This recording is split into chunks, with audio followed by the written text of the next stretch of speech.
Since Jeff Gordon clinched his third career Winston Cup here at the Rock last November, little has changed. In fact, no other driver's been to victory lane since. And today, he goes for his 5th career victory at the Rock.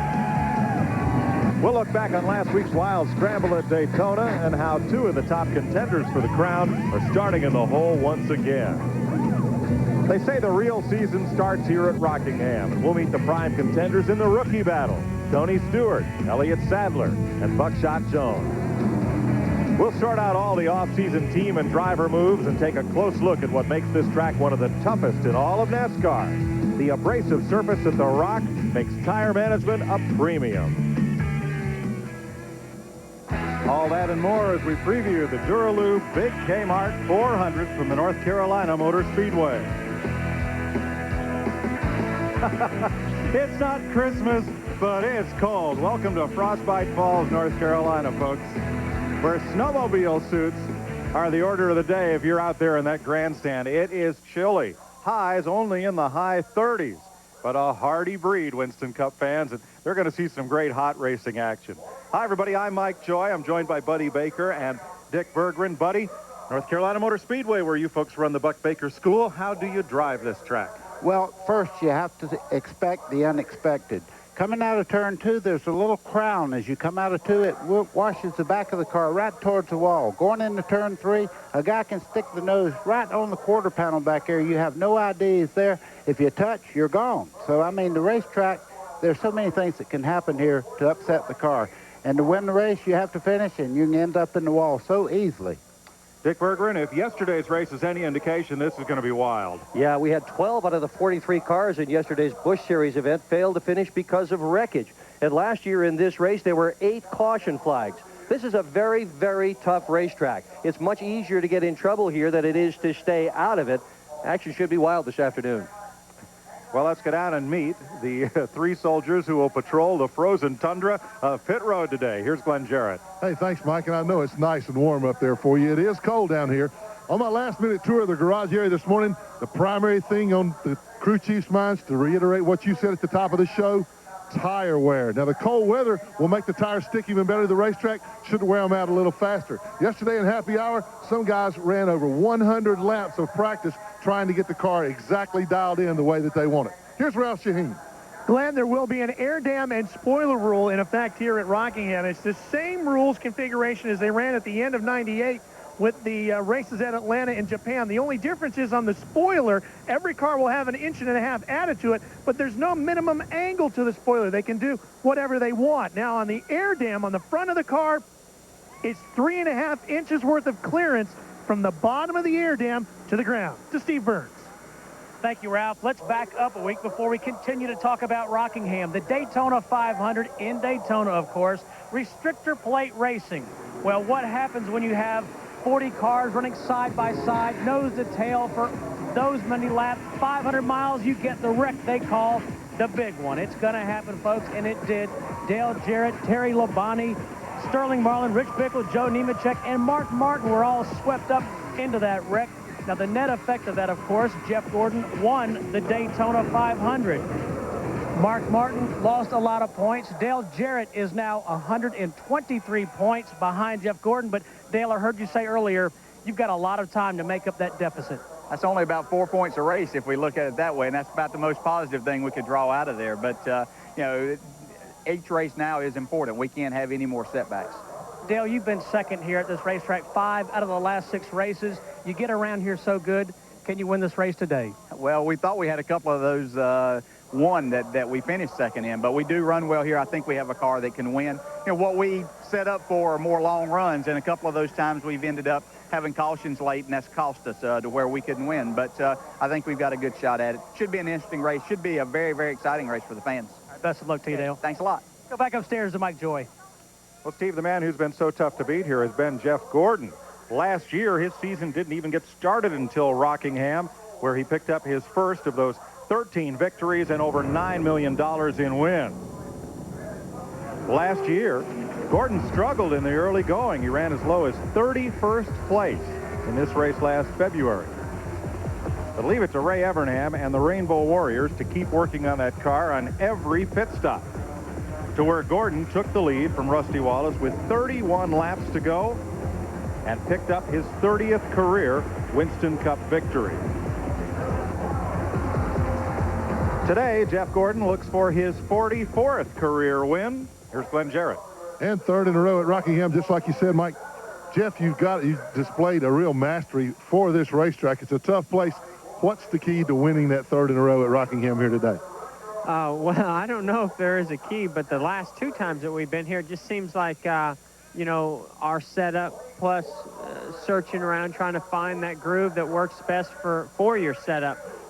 You know, we're not always fast early in the race. Sometimes we struggle early in the race. We're not always the fastest car on new tires. But towards the end of the run, we seem to be able to save our tires a little bit better than maybe some of the other guys and, you know, start to find middle or higher groove in one turn, maybe even a lower groove in another turn. Just searching all around. It reminds me of those slick dirt tracks I used to run on in the sprint cars. You just always have to find that place that works best for your car.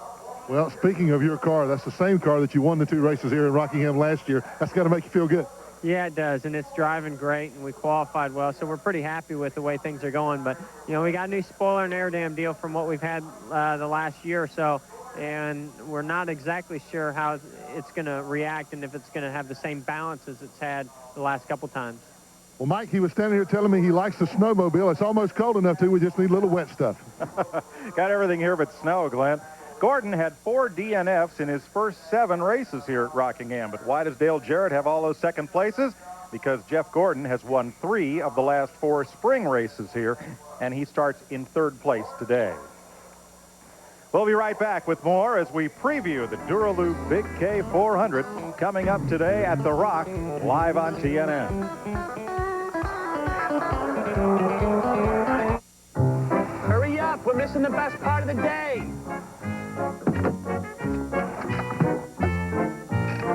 Catch anything yet? Just a brake job on a Honda. Pep Boys ASE certified technicians will install quality Rebestos brakes for as low as $79.99. Nationally warranted brakes from $79.99. Is this living or what? Engine diagnosis. Very high tech. Pep Boys. Cars like us. People love us.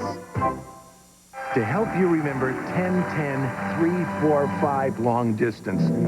We're here with the 3rd, 4th, and 5th runners-up in the Miss North America pageant. Now, they may not be winners, but you can be. Every call is a chance to win a prize like CDs or color TVs, and every call is just 10 cents a minute. So remember, 10-10, 3-4-5, where anyone can be a winner. Hey, you could be a winner. Dial 10-10-345 today. It's my party and I cry if I want to, cry if I want to, cry if I want to. You would cry too if it happened to you.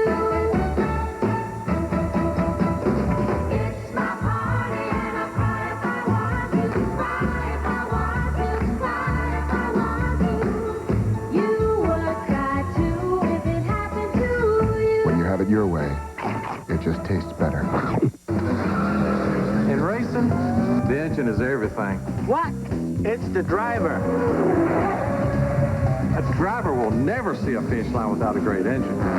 The greatest engine will never see a victory lap without a great driver. At least they agree on Haviland Formula 3 motor oil, the same oil you can buy right off the shelf. The engine's the first thing over the finish line. Not in Indy cars.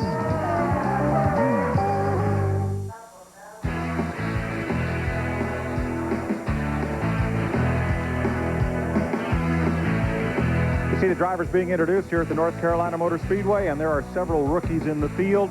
Buddy, how tough a track is this on rookies? Well, the first thing they have to do is catalog laps here. To really get tuned into the racetrack, you need to do a lot of laps around this racetrack. And also, on long runs, you say, okay, it's getting loose, I need to work on it. Talk to your crew chief. Then you get your first book of things to do during a long race. That's what a rookie has to do. 7 drivers are enlisted in the Rookie of the Year program. Let's look at some of the top contenders.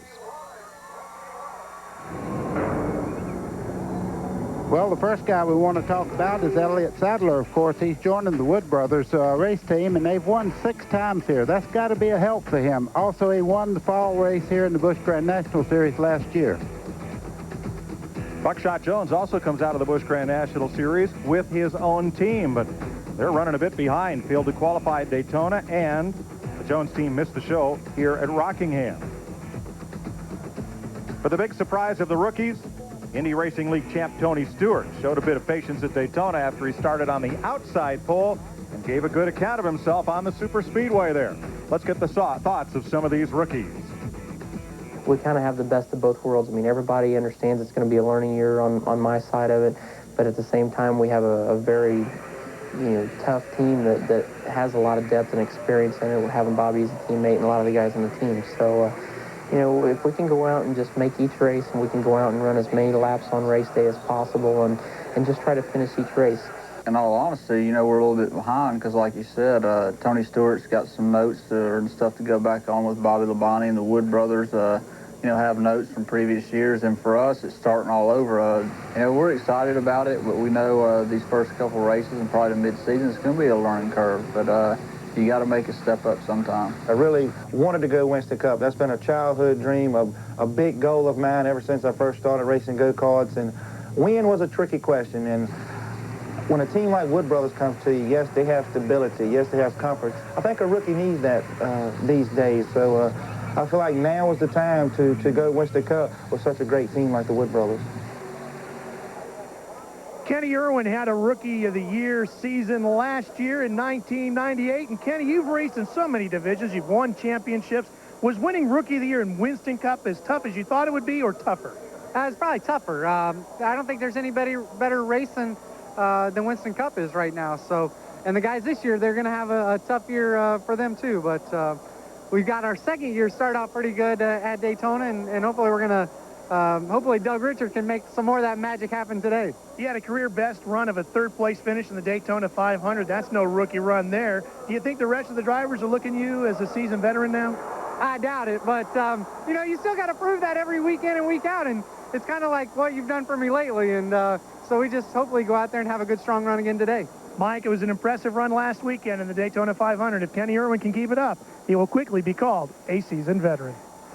That's true, Ralph, but winning Rookie of the Year is no guarantee of success. You have to go back to 1993 and 4 to find Rookies of the Year that wind up on NASCAR's win list. 43 victories for Jeff Gordon and 5 for Jeff Burton. The 4 most recent Rookies of the Year have yet to win. There are a lot of new things in Winston Cup racing. You need a new program and a clipboard and a whole lot of notes and an eraser to remember all of them. New drivers, new teams, new car owners, crew chiefs moving, sponsors moving, checks bouncing. There's all sorts of stuff going on. Let's get you caught up with the 99 season. Get a pen and a pencil and an eraser. Darrell Waltrip in a Ford. That's right. Jimmy Spencer's his teammate at Travis Carter Racing. Darrell drive number 66. Kenny Wallace moves to Andy Petrie Racing. He's teamed with Kenny Schrader. Kenny in number 55. Jeff Bodine is now Jeffrey, and his team is owned by Joe Bessie, his car number 60. Ricky Craven is with the new SB3 team in car number 58.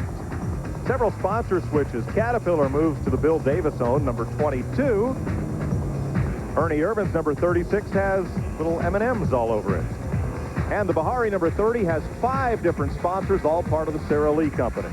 Rick Bass moves to the number 98 from the 75.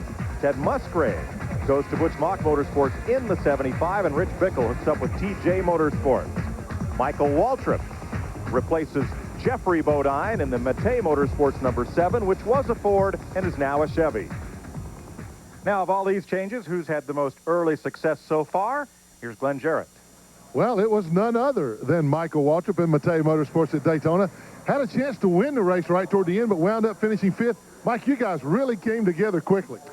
I was so happy heading to Daytona. I felt like our goal was top 10 in qualifying and try to win the race. We felt like those were legitimate goals for this team, and we knew it, and we kind of proved it to everybody around that the Phillips communication car would be strong down there, and it was. Now we come to Rockingham. I'm pitting on the front stretch. That's a good deal. It took me 2 cars to do it. That's kind of the bad news, but we've got this car here dialed in, I believe, pretty doggone good. I think we'll be able to move up. Michael had a little incident in practice on Friday morning, what little practice they got. My question is this. You raced at Rockingham a lot. Not a great deal of success here. What does a team have to plan for? What do you try to look for going into this race? Well, you just have to be realistic to know that the bite is going to go away. You know, the grip in the turns is going to go away. You're going to get it for a little while, but you're going to have to live without it for most of a tire stop. And so what we did was just try to get all we could get without losing the front end. You know, we want the back to stick, but you can't push the nose either. So you're working with limited grip, and that's what everybody focuses on, trying to get the car balanced so they can take advantage of what little bit of good tires you'll have. The tires are awesome. They're going to go a whole gas stop for sure. But this adhesive or abrasive surface, that other A word, you know, it'll wear these tires out and you start sliding around pretty good. Mike, he sounds like he almost knows what he's talking about. I don't have an A word, Glenn, but you're hearing the enthusiastic Michael Waltrip, the one that sounded like when he first came to Winston Cup Racing. We'll be right back to The Rock on TNN after this. I'm glad they brought it back. So glad it's back. That's right. Wendy's Monterey Ranch Chicken Sandwich is back. You know, I went away for a while. I might come back for this sandwich. Chicken sucking like you. Now, see, this is a good piece of chicken. Dave should be the master of chicken. What kind of sauce is this? It is kind of a ranch. That's got a good bacon flavor. You got a little sauce on your cheek. Oh, thanks. I sampled it. I loved it. I'm an American. It's back. Wendy's Monterey Ranch Chicken Sandwich. Dave, you done good with this sandwich. It's so tasty, yeah. Do it again. NASCAR driver Jeff Burton goes head-to-head with everyday driver Eileen. My car has a 750 horsepower high compression engine. My car has an engine. I can cruise all afternoon at 180 miles per hour. I'll stick to 55, thanks. I start my engine with a powerful Exide NASCAR Select battery. Me too.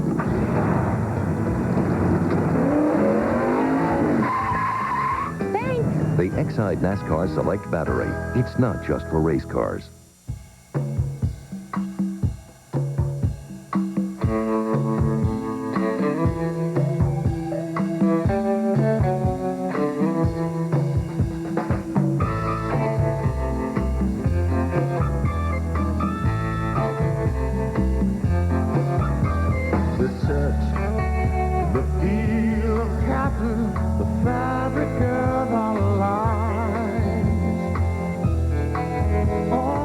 Advance Auto Parts presents part number 19. Don, our battery expert. You never know when your battery's going to die. But when it does, Don is here to help. Just let Don know what kind of car you drive, and he'll make sure you get the right battery. Better yet, get your car in here, and Don will install an Autocraft battery for you. Advance Auto Parts. The best part is our people. Today on TNN Motorsports, it's bench racing at its best with some of stock car racing's legends. Hell, he ran into me on the last lap over the third turn and bumped me up out of the way. I had hit you a time or two that day. My car was handling so bad. The people in here is KO hit. If you're a racing fan, don't miss Stock Car Legends Reunion today after the race at 4:30 Eastern on TNN Motorsports.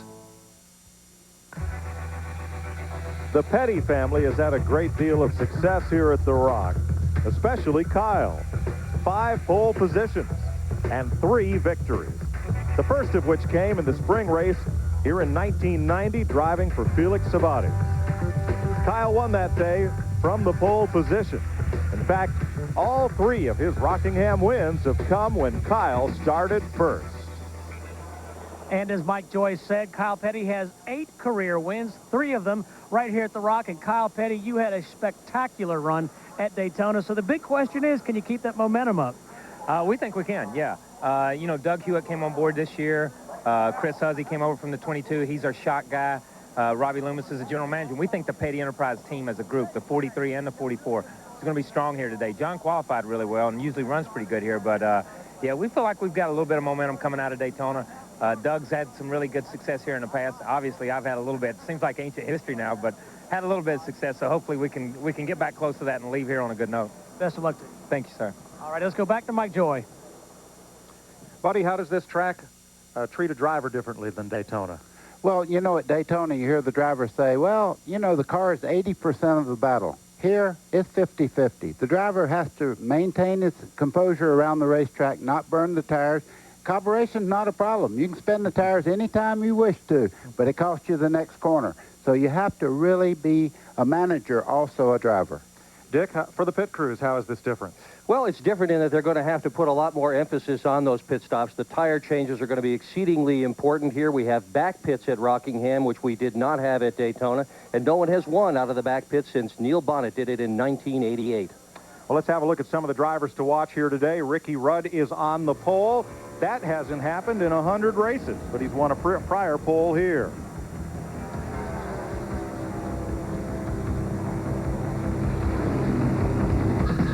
Jeremy Mayfield will start from the second row. Had a chance to win the Daytona 500 till a cut tire took him out of contention.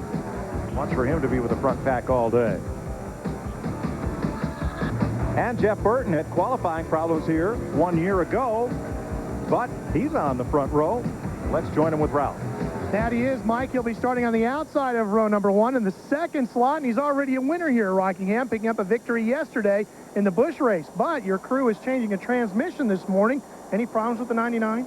Well, we actually changed an engine and a transmission, so we had a little problem yesterday, and we just, instead of being, we were just being real safe, making sure nothing was wrong. We've got good pieces to put in the car, so we replaced both the engine and the transmission.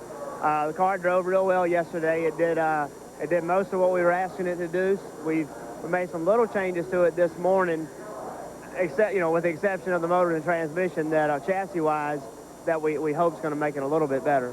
Glenn? Okay, Ralph, starting on the outside of the second row is Jeremy Mayfield. Mayfield a little cheated about your chances at Daytona. Had a car chance maybe to win the race. Got a good race car here. You've been fast. We got a really good race car. The Mobile 1-4 has been really good all week, and hopefully we can make it for Daytona this weekend and get us a win here. All right, you can see, as always, he's confident, Mike. Well, if a Ford's going to win here, many folks think that will be the one. But first-time winners or even second-time winners are not favored here. The 15 drivers that have won at this speedway have an average of 57 career wins each. And nobody's won here and ended their career with less than 8 victories. We'll be back with more to preview the Dura Lube Big Kmart 400 here at Rockingham. Stay with us.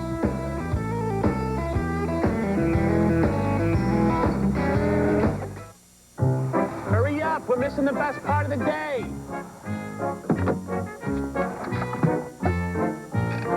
Catch anything yet? Just a brake job on a Honda. Pep Boys ASE certified technicians will install quality Revestus brakes for as low as $79.99. Nationally warranted brakes from $79.99. Is this living or what? Engine diagnosis, very high tech. Pep Boys. Cars like us. People love us. To help you remember 10, 10, 3, 4, 5 long distance. We're here with the 3rd, 4th, and 5th runners-up in the Miss North America pageant. Now, they may not be winners, but you can be. Every call is a chance to win a prize like CDs or color TVs, and every call is just 10 cents a minute. So remember, 10, 10, 3, 4, 5, where anyone can be a winner. Hey, you could be a winner. Dial 10, 10, 3, 4, 5 today.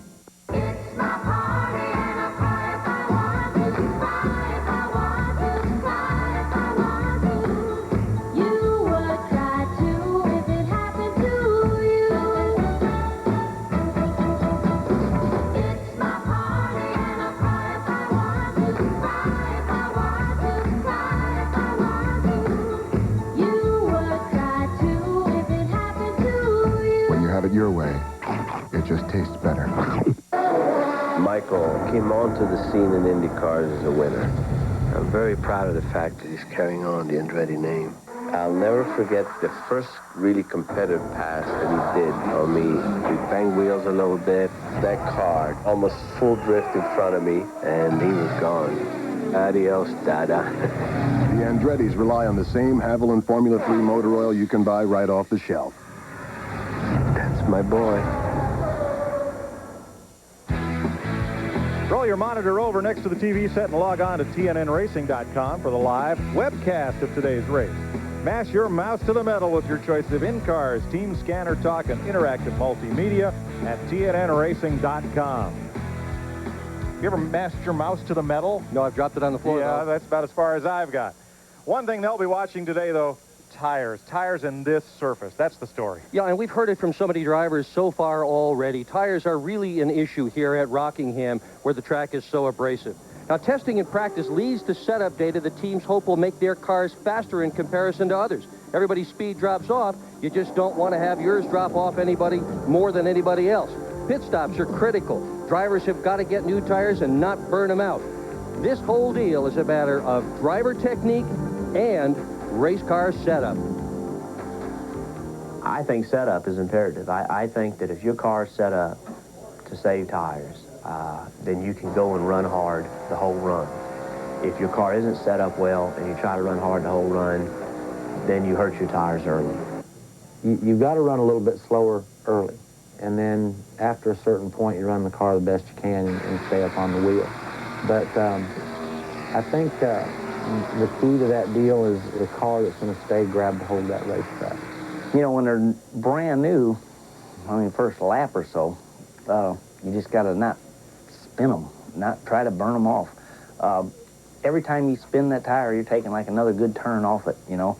And so you just got to really be careful and really know when that thing's on the verge of spinning the rear tires or slipping the tires or skating the front end or whatever and grinding up your tires. Racing hard and managing those tires, being aggressive and yet keeping the race car under you. Those are the stories we're going to cover today. Let's go for a final word to pit road. Steve Burns. Thank you, Mike. To further complicate matters about the tires, it's awfully cold down here. The tire specialist for Dale Earnhardt's team told me, I hope these drivers tiptoe after green flag pit stops to get the tires, get the heat built up in them. So keep an eye on that. Ralph Shaheen? Steve, as you said, it is bitterly cold down here, and it's going to be tough on the pit crews for a couple of reasons. One, they're going to do more pit stops here at Rockingham, twice as many as they did at Daytona. That cold weather is going to make it tough for the guys to grip the equipment the right way. They're going to be wearing gloves and trying to stay warm, just like Zippy here to Glenn Jarrett. Hey, thanks, Ralph. You know, there's a couple of cars in the back of the pack that we might need to keep an eye on today. Sterling Marlin starts 27th. He has been one of the quickest cars since we got to the racetrack. Just had a bad qualifying run. Also, Bobby Hamilton, very quick in last practice yesterday. Gentlemen, as Brett Favre says, let's get it on. Thanks, Glenn. Go get warm, at least for the next couple of minutes, because we're going to be back with live flag-to-flag coverage when the real season starts here at Rockingham. Restrictor plate racing, all done for a while. We've left Daytona. The real season starts here. It starts here on TNN. Coming up right after this break. On the other side, we'll have live flag-to-flag coverage of the Dura Lube Big Kmart 400 from the Rock.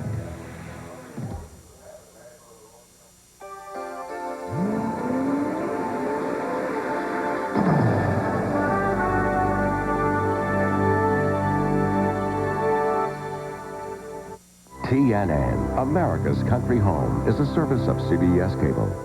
This week on NASCAR Garage, we'll go behind the scenes and under the hood to learn just what it takes to broadcast a NASCAR race, plus the ins and outs of a Winston Cup clutch, and a look at the exciting action in the Busch All-Star Series.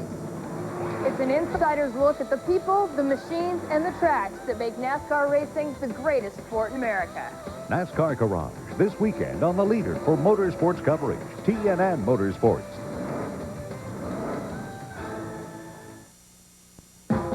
How easy is it to get a great deal on a new Toyota? Nothing to it. Nothing to it because there's no down payment and no payments for 90 days on any tough Tacoma truck. Buy a 4x4 now with option package savings up to $2,400 and another $1,000 in cash back from Toyota. Or lease your Tacoma for just $199 a month. You get a load of options and a truck that outhauls and outtows the best in its class.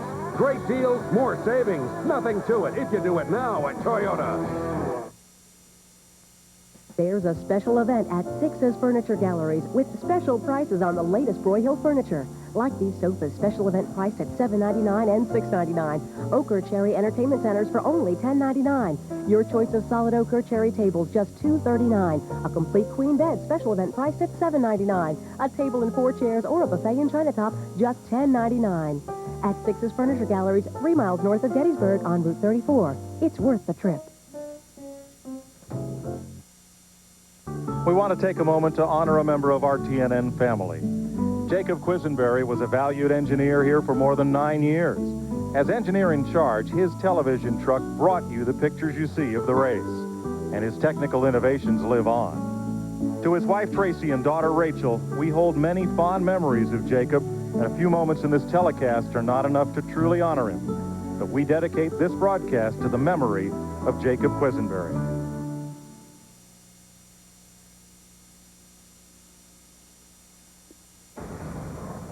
The following is a special presentation of TNN Motorsports. Daytona becomes a fast-fading memory. And down in the garage area, they'll tell you the real NASCAR season starts here. Well, it's the rock. It's wore-out pavement and slipping and sliding. Wide open down the corner, slam on the brakes, coming back the other way. It's a really fast 1 mile racetrack. The sun starts getting through you, and you basically, a lot of times, can't see. When you just look at the racetrack, it looks like you're going to fall down. You'll see Rockingham go real long runs, so you make green flag pit stops. I'd say there's a lot of searching that goes on there.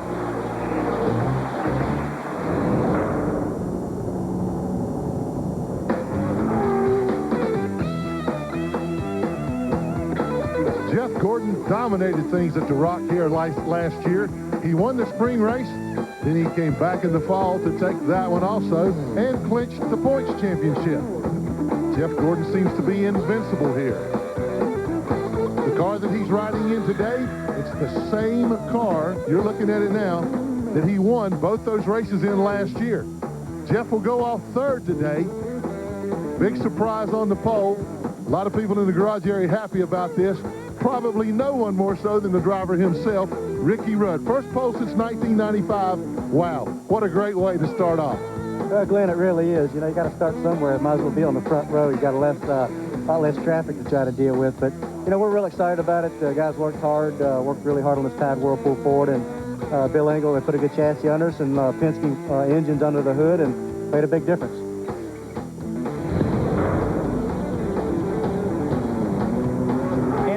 Sunny skies for Michael Waltrip in Florida. He finished 5th in the Daytona 500. We got to Rockingham. It was a cold, dismal day on Friday, and Michael had a problem with the steering mechanism in the race car. He scraped the car up a little bit, and he's had to pull a backup out of the transporter for this race here in Rockingham. Michael, 5th in Daytona last week. Your career best here at Rockingham is 4th. Can you do better than that here today? Well, we hope so. The good news for our team this weekend is we did get a front stretch starting space, or pitting space. The bad news was it took us 2 cars to do it. So that's not a very good average, but this car late in practice yesterday afternoon was pretty doggone good. So we're looking to move up, and you know how the competition is here, Steve. It's my guess about as good as yours to how far we can move up in this little hot rod, but we're real excited about the season. I got a great team, and we've just had a great time getting going this year, and we're looking forward to all these races.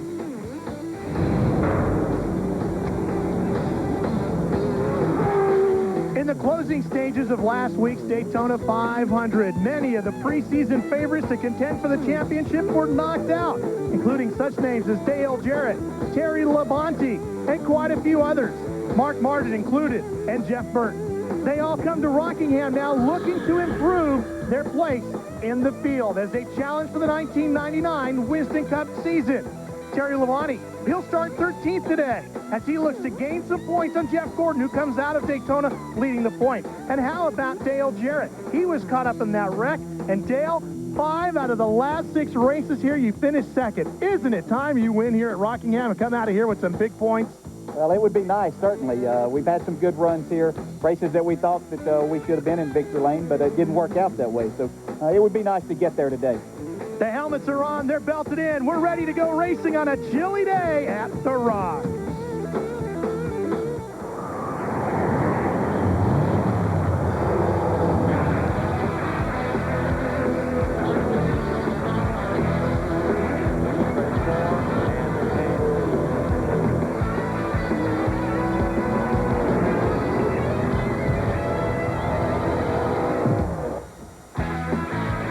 Welcome to the North Carolina Motor Speedway at Rockingham for TNN Motorsports live coverage of the Dura Lube Big Kmart 400. A very cold day out there. Hardy Winston Cup fans pack the stands and the drivers are ready to get at it. Hi, everyone. I'm Mike Joy. I'm thrilled to be here alongside Buddy Baker and Dick Berggren. Buddy, what is the toughest part of this racetrack? Coming out of turn 2, no matter what anyone ever tells you about the rock, you're sitting there coming out of the corner and you go, I got it, it's got great grip, and all of a sudden, wham, into the wall, and then you're thinking, what am I going to tell my car owner? Dick, the story today will be tires. Yeah, well, and the tire store really is a result of the surface of this racetrack, which one driver likens to the surface of a cheese grater. This is not a foreign planet. This is turn 3, the groove. The rocks are marble and granite. They're sharp. The crews have to work with springs, tire pressure, corner weights, and shock absorbers to try and get the most out of their tires. Tire management is more important than speed here. The drivers, well, they're going to search around all day for the best line, and they will have to practice throttle management. Can't buzz those back tires. Got to keep them under the race car. The guy who does the best with his tires is liable to be the guy who's going to win today at Rockingham. And for the folks who missed the setup, it's going to be a very, very long day this afternoon. They're getting set to fire engines and continuing with our pre-race ceremonies here at the North Carolina Motor Speedway. I'll tell you, it's fun to be here. I haven't been here in several years, and the grandstands now reach the sky, make the racetrack look kind of small and intimate compared to Daytona. Oh, exactly, but I tell you, the racetrack hasn't changed that much. It's still the toughest place you'll go all year long, and that's why the people come here in droves, because it's a good race from start to finish, and most of the time, Jeff Gordon hit it all. You got to move around, look for that good place to race here. If the car's not working, change your line. All right, we're going to go trackside for the national anthem. Sarah Evans, who will join with Lori Morgan, Mindy McCready, and Martina McBride in a CMT special, will sing it. Can you see by the dawn's early light what so proudly we hailed at the twilight's last gleaming, whose broad stripes and bright stars through the perilous fight o'er the ramparts we won were so gallantly streaming, and the rocket's red glare, the bombs bursting in air, gave proof through the night that our flag was still there.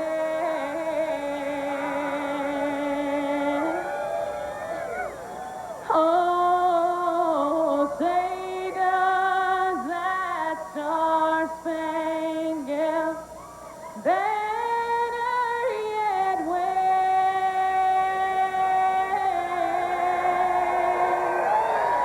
What a land of the free and the home of the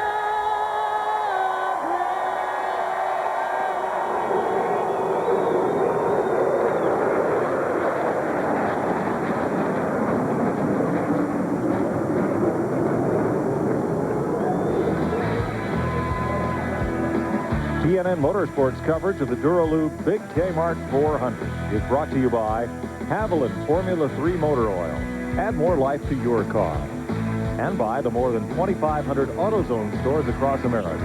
AutoZone, the best parts in auto parts. And by Ford, maker of vehicles that are built to last. And by Exide NASCAR Select, the official automotive battery of NASCAR. Michael came onto the scene in Indy cars as a winner. I'm very proud of the fact that he's carrying on the Andretti name. I'll never forget the first really competitive pass that he did on me. We banged wheels a little bit. That car almost full drift in front of me, and he was gone. Adios, Dada. The Andrettis rely on the same Haviland Formula 3 motor oil you can buy right off the shelf. That's my boy. They're the kind of folks who take pride in taking care of their car, who'd rather take the time and save the money by doing the job themselves. In other words, they're the kind of people who turn to AutoZone every week. And while they come to us for the quality parts, for the everyday low price, sometimes they come just for the advice. And that's okay, because at AutoZone, giving people what they need is what we're all about. For Dan and Lisa, it just clicked.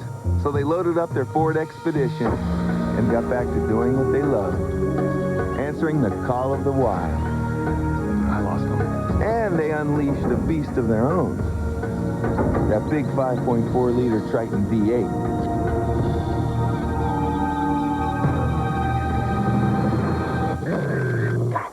And you thought Little Red Riding Hood got a close look. Ford Expedition, built Ford tough. NASCAR driver Jeff Burton goes head-to-head with everyday driver Eileen. My car has a 750 horsepower high-compression engine. My car has an engine. I can cruise all afternoon at 180 miles per hour. I'll stick to 55, thanks. I start my engine with a powerful Exide NASCAR Select battery. Me too.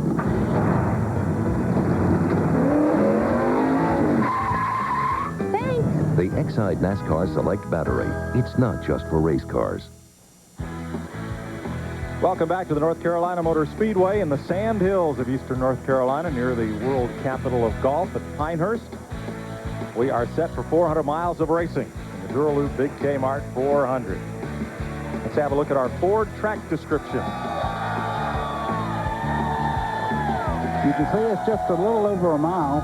Of course, the back straightaway is 1,367 feet long. The corners are 22 degrees banking in 1 and 2, and 25 degrees banking in turns 3 and 4. And let's have a look at our AutoZone prep for today's race. Posted awards, including point fund money, total $1.9 million. 43 cars will start the distance, 393 laps. Last October, Jeff Gordon set the track record for 400 miles at 128 miles per hour. This is the 68th Winston Cup event at the North Carolina Motor Speedway. We're taking a little extra time to warm the engines on pit road, so we'll take a little extra time too. We'll be right back to go racing at the Rock with our starting lineup.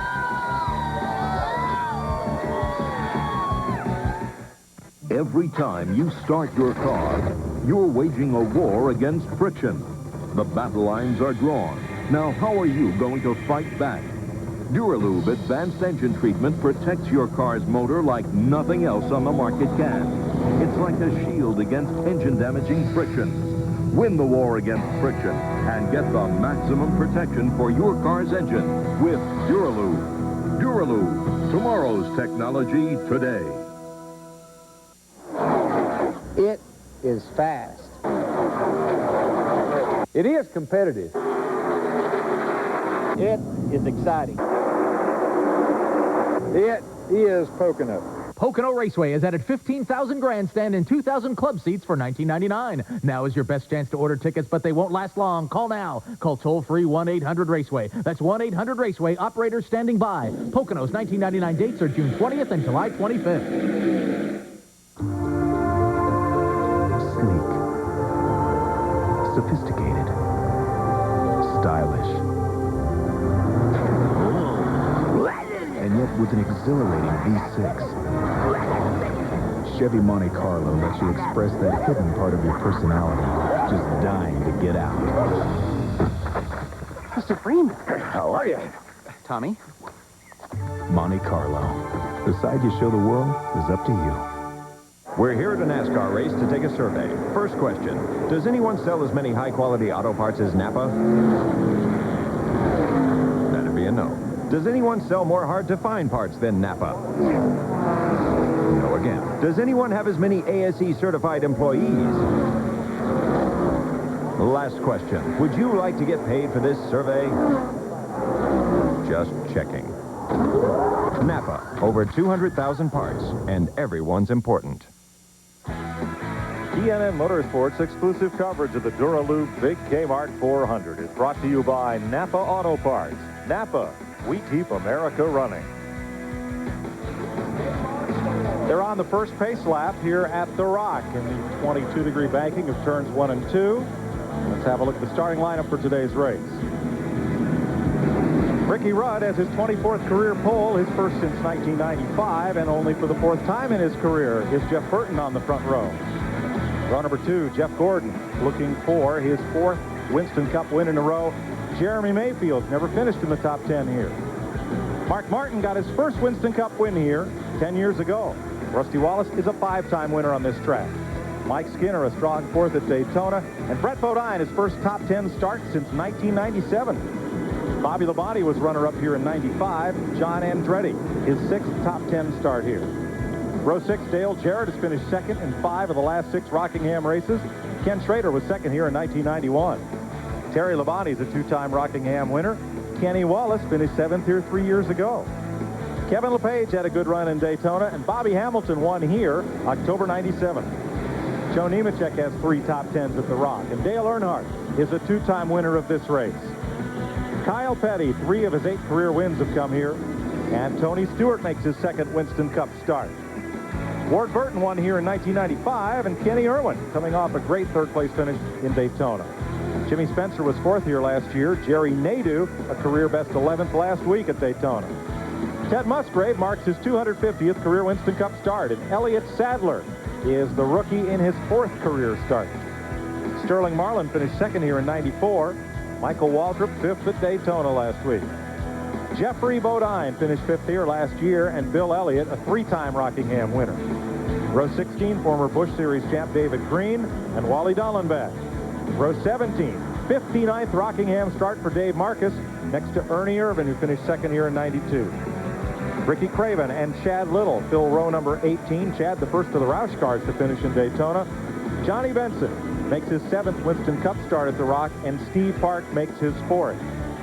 Morgan Shepherd is in Junie Donlevy's car this week with 11 top 10 finishes here, and Robert Presley.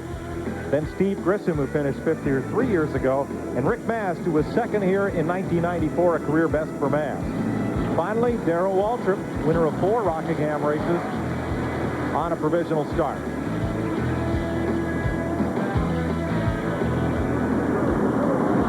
Pit signs at the ready on both the front and the back stretch here at the North Carolina Motor Speedway. You're riding with Wally Dallenbach in number 25, the Budweiser Chevy. He is one of 8 onboard cameras we'll have for our telecast today. He'll also ride with Bill Elliott in the McDonald's Ford, starting 30th. Ted Musgrave, the Remington Arms Ford of Butch Mock. Kenny Irwin Jr., starting 22nd, the Texaco Haviland Ford. Dale Jarrett rolling off 11th in the Quality Care Service Ford Credit Ford. Bobby Labonte will start 9th in the Interstate Batteries Pontiac.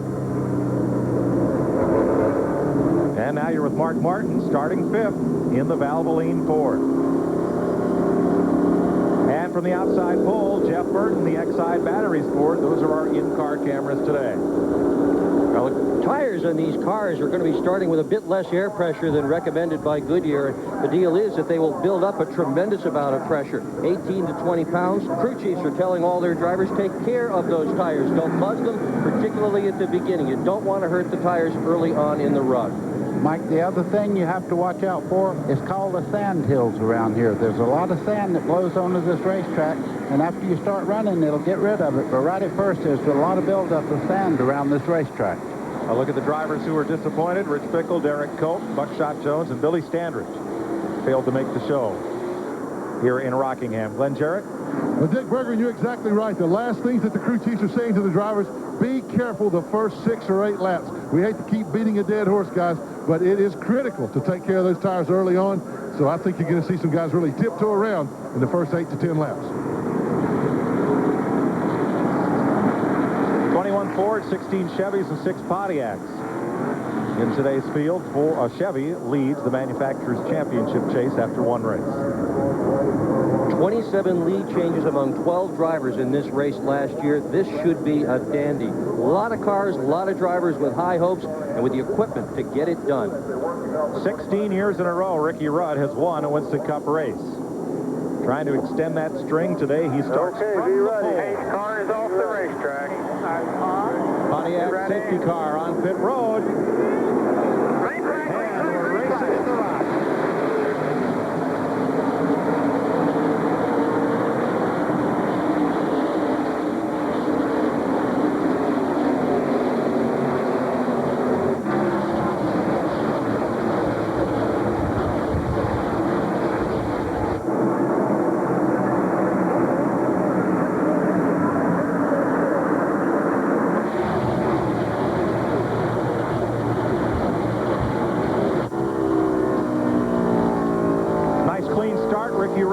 First lap. Riding with Mark Martin coming off turn 2 and down the back straightaway. That gives you an idea how fast they run down the straightaway. Close to 170 miles an hour as they go into turn 3 here. Everybody's running the low line so far. Last fall, they were running high in the middle and down in the bottom. A lot of the teams are saying the bottom line will be fastest all day today. We'll see about laps 375 if they're right. Single file, the first 7 positions. Then this battle. Rewide. No. Oh, Mike Skinner mixes it up early. And I asked him yesterday if he has to tell himself all the time to take it easy. He said, no, I don't have to worry about that. He said, my crew's in my ear all race long telling me to take it easy. Down on the flat, Jeff Burton into turn 1, trying to get the lead from Ricky Rudd. A lot of respect there. Give and take at the first part of the race. You see Jeff Burton making the move now to take over first place. Yeah, and Gordon was going to go right behind whoever was successful at that.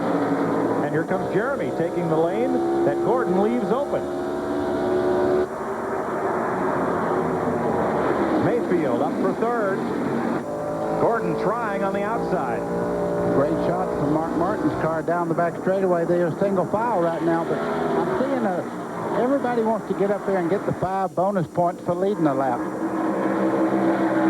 Kenny Wallace, 55. Battling now with Mike Skinner, 11th place battle. Whoa, Skinner got loose on the bottom there in the 31 car.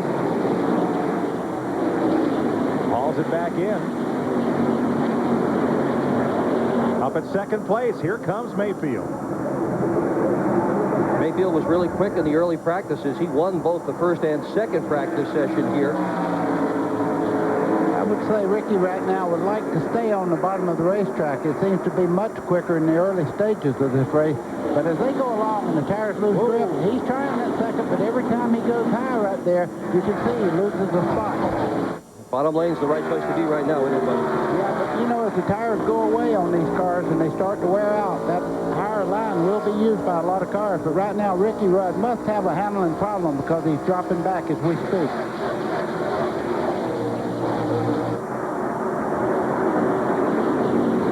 Stepping out to an 8-car length lead is Jeff Burton. That's just the way he finished yesterday's race as you ride with Ricky Rudd in 4th place.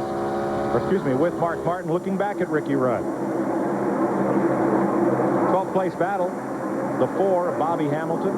Kodak car inside of the Square D machine. Oh, Kenny Wallace almost got turned around. He and Kevin LePage got together just a little bit there. The 16, the white, I guess you call that pink or day glow or whatever it is, but they made contact coming out of turn 4. That's the put your sunglasses on car. The Prime Star Ford for LePage. Now you're with Bobby Labonte, the Interstate Pontiac. Earnhardt up high, trying to follow Kenny Wallace, whose car doesn't want to seem to run at the bottom of the racetrack. See that black number 3? Watch that car all day long. He was very, very fast in happy hour yesterday, and the crew really knows what they're doing in terms of dialing a car in that saves tires and is also fast. The other thing I'm noticing right now is he's not holding that car to the bottom of the racetrack. He's letting it go up and diamond the corner way high there. Now he turns back, comes down just a little bit to come off the corner, but he's not really binding the car up in the center part of the corner, which wears tires quickly. Only Earnhardt and Ricky Rudd have been running that line so far. Look at that. He goes way high up the racetrack, up into the Harry Gant groove. Yeah, and look at the run. He gets off the corner by running up there. He almost run over Brett Bodine coming off the corner. Earnhardt's won here 3 times, most recently in '96. Monkey see, monkey do. Bobby Hamilton has now started to run that line because all the spotters up on the roof are telling their drivers what Earnhardt is doing and that it's paying off for him. Here goes Bobby Labonte. Since well, it works for him, let me try following it. The one problem I see with that high line right now, it does not have rubber into the racetrack there, and it's going to be very abrasive up there until the racetrack changes and people start running up there with Earnhardt. Earnhardt has come from 18th now to 12th place. That's a good point, buddy, because yesterday in the Busch Series race here, virtually nobody even tried that high line. So the practice and the race yesterday, everybody's been downstairs, and that's where the rubber buildup is, at least so far. Riding with Bobby Labonte. When we're talking about rubber in the racetrack, you can see the top part of the racetrack much grayer up there. That's because no one's run up there, and there's no rubber buildup on it to keep the tires from really wearing fast. So when you get up there, yeah, you got great grip, but you're using a lot of tire too. Let's race from 26th on back here. Now you're with Bill Elliott in 30th place. Getting underneath Elliott Sadler. Moving up on Ernie Irvin. M&M's Pontiac. Your life, log on to TNNRacing.com for a live webcast of today's race. Ride along with the in-cars and listen to Fan Scan at TNNRacing.com. A lot of cars now running that diamond line that Earnhardt has pioneered here.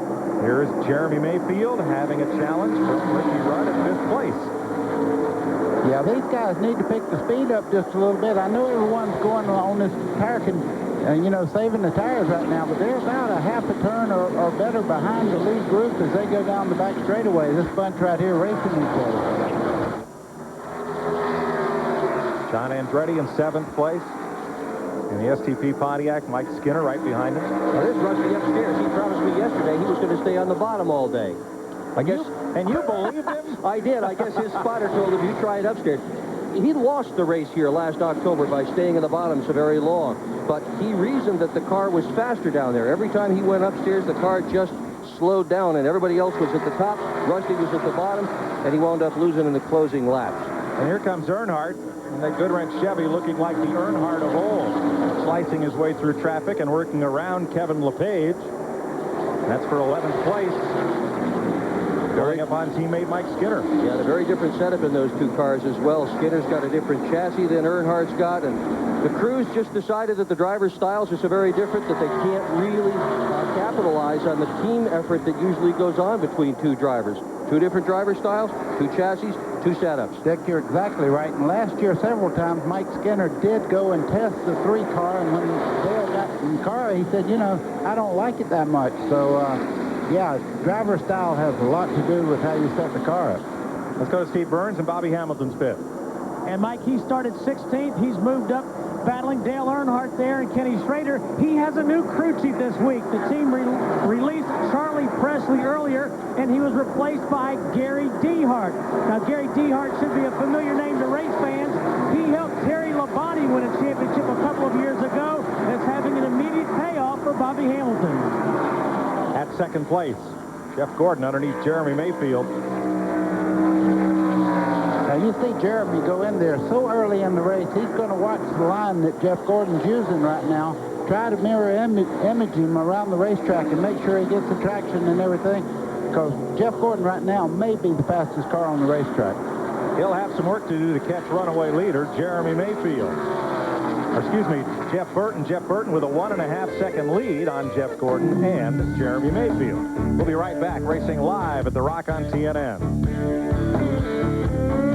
To help you remember 10, 10, 3, 4, 5 long distance. We're here with the 3rd, 4th, and 5th runners-up in the Miss North America pageant. Now, they may not be winners, but you can be. Every call is a chance to win a prize like CDs or color TVs, and every call is just 10 cents a minute. So remember, 10, 10, 3, 4, 5, where anyone can be a winner. Hey, you could be a winner. Dial 10, 10, 3, 4, 5 today. That's me, Bill. Here we are at the Super 8.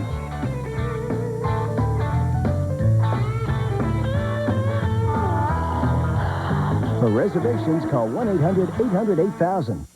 When you combine Reese's Peanut Butter Cups and crispy wafers. The combination is irresistible. Reese sticks. The crisp you can't resist. Keep track of who leads the halfway lap, and if you can answer that, you could win the grand prize, a Ford F-150 4x4, or a trip to one of the NASCAR races aired here on TNN. To send your name, age, address, and phone number to the address on the screen by April 19th, and the name of the halfway leader, to perhaps win a trip to the Winston. Leader right now is Jeff Burton, and Jeff Gordon is trying to run him down. Here is the separation. It's now down to 1.36 seconds. That's Jeremy Mayfield in third, right behind Jeff Gordon. Second and third. Now they have a little bit of racing room on Mark Martin, who's running in fourth, and a gap back to Rusty Wallace.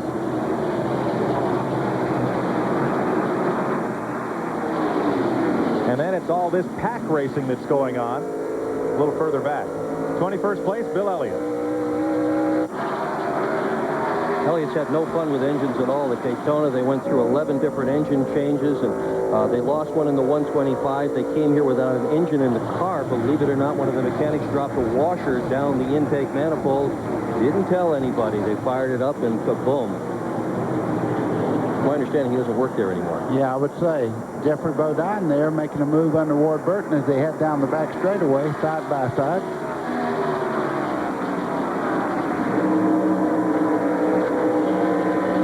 And Michael Waltrip driving for the team that Bodine drove for last year, although they switched from Ford to Chevy. And Michael in 20th. Yeah, Bodine's last top five was right here at Rockingham in this race in 1998. He runs this speedway extremely well and pretty optimistic they had a good car for today. Ninth place Dale Earnhardt racing against 8th place Kenny Schrader. His Cole Chevy. Yeah, he's able to run low. I just noticed he passed a car on the bottom part of the racetrack just a second ago. He was skyriding. Now he goes back up into the high line. Earnhardt's car is working very well, and his teammate Mike Skinner there on the inside in the 31 car moves it by Schrader down the back straightaway. Not sure if Skinner's protecting his flank or looking for a piece of flank steak. Because he's coming. Well, if he's listening to Larry McReynolds, he is hearing that he should take it easy, conserve the tires. Larry talks to him on virtually every lap, trying to calm Skinner down. Skinner just wants to run wide open all the time. He's a hammer-down kind of racer. He's fun to watch, but he's hard on tires. Kyle Petty moving up. 3 wins here. Now look at his line. Left front, right on the white line around the racetrack. He was the first guy that really got a handle on the radial tire when they went to it. He come down here, he found out you cannot overdrive the car with radial tires on it. So he started backing off and getting back in the throttle quicker and really dominated this racetrack for several years. That Hot Wheels Pontiac today started 19th. It's up to 11. And you know what's really funny? John Andretti, who is his teammate, said that Kyle goes into the turns so easy. John says he's got to be really careful when he's behind him that he doesn't ram into the back bumper. And that's part of Kyle Petty's secret here. He goes in so nice and gentle that he conserves the tires. He gets a good run off the corner, and that translates to speed. Buddy, how does it make a difference when you run the car mostly from the center of the corner out? Well, you just make the straightaway longer. If you get back in the throttle, way back in the corner there, and you don't have to back out, that makes that straightaway twice as long. You take a lot of straightaway speed out of the corner with you. Another car moving up is Jeffrey. Yeah, I'm going to make that mistake, too. Well, it's like the Charlie Sheen thing. He wants to be Charles now. Okay. Jeffrey, darn it, started 29th, and he's up to 22nd. Yeah, for you guys that missed Daytona, the 91 there, that's a new paint scheme for Bill Elliott there. And you don't mistake that car with any other out there because it's definitely a different paint job from anything on the racetrack. Let's check with Glenn for more on our pole sitter. Hey, guys, the Billy Engel told me that the car had gotten a little bit loose right on the start, and so Ricky was just trying to take it easy. He has fallen all the way back to 20th right now, and his lap times are about 0.6 of a second slower than leader Jeff Burton. So he's still fighting that loose problem, trying to take care of that race car early on. Last year, it took until September at Martinsville for Ricky Rudd to extend his streak of consecutive winning seasons to 16. The car has a Penske engine under the hood, which is new this year, but they don't get any help at all from Penske by way of shock absorber technology or suspension technology. It's just motors. You know, Mike, we're talking about Ricky Rudd. You can definitely see the handles gone on the car. Sometimes when you qualify on the pole, you kind of rest because you think you have a great car, and it's not that good for the race setup. Qualifying's one thing, racing is another. 35 laps complete here at the North Carolina Motor Speedway. We'll be right back with you live on TNN.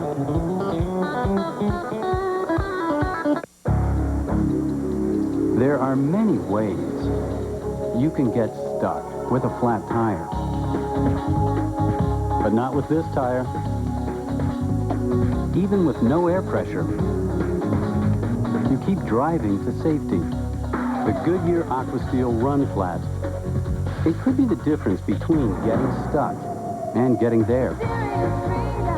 Only from Goodyear. Hurry up, we're missing the best part of the day.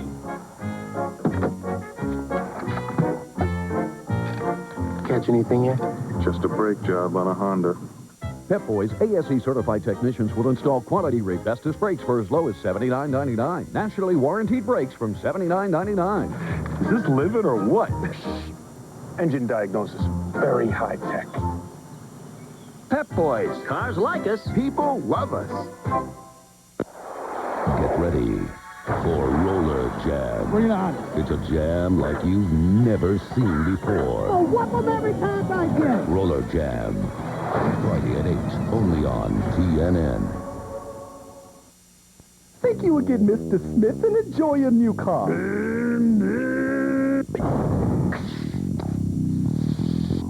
I got a problem. Excuse me, but do I know you? I'm Smith. I just bought a car from you.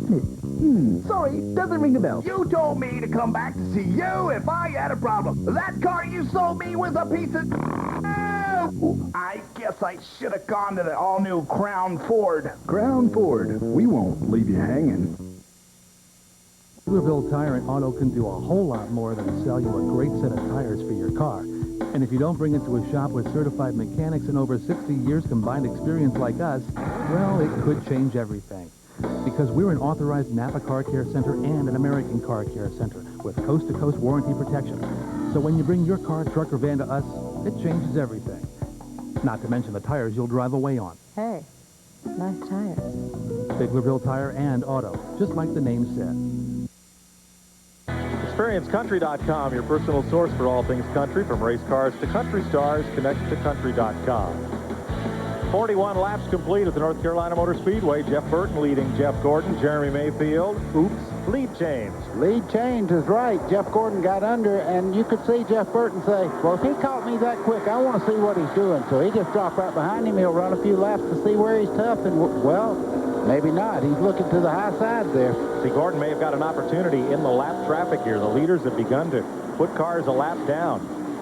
And it's not a bad idea to let somebody else pick a hole through all this lap traffic for you. Let them open the door, and then you just sort of follow them through, and if there's going to be damage, let it happen to them. Well, let me tell you this. Jeff Gordon's licking his chops because that's 5 bonus points right there. And last year, he had an astounding amount of races that he led and got that 5 bonus points in each race. And another 5 for leading the most laps in those races. 350 laps to go, 43 complete. Ralph, what is Jeff Gordon's game plan? Stay on the bottom, Mike. If you watch him, he's sticking those left side tires as low to those white lines as he can. They tried upstairs. They looked at the bottom. They talked about it. And Ray Evernham, the crew chief, said, try to run the bottom as much as you can. You look awful quick down there. Yeah, and Jeff, you could see Jeff Burton running in second place there, about a half a car length lower than Gordon. Gordon was a little bit higher, but you see this corner, he said, I lost a little bit of time to him. I'm going right back to that white line. Here's our Napa field standing update. Jeremy Mayfield is right in there. This front 3 is closed up very tight. Lap traffic is everything. You see Jeff Gordon in the center part of the racetrack, and they get a good run down through there. Jeff Gordon not able to come off the corner as wide as he'd like to get great momentum off the corner. So Joe Nemechek joins Chad Little, Rick Mass, Steve Grissom, Dave Marcus as cars one lap down. And that allows that lead pack to bunch up. Mayfield now into second. Here comes Burton back on the outside. Well, right at the moment, Jeremy Mayfield is able to run a full car length slower in turns 3 and 4 than the leader, Jeff Gordon. Speeds have dropped about 13 miles an hour since this race started. That is the abrasive surface chewing at the tires. Let's explain, though. It's twice as hard to run with the car sliding across the racetrack. He's actually driving harder now than he was when he had good traction with new tires.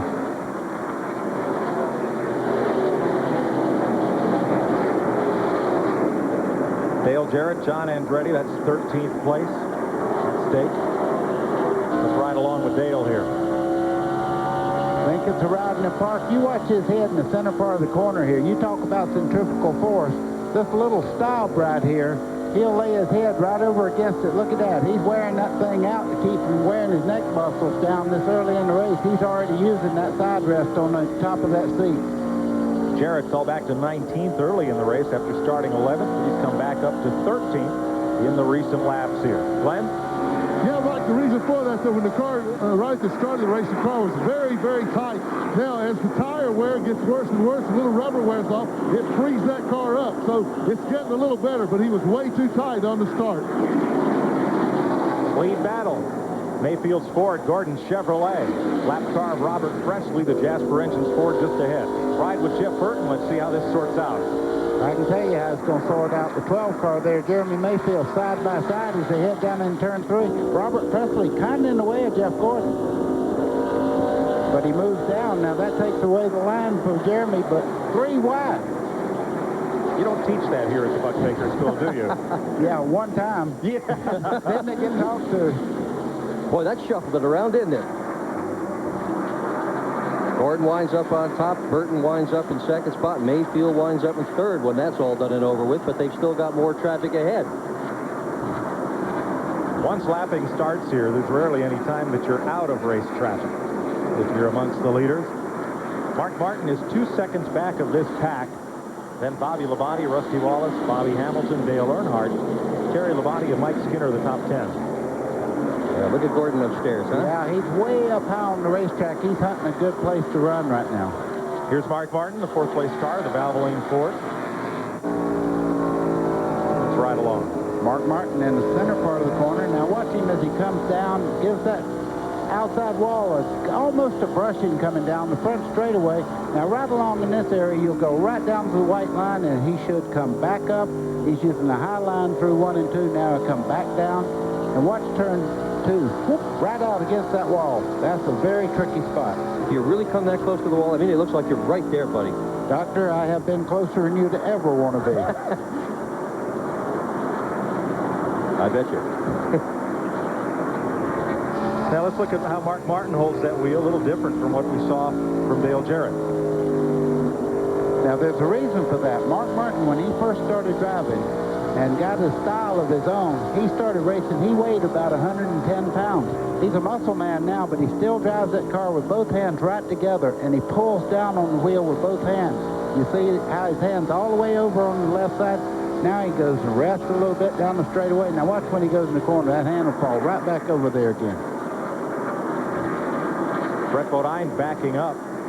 Started 8 and in danger of going a lap down here. As is Ricky Rudd, the pole sitter. 55 laps completed at the North Carolina Motor Speedway.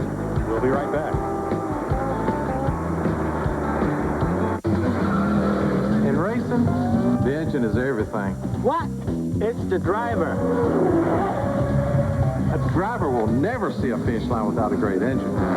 The greatest engine will never see a victory lap without a great driver. At least they agree on Haviland Formula 3 motor oil, the same oil you can buy right off the shelf. The engine's the first thing over the finish line. Not in Indy cars. You're so lucky. Not one gray hair. When a woman can run her fingers through your hair and can't tell you blend away your gray, that's a natural-looking result. And that's just what you get with the hair color called Just for Men. Simply shampoo in, then rinse. In only 5 minutes, this unique formula blends away gray, actually matches your gray to your real color. So nobody knows, even close up. I just love your hair. Just for men. It looks so natural, even she can't tell. Welcome back to Rockingham. 58 laps complete. Jeff Gordon, there's your leader. Trying to win his 4th Winston Cup race in a row. That's only been done 7 times in NASCAR's modern era. 5 in a row have been done by Bobby Allison in '71 and Richard Petty the same year. And only once in the history of NASCAR has anybody won more than 5 straight. Richard Petty won 10 in a row in 1967, and Fred Lorenzen won 6 in a row in 1964.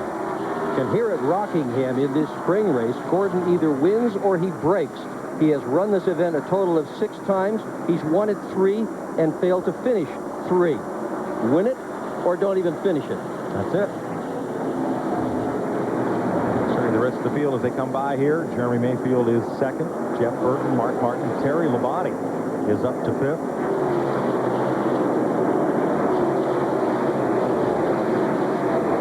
The Labonte brothers running together, in fact.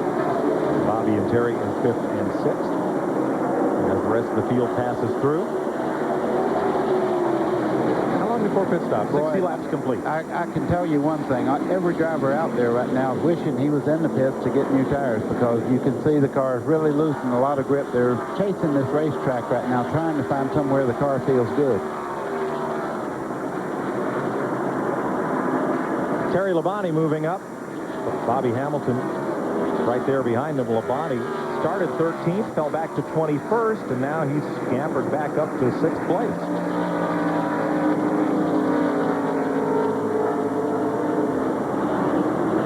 Andy Graves told me this morning that the 5 car doesn't even know what Jeff Gordon's running. 2 different drivers need 2 different setups. Battle for the lead. 2nd place. 2nd place, brother. You see Jeremy Mayfield way up there, and Jeff Burton, you're riding with him. He comes off very low on the bottom part of the racetrack.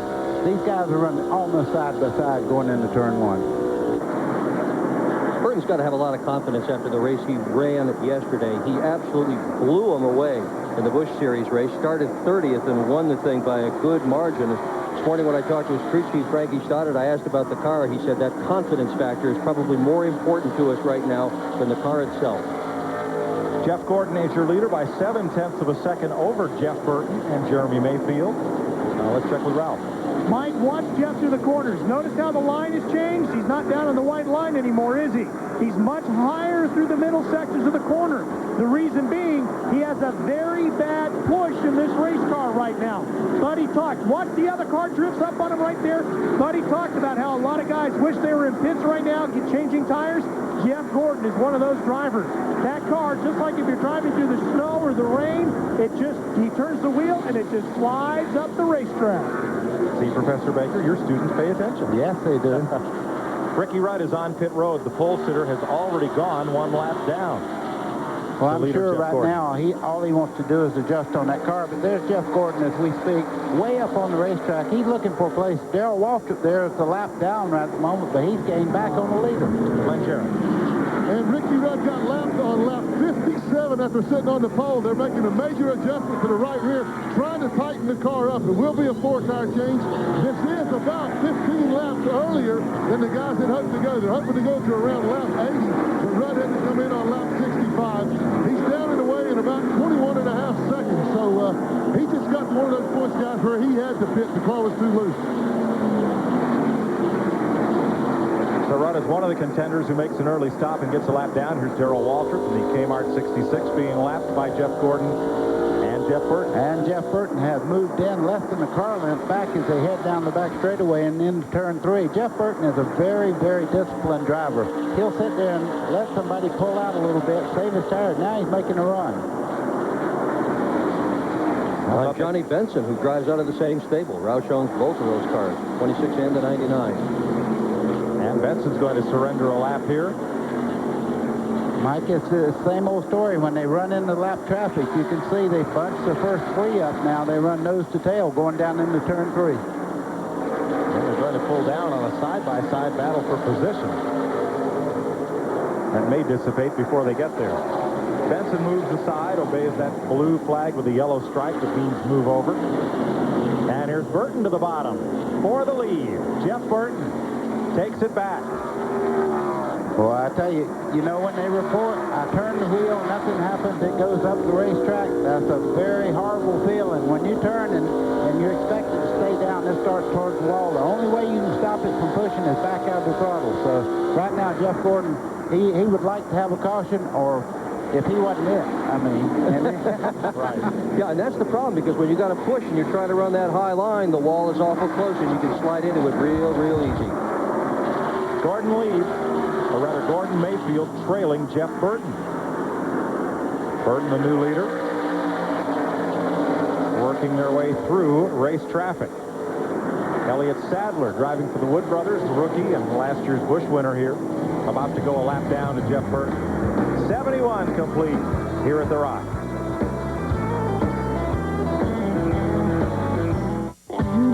Ford and Lincoln Mercury dealers have factory-trained technicians.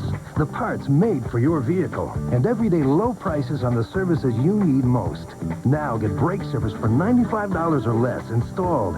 And a Motorcraft Tested Tough Series battery for $59.95. The right people, the right parts, and always the right prices. Quality care service at participating Ford and Lincoln Mercury dealers. At your service, quality care. I hope I see you there.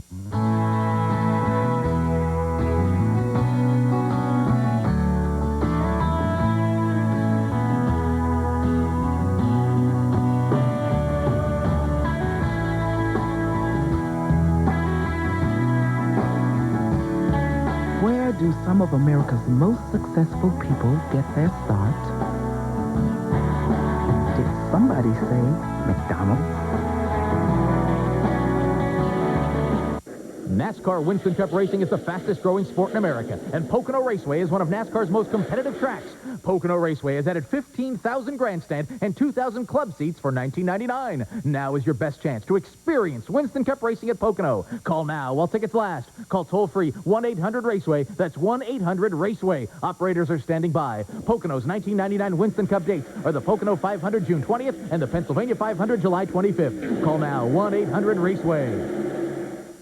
This is a sport where the work of weeks and months is measured in hundredths of a second. This is a sport where glory and fortune can all come down to a gallon of gas. This is a sport where fans buy seats they never sit in, and they couldn't be happier about it. This is a sport that truly revolves around its fans.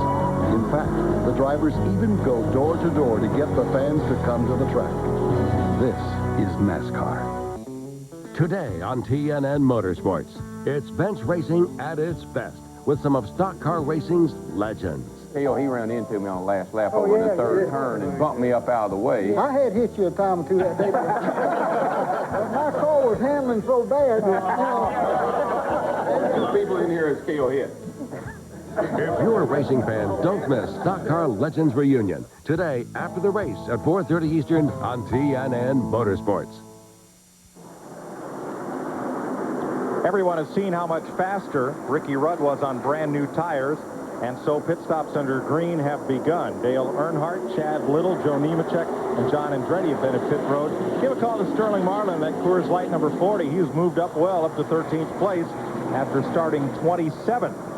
And Jeffrey Bodine up to 9th after starting 29th. Great battle for third place right now. Bobby Labonte really turned it up here. You can see him on the bottom side there, Jeff Gordon on the outside. And that challenge is at second place. Cal Petty in the pits. Rusty Wallace now pits. Bobby Labonte said his car was tight early in the race, but the racetrack has begun to come to him. He now moves up. And let's go to Glenn and Rusty's pit. And guys, as I reported a little earlier, Rusty's car was way too tight for his liking, so I imagine they're going to, and I see him going to the right rear right now. They'll probably take at least one round to find out, and they're putting one in the left rear, so they made an adjustment on the left and the right rear. There'll be 4 tires of fuel as well on this stop. These guys are some of the best in the business, so I can't wait to get a clock on their first short track, or less than a super speedway pit stop, and I've got them at 20.5. That's about a couple seconds slower than they normally do. Jeff Gordon comes in. Jeremy Mayfield is in. Elliott Sadler for the Wood brothers. And here are the leaders coming down pit road. Ralph is there. Here comes Jeff Gordon. They're going to make a chassis adjustment to this car. Jack Van Berry Muse with one punt gets the right side up in the air. They're going to put one round of wedge into the car. Berry turns it. He drops the jack and runs around to the other side. They will, of course, take more tires and fuel. Jeremy Mayfield's crew going to work on his machine as well. They're all done with Jeff Gordon. He is back out a good stop, 17 seconds even. 4 tires of fuel for Mayfield as well. He is away. Glenn?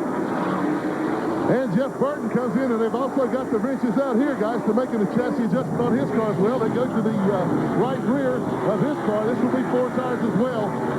Burton had complained that the car was a little bit tight earlier in the race, and they only made about a half a round to maybe a full round adjustment. Little fuel spillage there. We've got the clock on him. This looks like a great pit stop. Down and away in about 18.5 seconds. It'd be easy. Trouble on Bobby Hamilton. They backed him up. The NASCAR official has backed him up into his pit. They are rejacking the car. Not sure for what reason, but they've now sent him back out, but costly for the Ford car. It'll be easier to tell you who did not come in for a pit stop on this lap, because pit road has been a busy place under green.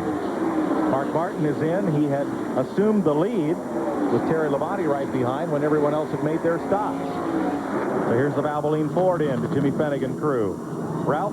Mark Martin is in, Mike. This car was not running perfectly. It was a little bit too tight.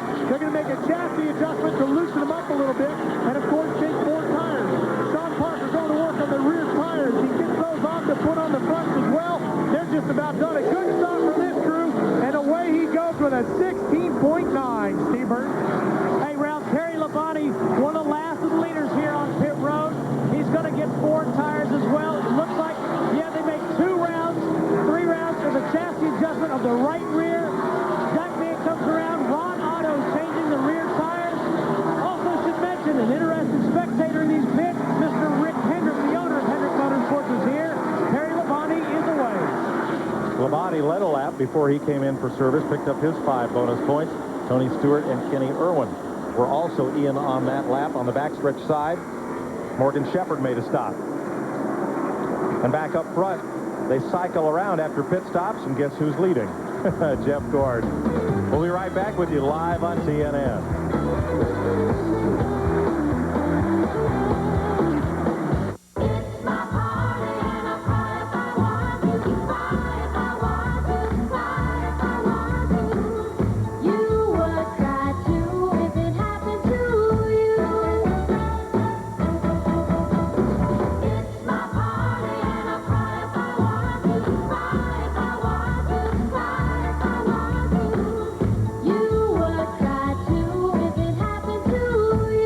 Your way, it just tastes better. These are Cobalt tools, the finest mechanics tools you can buy in any store. They've got contoured handles for a better grip, and a K-drive that grabs fasteners on the sides, not the corners, which means more torque, less rounding, and less slippage. So Cobalt tools can stand up to anything. From where I'm standing, that's a very good thing. Cobalt, setting the standard in mechanics tools. Made in the USA and guaranteed forever. At Lowe's Home Improvement Warehouse and online. Hunting for a great deal on a great ATV? Then hurry to your Yamaha dealer for all-terrain value days. And get 0 down and payments as low as $69 a month for 3 full years on not 1, not 2, but 9 great Yamaha models. So quit messing around and hurry to your Yamaha dealer today for all-terrain value days. Because at this rate, they won't last long.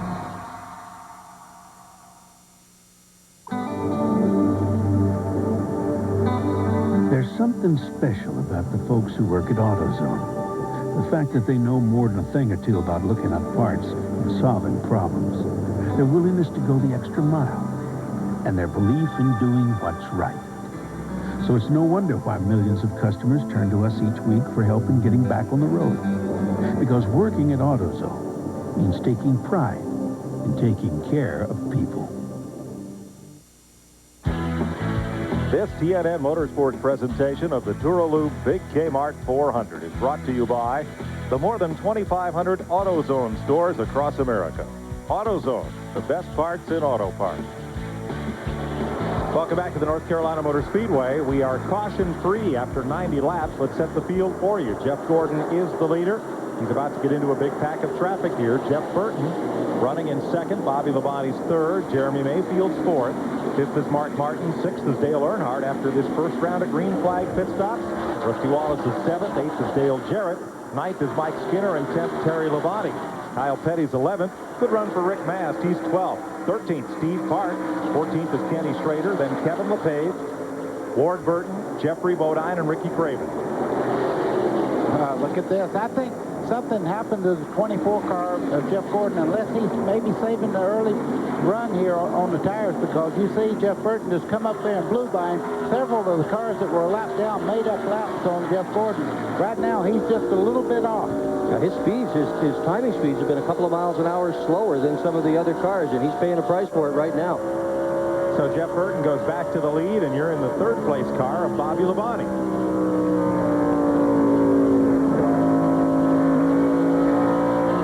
There were the best times on pit stops. Mark Martin came out fifth. Gordon came out second. Dale Jarrett eighth.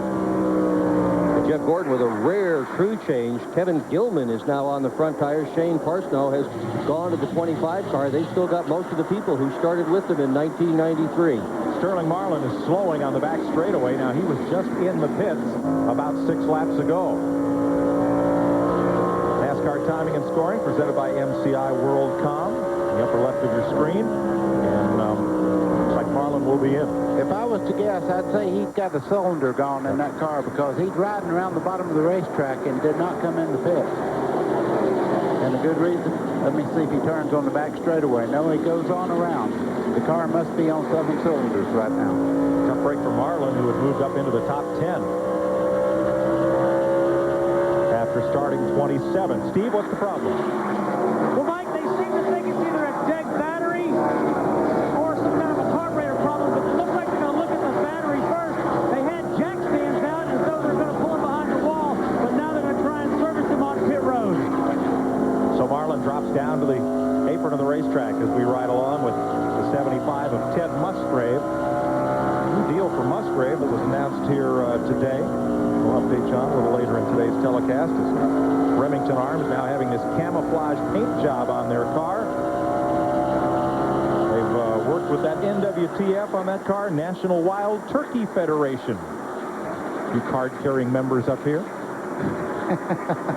Sterling Marlin goes on to pit road, and Steve Burns is there. And Sterling Marlin comes to the attention of the crew, Mike. They're pulling the hood pins. They're going to put their hood up. Never a good sign. Sterling Marlin is going to go ahead and change all 4 tires on his Chevrolet. You can see exactly what they're pulling some tape off from inside. Sterling can do little but sit helplessly as the cars go by him on the racetrack. Tony Glover is down here. We'll check with him in just a moment to get the exact details. Now, they're in the left rear, inside that wheel well. They have to take off an access panel to get to where the battery is mounted. That's one of the things they suspect could be the problem. Yeah, it's got a metal plate, as you said, Mike, and they have to take that off, then get the battery out. It's wrapped around in a rubber casing in there to keep it from shorting out. For the folks at home, their battery's up under the hood. Why are these batteries mounted here in the left rear? Forward bike. You want it as far away from the engine as you can have it, so you take it inside the frame rails there. Back for the lead. Jeff Gordon took it easy on the tires there. Now he's coming back. Gordon and Bobby Labonte looking for an opening there on Jeff Burton. You know, I wonder if that was exactly it, buddy. That Gordon was just being smart with those tires. Take it easy, break them in nice and smooth and nice and easy, and then off you go. You know, Dick, you've talked with Ray Evernham and listened to him on scanners before. It's just like he's driving the car. He'll get down there and he'll say, Jeff, I don't want you to burn those tires up. You can easily. Take it easy right now. As Bobby Labonte goes by on the outside there, the car looks to be really flying now. Jeff Burton, keeping the 99 on the low side of the racetrack, and Labonte goes past. Well, let's see him drive a wedge through this race traffic. He's running. Labonte looks really, really good. Both team cars of Joe Gibbs last week at Daytona had the same problem. A piece of the intake manifold broke off on both cars, wound up in the engine. That was the skip problem on both cars. One little piece. 102 laps complete here at the Rock. Bobby Labonte is the new leader over Jeff Gordon, Jeff Burton, and Jeremy Mayfield. Dura-Lube Advanced Engine Treatment protects your car's motor like no other product can. Sure, there are imitators. Hey, we're flattered by it. But remember, when it comes to protecting your car's engine, independent tests prove nothing compares to Dura-Lube. Dura-Lube, tomorrow's technology today. Dura-Lube, imitated but never duplicated. How's the car, Dale? A little tight off. 0 cars moving up. Let them on inside. Inside every member of Team Monte Carlo, there's a side that's kind of wild. Get another tire.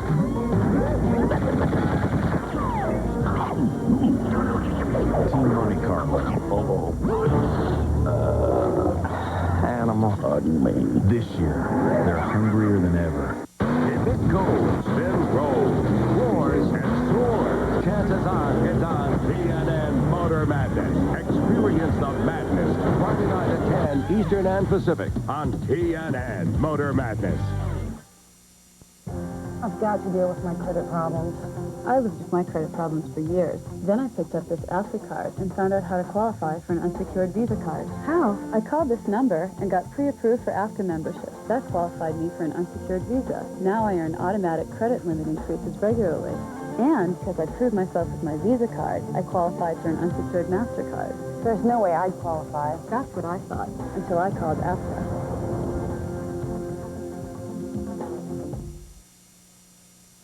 From the law offices of Vanilla and Deutsch. Do you owe back taxes? Business or personal, the IRS is now reconciling back-owed taxes, levies, liens, payroll taxes, as well as penalties at a fraction of what's owed.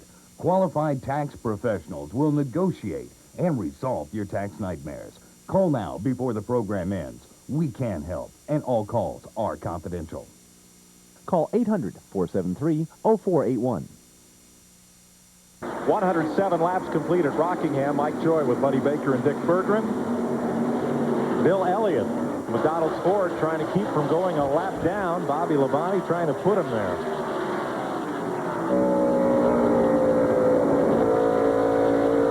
Boy, they're back in the throttle in a hurry there. You could hear him pick the throttle up way back in the corner, barely into the corner. He's got to pick it up nice and smooth, the old ache between your foot and the throttle. Buzz those back tires, no matter what.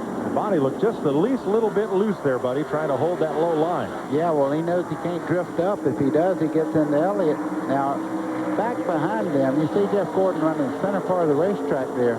Everybody's got an idea of what's really fast for the car right now. Look, Bobby Labonte just pulled right over.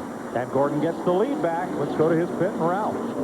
Well, Mike, just like you guys have been saying, they have been telling Jeff to go easy on the tires.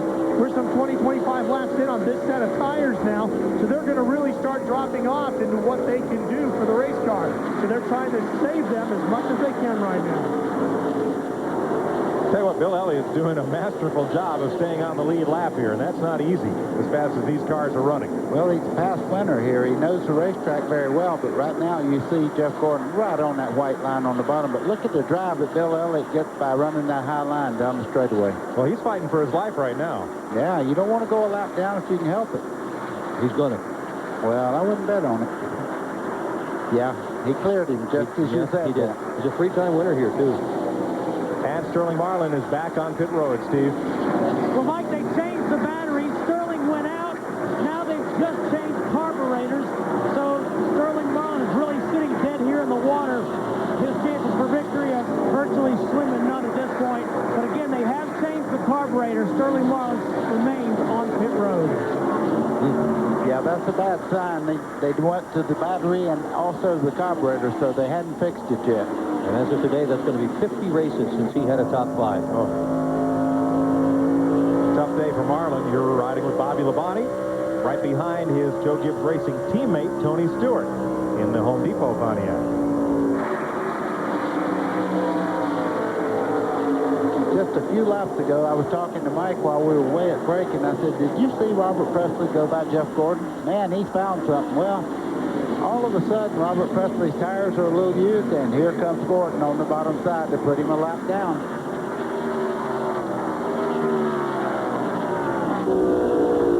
And now you ride with Jeff Burton. That's Gordon just ahead, lapping past Presley. Ooh, did they touch? Yeah, and I'm telling you, that's messing with a bulldog there.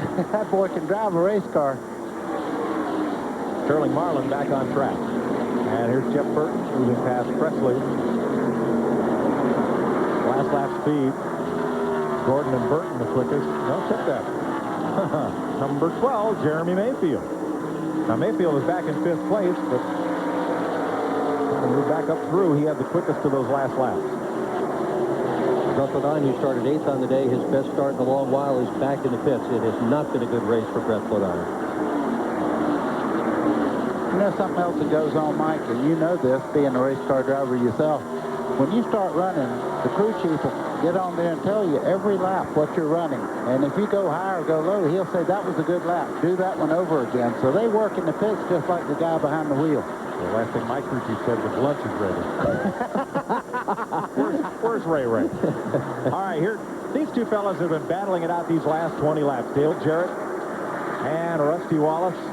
They've been about that close for the last 20 laps.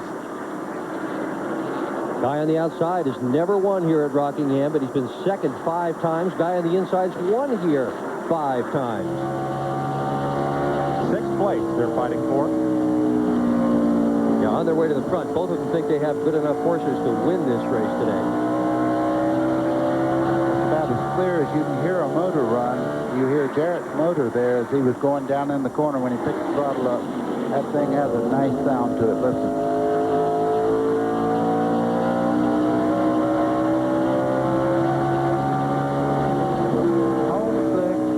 Some people like to listen to Lori Morgan, and you listen to engines, buddy. Ooh, I'm telling you, that's better than any violin I've ever heard. I'd rather look at Lori Morgan than any engine you have. Oh, thanks a lot. But I'll listen. That's a pretty sound.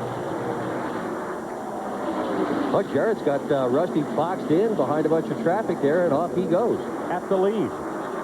Gordon, Burton, and Labonte now third. Lap traffic every time. Gordon really takes care of those tires when he's running on the bottom side of these cars when he's putting them a lap down. You see Michael Waltrip last week, great run. Having a great run now. Look at his drive he got off the corner there. For the lead. Burton up the outside again. Give you an idea of the pace they're setting. They're about to lap the 20th place car, Michael Waltrip.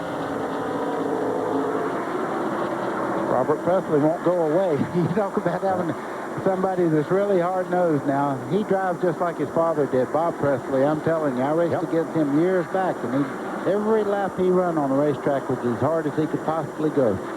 Kyle Petty in the pits. They're going to pick up the hood on the 44 car. And here goes Bobby Labonte back for second on the inside of Gordon, who finds the high lane kind of busy. Well, not this time. Bobby Labonte's doing a great job today. His problem at Rockingham has historically been losing a lap early. He has done it in 3 out of the last 4 races, and their goal today was to make sure that they stayed on the lead lap early. Robert Presley just got his lap back. See that slow car on the inside, Dick? That balked Jeff Burton, and that 77 of Presley came steaming around the outside and got back on the lead lap. Now, Michael Waltrip's back there, too. Wow. That's why you never give up. You hear people talk about you can never give up. Every lap, you run it the best you possibly can. Now he's back in the lead lap. Caution comes back out. He'll be right back up there with the leaders. And here comes Bobby Labonte. He has passed Jeff Gordon and comes up for second place behind Jeff Burton. 270 laps to go. Here comes Labonte sniffing at the lead. Great stuff up front. Oh, now the lap cars go high. That provides an opening for Burton, but he's just not quite quick enough on the throttle. Here he comes. Presley trying to squeeze to the middle. There's not going to be room. Here comes Burton, 99 on the bottom. But he's easy into that corner, and Presley gets a little reprieve. Oh, 3 wide. Ricky Rudd back on pit road. Michael Waltrip in the 7 and Robert Presley fighting to stay on the lead lap. You said that right. Look as they come off the corner there. Michael Waltrip will pull back even as they head down in turn 3. But the inside line just gets a little advantage after the center part of the corner. You'll see him pull back right there. Burton is cleared to 77, but Waltrip not giving it up. And Ray Evernham said, Jeff, I think you can go up there and take second if you want to. 3 wide in the back straightaway. Labonte wisely pedals it and lets the 2 lap cars fight it out. We've been caution-free so far. These guys keep racing like that, and we will not be caution-free. Give Mark Martin a call. He's in there now. But you're riding with him down the front straightaway. He'd move right in on the first 3 cars here. 4th place Mark Martin is now in the chase. Here he goes after Jeff Gordon off turn 2. He's got the inside on Gordon, and he may get him.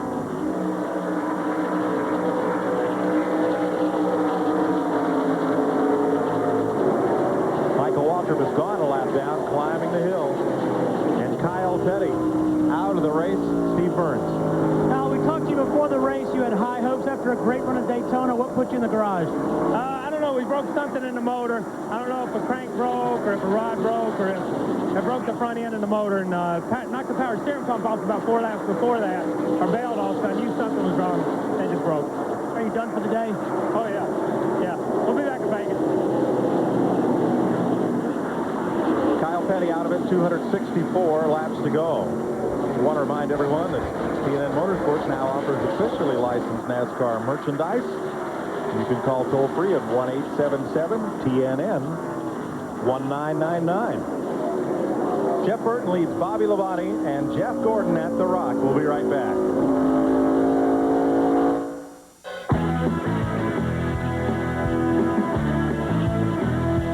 Hi, everyone. I'm Brian Collard. Welcome live to TNN Motorsports. For Jeff Gordon's fans, a must-have his inflatable chair, whether you're inside or outside at the race at the tailgate party. It's all done to the exact colors of Jeff's number 24 DuPont Chevrolet Monte Carlo, down to the Goodyear tires on either side, and a beverage holder on either side as well. $44.85 the price. Call us toll-free at 1-877-TNN-1999. Also available, this special Mark Martin die-cast package. The 124 die-cast metal car and the 164 die-cast platinum from the folks at Racing Champions, done as a set and limited only 7,000. His 1999 car. As a set, it's only $52.50. Call us toll-free at 1-877-TNN-1999. Stay tuned for more of the race at the Rock. Jeff Burton in the lead. It knows 2 speeds. Stop and go. It just beat a series of the toughest stop-and-go driving tests in the world, and it's brand new. Go ahead. Guess. You have 4.3 seconds.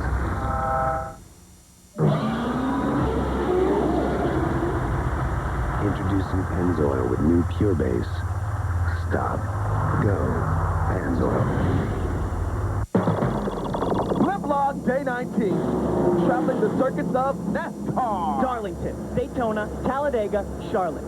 The drivers, the cars, the action, bumper to bumper, mono-y-mono at speeds of over 200 miles an hour, with us covering every heart-pounding, adrenaline-pumping moment at the incredible speeds of over 35 miles an hour, as fast as it goes. What? It's a good thing they keep going around in circles.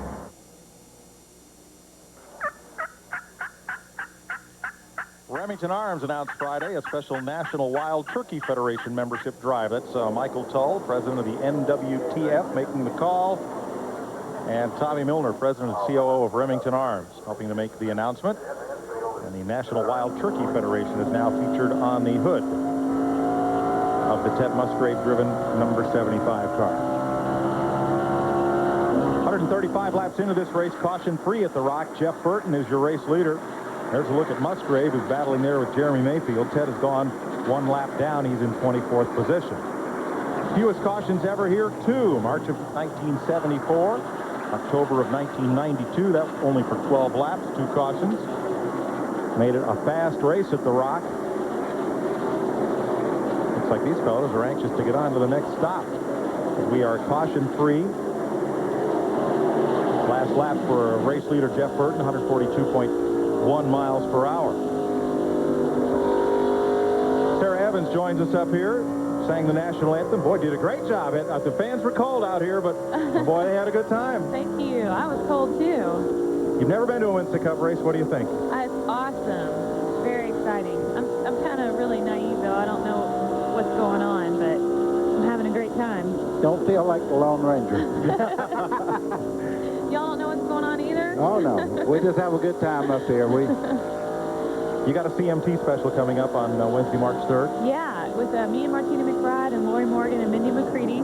And we're all going to be singing and talking, and it's going to be a great show. And there's going to be an album that comes out with all the songs on it from the show. It's titled Girls Night Out. Girls Night Out. None of the three of us up here will have any idea what's going on then. That's right. Okay. There you go. Then I'll feel better. Thanks for joining us. Enjoy the race. Thank you very much. Sarah Evans. Here's our Napa Field standing update. 254 laps to go. Jeff Burton, class of the field. Ford, Pontiac, Chevy. Bobby Labonte second. Jeff Gordon third. Let's go to Labonte's pit. Here's Ralph. Well, Mike, Jimmy Makar is the crew chief for Bobby Labonte. Boy, Jimmy, you guys have had a great race so far. Are you able to stay right on the strategy you wanted? Is the tires doing just what you need them to do? Car's pretty good right now. Bobby said it was a little bit tight. We start off a little too tight at the beginning of a run, and it frees up a little bit toward the end. But we want to keep working on it a little bit, trying to dial it in, get a little bit better for him. But right now, I'm pretty happy. We're just content to be where we are, looking at the front. Well, congratulations. You just took the lead. All in a day's work. Yeah, that's scary when you think they're going to adjust on it. That car's running awfully well right now. Look, he's about to lap. Dale Earnhardt up on the high side. Good wrench number 3, about to go a lap down. Wow, and that's the same number 3 that did so well at the tail end of 1998 as well. That's Earnhardt's favorite car, and he's going down a lap in it. Gordon's favorite car is named Butthead. That's the one he's got here. Good. Yeah. 3. Well, with the success that he has had with Butthead, anybody would like that car. I guarantee you that's the only Butthead on that team. Yeah. They are setting such a pace here. The front pack has now lapped all but the next 11 cars. There are now just 14 cars on the lead lap.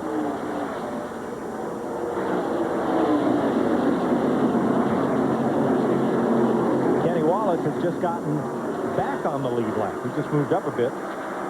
Nope, now he goes back a lap down. Okay, he was battling there with Bobby Labonte, trying to stay on the lead lap. Very dangerous to call somebody in front or behind the way they're sliding around on the racetrack right now. Now, Ernie Irvin got real loose a lap ago. Let's show you in replay. Okay, that's it. Watch the 36. When it breaks loose, he starts up towards the wall. Maintain control, but boy, you talk about trouble. When you can see it from here, it's 50 times as bad. Dale Earnhardt coming into pit road. After he gets a lap down, they are quickly in for right side tires. You got it. You got to get some speed back in that race car, or it's going to be all done and over with. Make that 4 tires. Yeah. Well, he's won races before after going a lap down.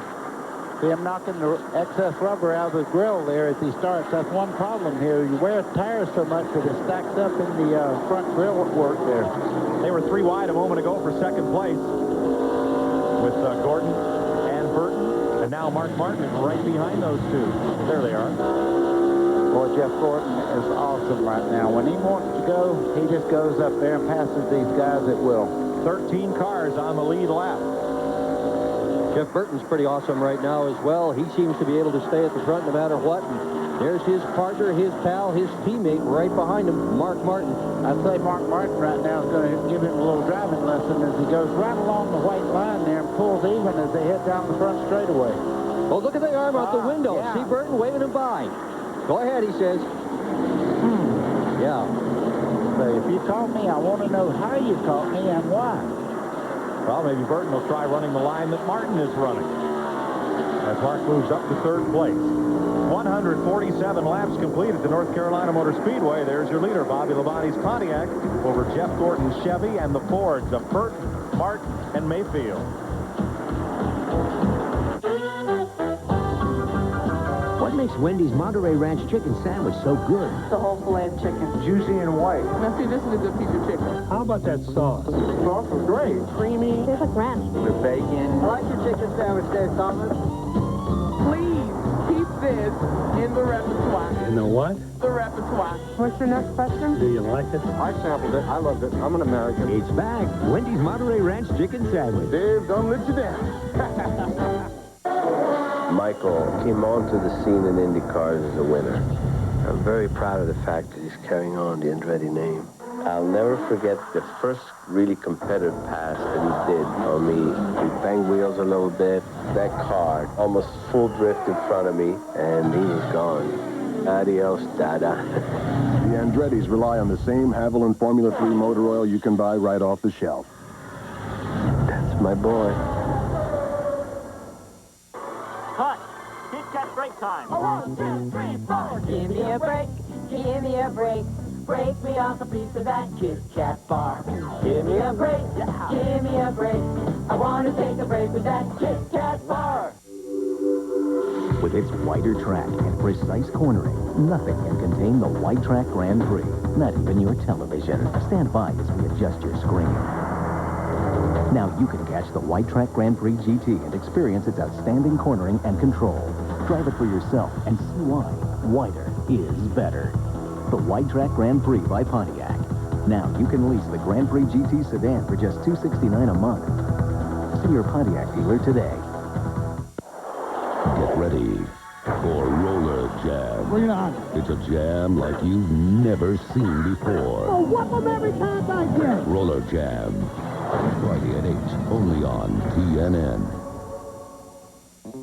Today on TNN Motorsports, it's bench racing at its best with some of stock car racing's legends. He ran into me on the last lap over the third turn and bumped me up out of the way. I had hit you a time or two that day. My car was handling so bad. There's people in here as Kale hit. If you're a racing fan, don't miss Stock Car Legends Reunion today after the race at 4:30 Eastern on TNN Motorsports. Race into the all-new and official store of NASCAR. Brett Bodine will be at NASCAR Thunder in Dallas, Texas, Friday, March 26th, 7 to 9 p.m. Call the number on your screen for a store near you. New leader, Mike. Jeff Gordon. And check out NASCAR online before, during, and after the race at www.nascar.com.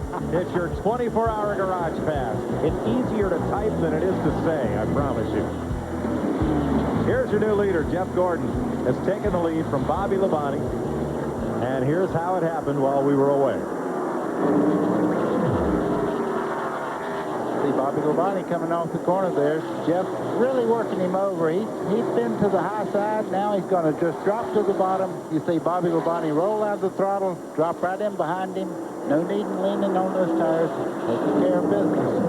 Green flag pit stops. Rusty Wallace is the first of the leaders to pit, and Glenn is there. Yeah, guys, he's still reporting an awfully tight condition, and the lap times have really dropped off in the last 6 or 8 laps. Oh, wow, we got a big tire gets away. It almost hit the pit wall, and NASCAR is going to hold him. I see the official. Rusty's pounded the steering wheel in frustration, but the tire off the right front got away. The car was done in about 19 seconds, but they're going to hold him here for at least 15 more seconds. What happened was, as the right front tire changer was finished, he set the tire down, or as he was working, he set the tire down, it came off the car, and it bounced and rolled across pit road. That's the reason for the penalty. There's advantages of being up here where we're at. We don't have to talk to Rusty Wallace right now like the guys in the pits do. Yeah, you would not want to listen to what Rusty has to say at this moment. Mike Skinner is in. Bill Elliott making a stop. Kenny Wallace is in. Kenny Schrader's already made his pit stop. We've been caution-free. We're 158 laps into this race, and we're down to about a dozen cars on the lead lap. Let's show you Rusty Wallace's pit stop. Okay, the jack's under there. Earl Barb and the jack, man. Now watch when they take the wheels off there. Right front, it just shoots right across pit road. The guy takes off after it. NASCAR says, no, penalty time. Yeah, you have to set that tire down flat like the rear tire is. Well, I've been down on pit road for a lot of these races, and let me tell you, it is incredibly intense down there. And Rusty has been pretty solid at the Rock. Gordon in. Jeff Gordon, And race Jeff leader. Burton. And Jeff Burton is in as well. So is Kevin LePage. Here's Steve. And Jeff Gordon's going to come down pit road, Mike. As you said, they're going to take a half round out of the right rear. They're going to clean his windshield. As Buddy Baker said, it gets very sandy here in Rockingham. They do make the chassis adjustment and a 4-tire change. Jack goes up on the left side. These guys are the best in the business. And he's down. Let's go to Glenn Jarrett. Okay, thanks, Russ. Same thing down here for Jeff Burton. His car also tight. They took about a round of bite out of the right rear. 4 tires fueling the car. He's down and away. Wow, great pit stop. We got him in about 18 seconds. Bobby Labonte is in. Mark Martin, Dale Jarrett, Ted Musgrave. Here's Ralph. Well, with Jeremy Mayfield, they made a chassis adjustment on the left rear. 4 tires and fuel. For Bobby Labonte, a little trouble with the right front tire. No chassis adjustment, but they will change tires, clean the windshield, and now problems with the left front tire. The big problems changing front tires, that caught Bobby Labonte big time. Terry Labonte is in. So is Tony Stewart. And here's a look at Mark Martin, who's back out. He was there for his stop. Yeah, Mike, Mark Martin did indeed just make his stop. Routine stop. They wanted to tighten it up just a little bit. Tighten the chassis up for Mark Martin, but a very good stop. And also heard that Jeff Gordon stop unofficially timed at 17 seconds. Pretty fast. Well, buddy, now we're going to see Superman out there. Oh, yeah. Right now, I could come out of retirement and run pretty well with fresh tires, but these guys that are so very good at taking care of their new tires, and the management of the tire starts right now. Sure does. This is the most important part of the whole tire run. 162 laps complete. Second green flag stop of the day just completed. We'll update the running order for you when we come back to Rockingham. Advance Auto Parts presents part number 6, Ed from purchasing. At an early age, Ed gained an appreciation for low prices. Yes, Edward. If you buy a whole lot of stuff, you can sell it for a whole lot less. Good, Edward. Good. High volume buying is how Ed keeps prices low for you. No, that's zillion with a Z, not trillion with a T. Advance Auto Parts. The best part is our people. Get ready. They're here. The most precious metals are about to arrive. Stand back, boys. Introducing Racing Champions Precious Metal Series Limited Edition Collectible Diecast. In gold. In 24-karat gold. And platinum. NASCAR collectibles so unique they could only be called precious metals. Better get your hands on them before we get them all. Racing Champions Precious Metals and Originals. There's a new series to collect every month. Available at your favorite retailer. The rigid 10-inch table saw powers through even the toughest hardwoods. The oscillating sander converts from spindle to edge belt sanding in seconds. Engineered for power and precision, each and every rigid tool carries a lifetime warranty. But when it comes to something with even more power, Rigid's got that too. Rigid, available at the Home Depot.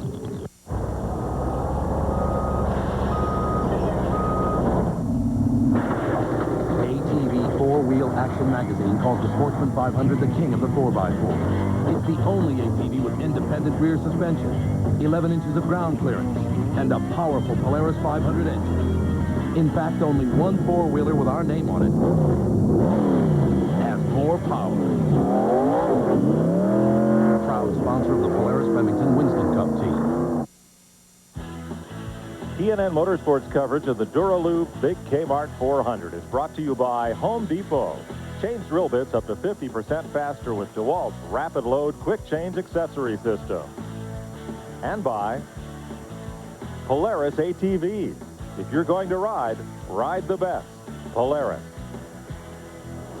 Jeff Gordon just had a killer pit stop, so he's able to run a pace and let some of these other cars by him. Robert Presley got back on the lead lap, so did Kenny Schrader. Here comes Bill Elliott, and Gordon just doesn't seem to be too concerned about cars that are passing him. Exactly right. The one he's worried about is in the mirror. Mark Martin's running second right now, and as long as he's back there, why burn the tires up? The other one he better worry about in his mirror is Earnhardt, who is 10th and back on the lead lap as well. There's your pit summary. Shows that Bobby Labonte lost 2 spots in that green flag round of pit stops. Mark Martin gained 1 of those, and so did Jeff Burton. How about Bobby Hamilton having that problem, coming in 8th and coming out 16th? And Mike Skinner picked up 6 spots with a quick pit stop from Larry McReynolds' crew. 18 cars are now showing on the lead lap. There may be a couple of those in there that have not yet made pit stops, like Ricky Craven. Now there is the second place car, Mark Martin, the Valvoline Ford. Trying to close in on Jeff Gordon. The last time they ran here at Rockingham, they had much shorter rear spoilers. They were about 1.5 inches shorter, in fact, and the front valence was a lot higher off the racetrack. NASCAR lengthened that spoiler, dropped the valence down, and what it's apparently done is let the cars stick a good bit better. The result, a very competitive race, particularly up front. Let's go to Glenn Jarrett with our AutoZone Tech Back. Guys, you're looking at Rusty Wallace pitch. Every time that a driver comes in, changes tires, they have a tire specialist. This is Jason Poole with the number 2 team. What he does, he takes a scraper and he scrapes an area out across the top, the surface of the tire here. You can see these little holes right here in the area that he had scraped. Those are wear bar measurers. What they do is they come in after the tire's been taken off, they calculate the number of laps, and then you can see him writing down how many 30 seconds of tread is left on that tire after he's been running. That gives them their tire wear. If the tire is wearing a little unevenly, let's say that it's wearing more on the inside than the outside on the front tires, then they may be able to adjust that. Not much you can do about it on the rear. But this guy's job is very, very important. He is one of the key guys on this team, particularly after a pit stop. Give them an idea of what those tires are doing on the racetrack. Thanks, Glenn. Rusty's running in 10th place after that penalty on pit road for the tire rolling across the racetrack.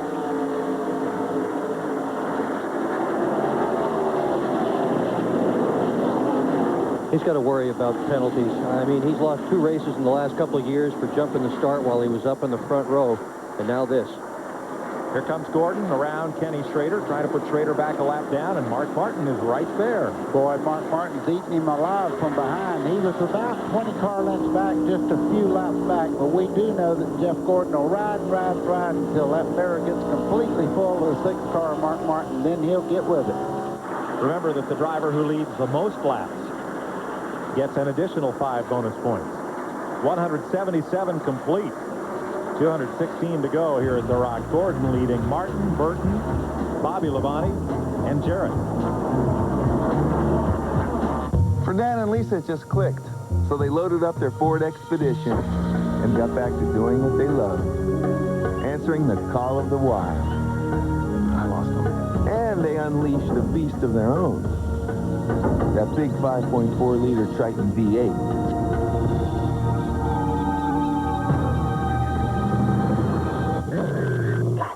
And you thought Little Red Riding Hood got a close look. Ford Expedition. Built Ford tough. That's me, Bill. Here we are at the Super 8.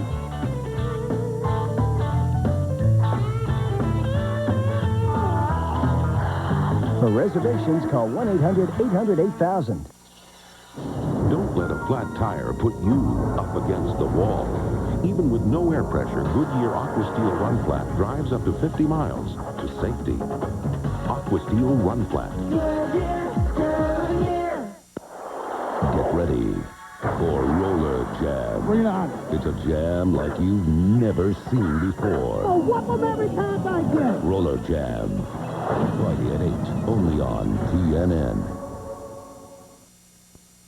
Here's how you can more than double your current life insurance coverage without paying 1 penny more than you are now. Call Best Quote. We'll prepare a free rate comparison of 5 top-rated term life policies that meet your specific needs. Here's a sampling of the huge savings Best Quote has recently uncovered. If that's less than you're currently paying, call Best Quote today for your free rate comparison. There's no obligations and no hassles. Simply the best insurance at the best rates from Best Quote. No salesperson will ever call you. Now you can create the body of your dreams with the new home video, Fitness Made Simple, Unlock Your Potential. In just 8 weeks of following Fitness Made Simple, I was able to dramatically transform my body and even develop the tight six-pack of abs I always wanted but was never able to see before. Burn fat, build muscle.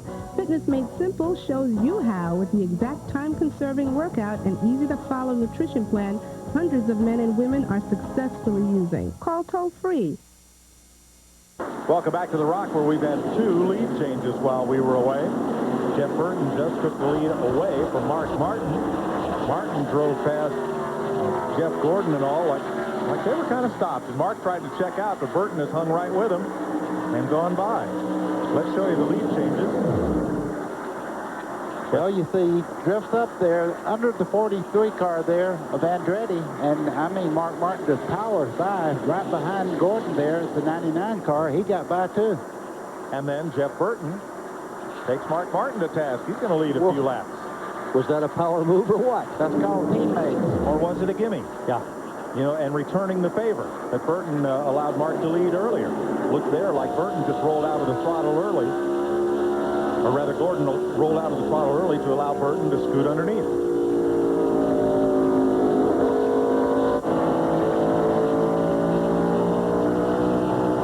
Ride with Mark Martin. Overdue to win a Winston Cup race at this place. Won 4 poles here. Won his first career Winston Cup race here. Last spring, this same event, he led the most laps. Didn't win it. Finished 3rd. He's won 9 Busch Series races here. And yesterday, he finished 2nd in the Busch race after starting 32nd and pitting on the backstretch. Yeah, he's good here. If he'd been on the front side, he probably would have won it. Yeah. Brett Bodine in the pit. After a top 10 start, here's Bobby Labonte, who is now in 4th place. Pretty soon, all the pits will be on the front stretch here at Rockingham. This week, Martinsville announced that they are going to have no more back pits, all on the front stretch. Rockingham is looking at the same thing, and it's virtually certain that all the pits will soon be on the front stretch only. And the entrance into the pits itself, on the front straightaway, you have so much more room to get into the pits that you, under green flag stop, you can make up 8-10 seconds on a guy that really has to whoa up to get in the back straightaway. 206 laps to go. Average speed, 140.5 miles per hour. That is 19 miles an hour faster than the race record. We are caution-free thus far. Ralph? Mike, here's what happened to Bobby Labonte on his pit. Mike Skinner's pitting right next door as he came down pit road. He knocked into the tires of Bobby Labonte's that were up on the wall, and it knocked one of the lug nuts loose. They glued these down to the tires, so when they went around and put the tire up on the axle, it came off. Took him an extra second or two to put another one back on and get it mounted up properly. That couple of seconds, as you pointed out, cost him quite a few positions on the racetrack. That's why Bobby Labonte is now back in 4th place and has some ground to make up on the 3 leaders, Jeff Burton, Mark Martin, and Jeff Gordon. 5 laps to halfway. There's a $10,000 bonus for halfway. And don't forget to know the name of the halfway leader. Write that down. I think Mark wants to go up there and give his teammate a little run for that little cash dash there. You see him looking to the outside. Now he's looking to the inside as they come up on Robert Presley. Presley's my hero today. He has really run to keep that car on the lead lap, and he's doing it again. Started 40th today. And he's in the back pit as well. Yeah, but as he goes up, you see Mark Martin look on the bottom side and gets great traction. And see you later. Presley just couldn't defend both lanes at once. Yeah, especially against 2 teammates. Well, I don't know. Here he comes again down to turn 1. Drives it down in there. He's gained 28 spots today, more than anyone. How do you say 10,000? Cha-ching. Cha-ching.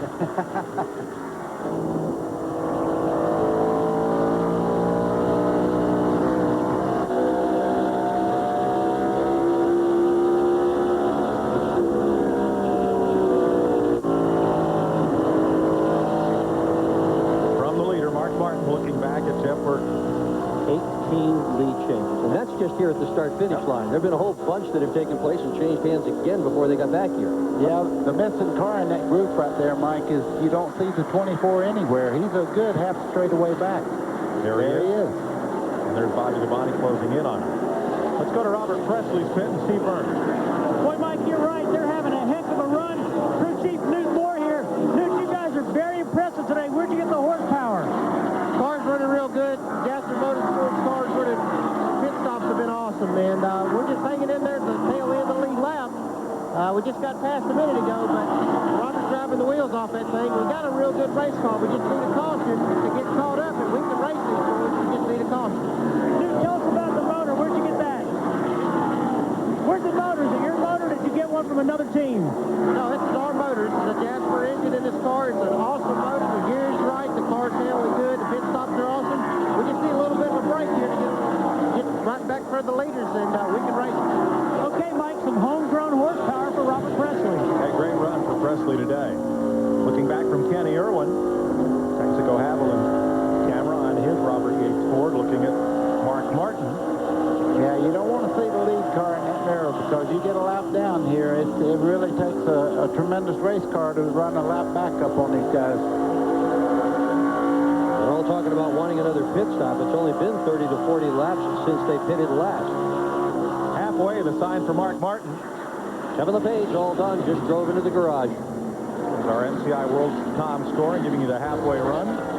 So for all you entrants in the Pedal to the Metal sweepstakes, take out your postcard, erase Jeff Gordon, because I know you wrote that down at the start of the show. The leader at the halfway point is Mark Martin, so send in his name along with your name, age, address, and phone number. And you could win the grand prize, a Ford F-150 4x4, or a first prize trip to a NASCAR race that's aired here on TNN. You have to send your entry in by April 19, 1999 to win a trip to the Winston. 195 laps to go, Mark Martin. Here at the Rock, we'll be right back.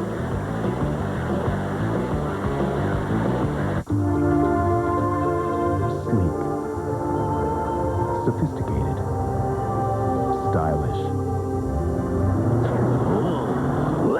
And yet with an exhilarating V6. Chevy Monte Carlo lets you express that hidden part of your personality, just dying to get out. Mr. Freeman. How are you? Tommy. Monte Carlo. The side you show the world is up to you.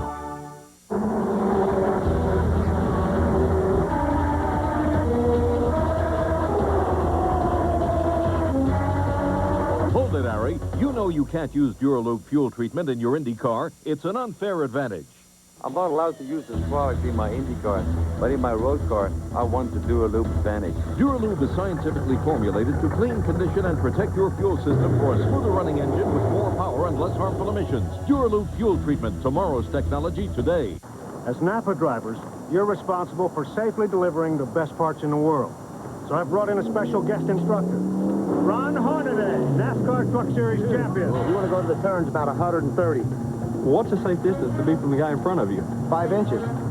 It's called drafting. Oh? All right, get in the truck. I'm going to have to show you. You getting all this down? They're going to can me for this. It's tax time. But it doesn't have to be a bad time. Even though there have been over 800 tax law changes that could make your taxes more complex, there could also be a good refund in all those changes, if you know how to find it. Well, we know how to find it. H&R Block. We know. Do you?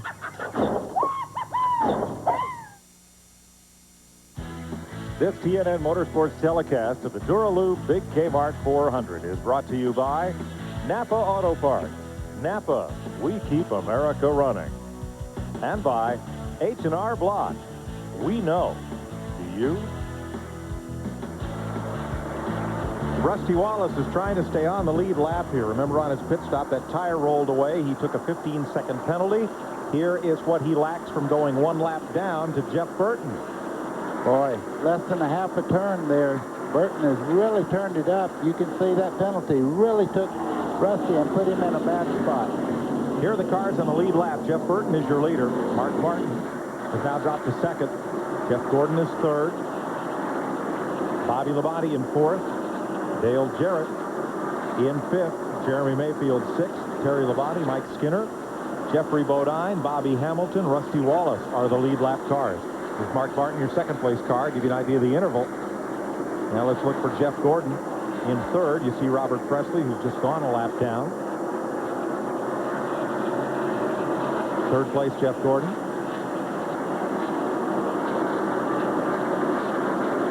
And he's got quite a gap on fourth place, Bobby Labonte. Kenny Irwin is 2 laps down in 28th place. The 28 car, Jerry Nadeau, right behind Irwin in 29th.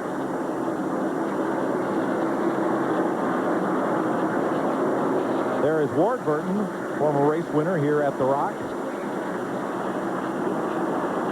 Ward is in 13th place, 1 lap down. There's Ricky Rudd, the pole sitter, has been in and out of the pits. He is 35th, 3 laps off the pace. The 97 of Chad Little is in 30th position, and the 42 of Joe Nemechek has made a couple of pit stops. He is 36. Trouble. Back straight away. Ted Musgrave is involved. That's that car off the left of your screen, and there's one up by the wall. Looks like Ernie Irvin. He's just had no luck at this racetrack. 5 of the last 6 starts he's had here, he's back pitted. He hasn't even been fast enough in qualifying for a front pit. It's got a flat right rear and left rear. Damage to the left rear corner there. And that paint job was designed by a fellow named Jeffrey Thomas, and he gets my award for most creative paint job on the rear. Look how scared the yellow M&M is on the back. Well, he's the one that just backed into that wall. Mike, I definitely wouldn't say he didn't have any luck. He was stopped in the middle of the racetrack coming off the corner, and these spotters did a great job of telling their drivers there's a car stopped up there. Everybody got by without getting into him. That poor yellow M&M. Yeah. Well, he's a much better driver and a much better team than the results of recent Rockingham races have shown. Let's see what happened here. All by himself. You see it turn around there, head up towards the outside wall. He'll just barely get into it with the left side there. There's Musgrave hitting the inside wall. For bad luck for Ernie Irvin, but I will tell you that Rusty Wallace, for him, that was a tremendous break because he was almost a lap down. And here is Ted Musgrave. You can see the rear end is really bent askew because he's crabbing it down the pit road and headed for the garage. Well, lead lap cars, here they come. Now let's ride with Ted Musgrave. There's Ernie Irvin. Oh, he just starts wiggling right by himself, it looks like. Buddy, we've said many times on these telecasts, as you come off turn 2, the transition from the corner to the flat is so abrupt. Is that what caught Musgrave? That and the banking over there, when you jam the brake on, it throws the back out, and then you chase it, and you sometimes get behind on your steering just a little bit. Mike Skinner, Rusty Wallace, Bobby Hamilton, Terry Labonte, Jeffrey Bodine, Jeremy Mayfield, virtually all the lead lap cars on pit road.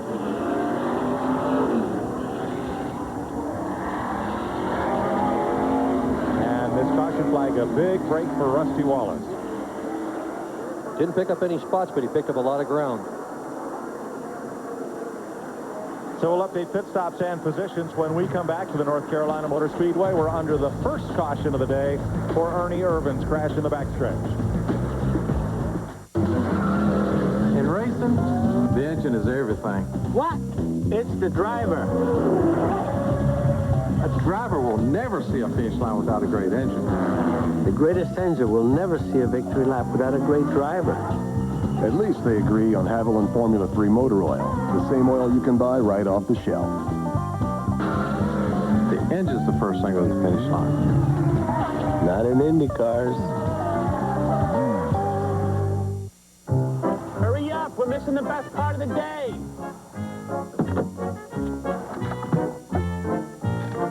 Catch anything yet?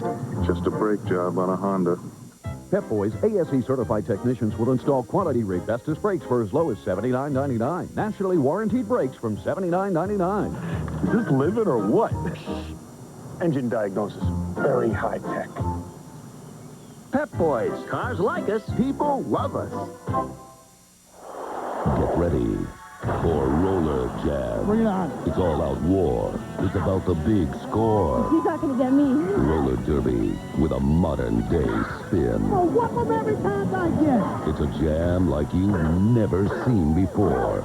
It's all-out war. It's war on the track, and I'm ready for him now. The Hot Dice take on the Sundogs. Roller Jam. Friday at 8, only on TNN.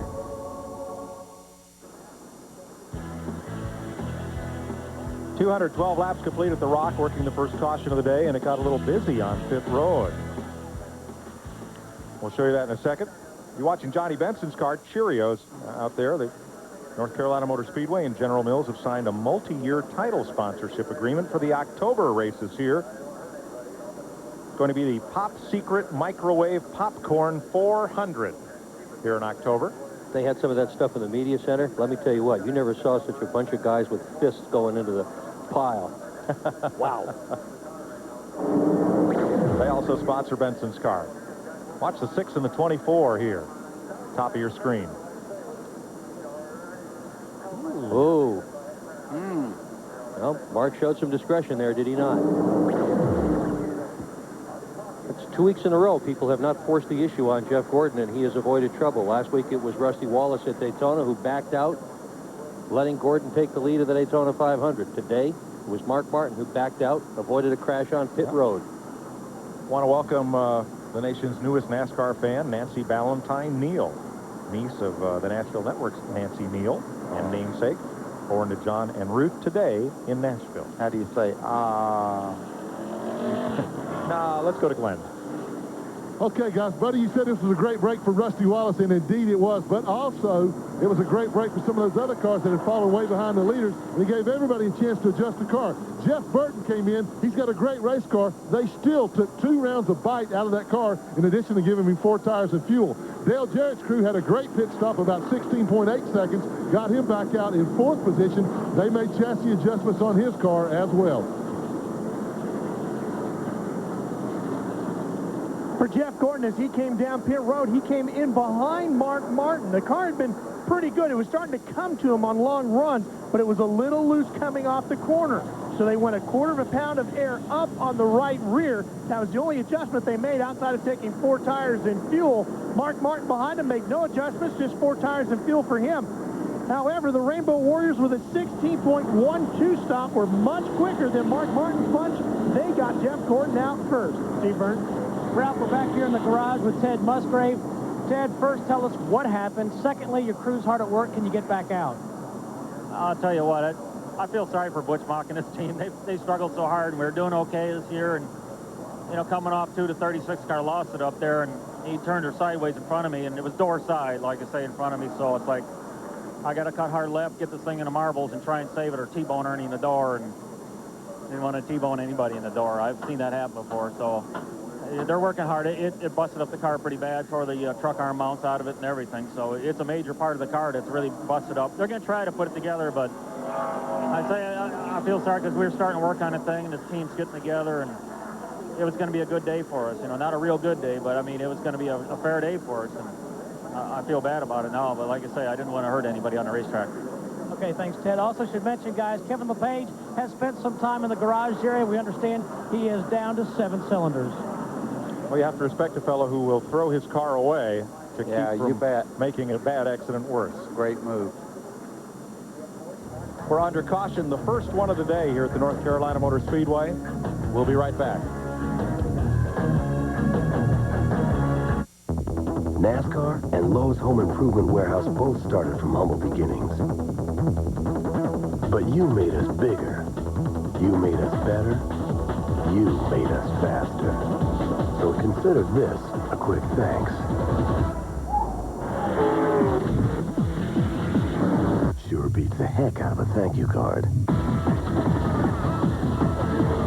Lowe's, official sponsor of the number 31 NASCAR Winston Cup stock car.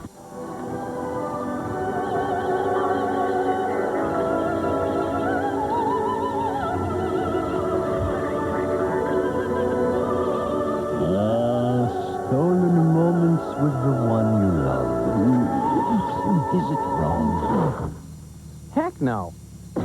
if you love that one-of-a-kind two-all beef patty taste of McDonald's Big Mac? Calling all units. Be on the lookout for the Hamburglar. Did somebody say McDonald's?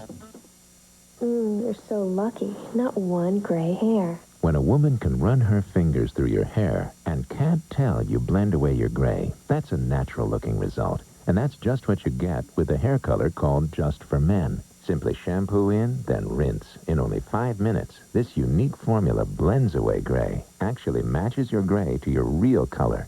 So nobody knows, even close up. I just love your hair. Just for Men. It looks so natural, even she can't tell. To help you remember 10-10, 3-4-5 long distance. We're here with the 3rd, 4th, and 5th runners-up in the Miss North America pageant.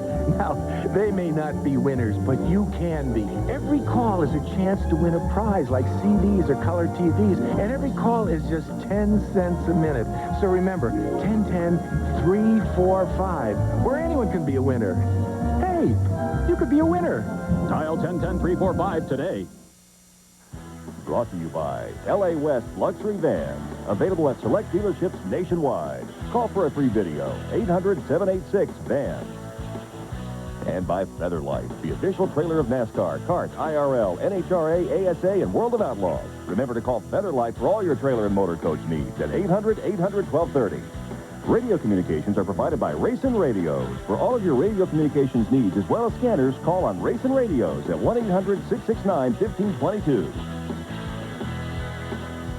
Working the first caution of the day, 217 laps complete. Jeff Burton leads Jeff Gordon, Mark Martin, Dale Jarrett, and Bobby Labonte. Jeremy Mayfield, Mike Skinner, Terry Labonte, Bobby Hamilton, and Jeff Bodine in the top 10. Rusty Wallace, 11th, is the last car on the lead lap. Let's go back to the garage and Steve Burns. And Mike, we're with Kevin LePage. And Kevin, I know you started this race 15th. You're not where you want to be. You look absolutely heartbroken. 2 years in a row. Last fall, we had this Prime Star Taurus running pretty decent, and lost the motor, first car out. Fortunate enough today, we went first car out, second car out. And I tell you, James Vince built this great, brand new race car.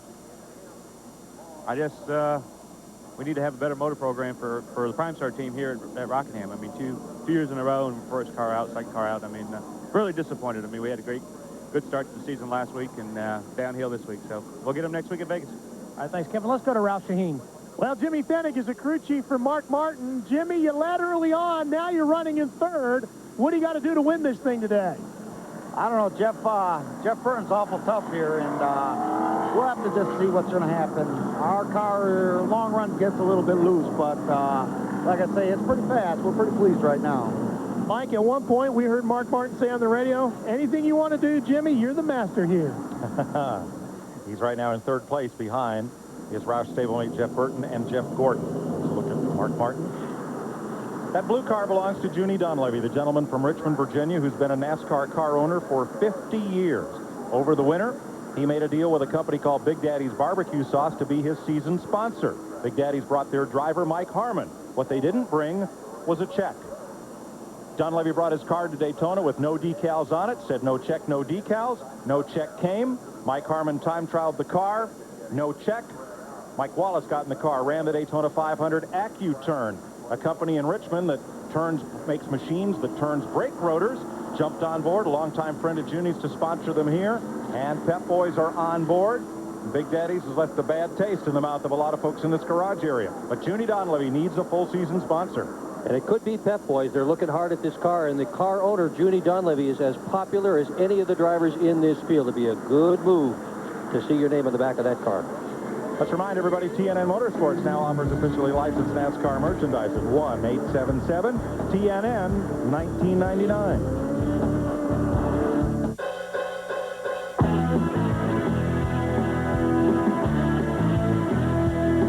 I'm Brian Pollard. Welcome live to TNN Motorsports, and take a look at this special trio of die-cast metal cars of Mark Martin, Bill Elliott, and Terry Labonte. Available as a set at only $34.85. Done to a 124 die-cast metal size by the folks at Racing Champions. Call us toll-free at 1-877-TNN-1999. And the very unique and one-time race paint scheme only of Jeff Gordon's Chrome Illusion from the Winston back on May 16th, 1998. A 125 die-cast metal car from Action Performance at $38.50. And the Tahoe counterpart, this is also done in a 125 die-cast metal size with that famous number 24 and the 50th anniversary logo there at 4750. Call us toll-free at 1-877-TNN-1999. Stay tuned for more of the race. Jeff Burton in the lead at the Rock. Get ready for Roller Jam. Bring it on. It's a jam like you've never seen before. Oh, whoop them every time I get. Roller Jam. Friday at 8, only on TNN. Think you would get Mr. Smith and enjoy your new car.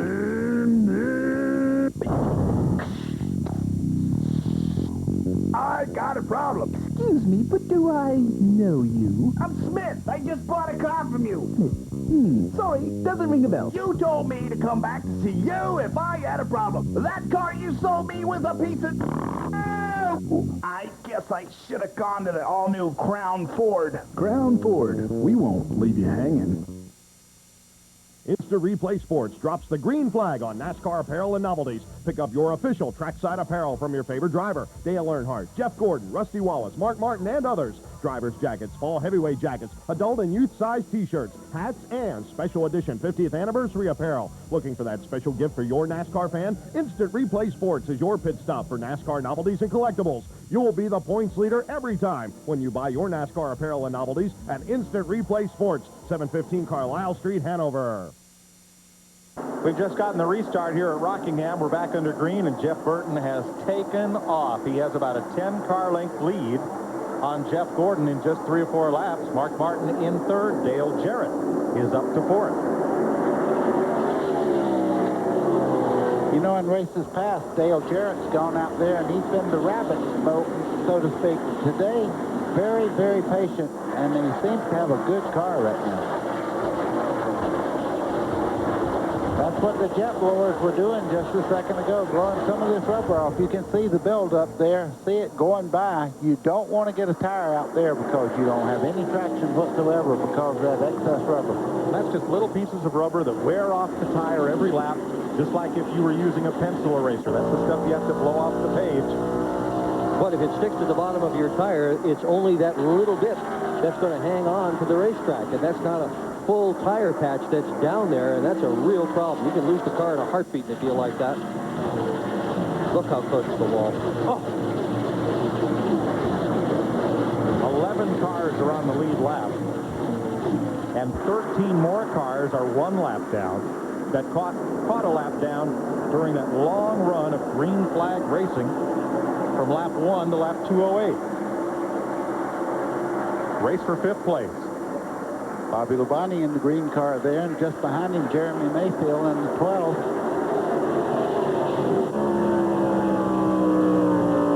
Those two have been in the thick of it all day long, right up in the front 5 or 6 cars.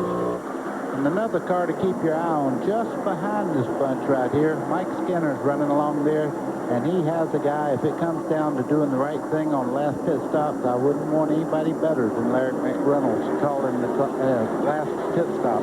But, buddy, look as they go into turn 1, and look what's changed.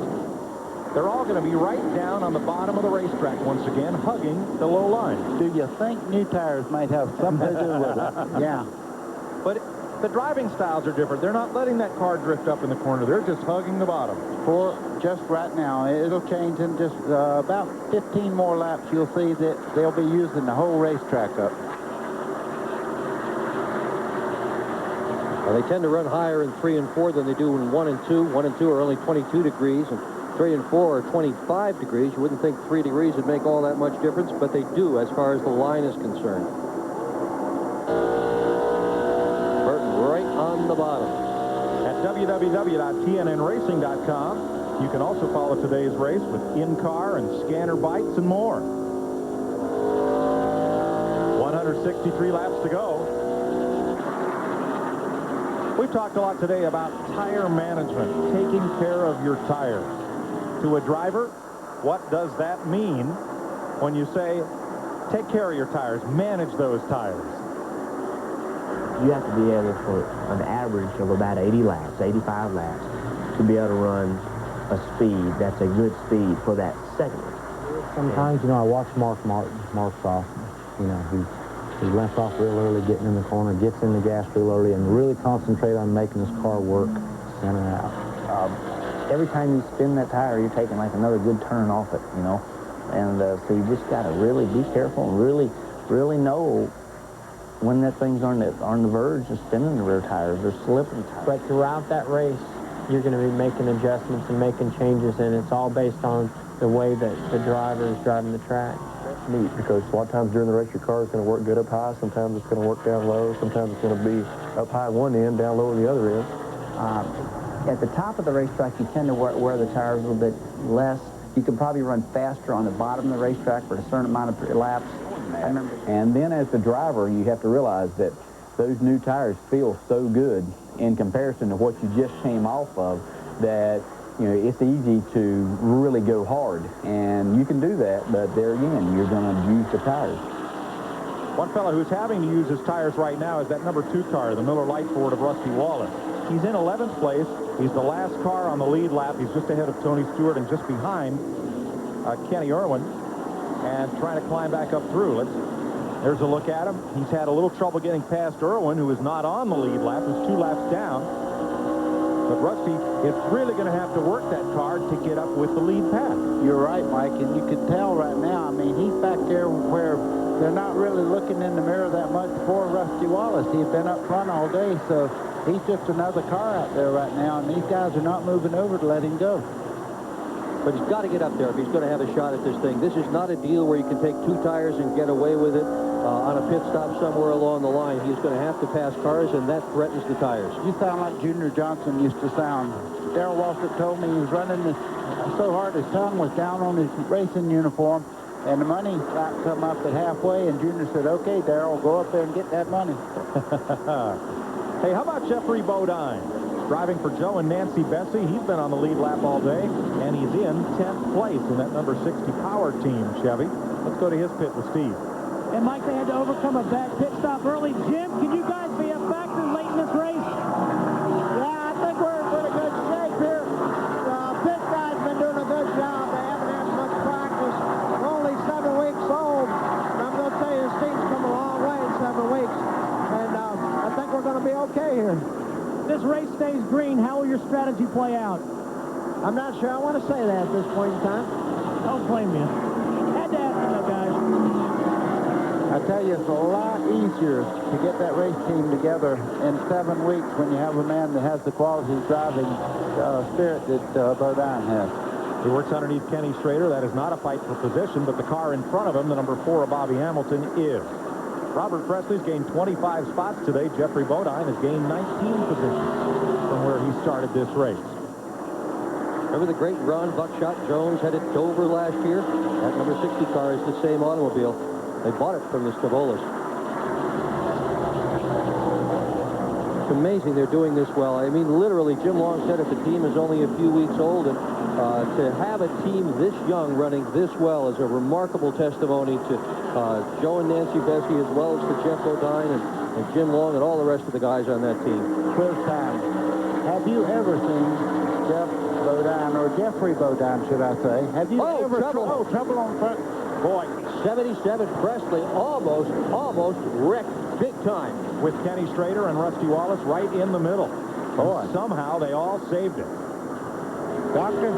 I scared you, didn't I? Value. Sorry, Professor Baker. Okay, we're back in class now. I've never seen Jeffrey Bodine have a bad run in any car. He really makes the race car go. Watch this. Okay, they make contact right there. You see Schrader straight ahead, but wow, Presley was in trouble there. Rusty Wallace went way down on the low side of the racetrack in the 2-car. That could have been big. Robert Presley's had an interesting day. Yep. He is just off the lead lap in 15th place. And coming back. Now, he and Schrader are fighting for position. Schrader is 14th in the score, number 33. You know what, Mike? Fighting is the right word. Yes. This is getting aggressive now. And Rusty's saying, let me get out of here. Yeah, he didn't want anything to do with that. Look at Tony Stewart. Yeah, Tony Stewart is part of that battle as well. Stewart is the 16th place car, 1 lap down. That orange car, number 20, going down on the flat, almost going into turn 3 there. Hard to believe this is only Tony Stewart's 2nd ever Winston Cup start. Now, Dick, tell me about the difference between the ex-open wheel drivers you talk to, the ex-dirt track drivers you talk to in the garage, and the ex-pavement short track drivers you talk to about this racetrack. It's kind of neat, Mike, because I've told almost all of them. And the guys who have run dirt, when I talk to them about how abrasive it is in the turns, and I ask them, have you ever actually been out there, gotten down on your hands and knees and felt it? And the sprint car drivers, guys like Tony Stewart and Jeff Gordon and Schrader all say, oh yeah, I've been out there. And that's because reading the track is ever so important in dirt track racing. The pavement guys, hey, the majority of them haven't any idea. They just know this place is abrasive. They know there are several lines, and that's it. But they haven't gone out and actually felt the racetrack or gotten down and seen it up close. This is a great battle for 13th place, the 33. Schrader, the veteran. Number 20, Tony Stewart, the rookie. And just behind them, Earnhardt soldiering along there. Been in trouble most of the day as far as the car really hooking up for him. But he is also part of that battle. He's the 17th place car. Lap down. A lot of one-lap down cars today. 11 on the lead lap. 13 cars, 1 lap back. 147 laps to go. We've only had 1 caution here at Rockingham. That one for Ernie Irvin. Spin, and he collected Ted Musgrave in it. We'll be right back to Rockingham with Jeff Burton leading after this.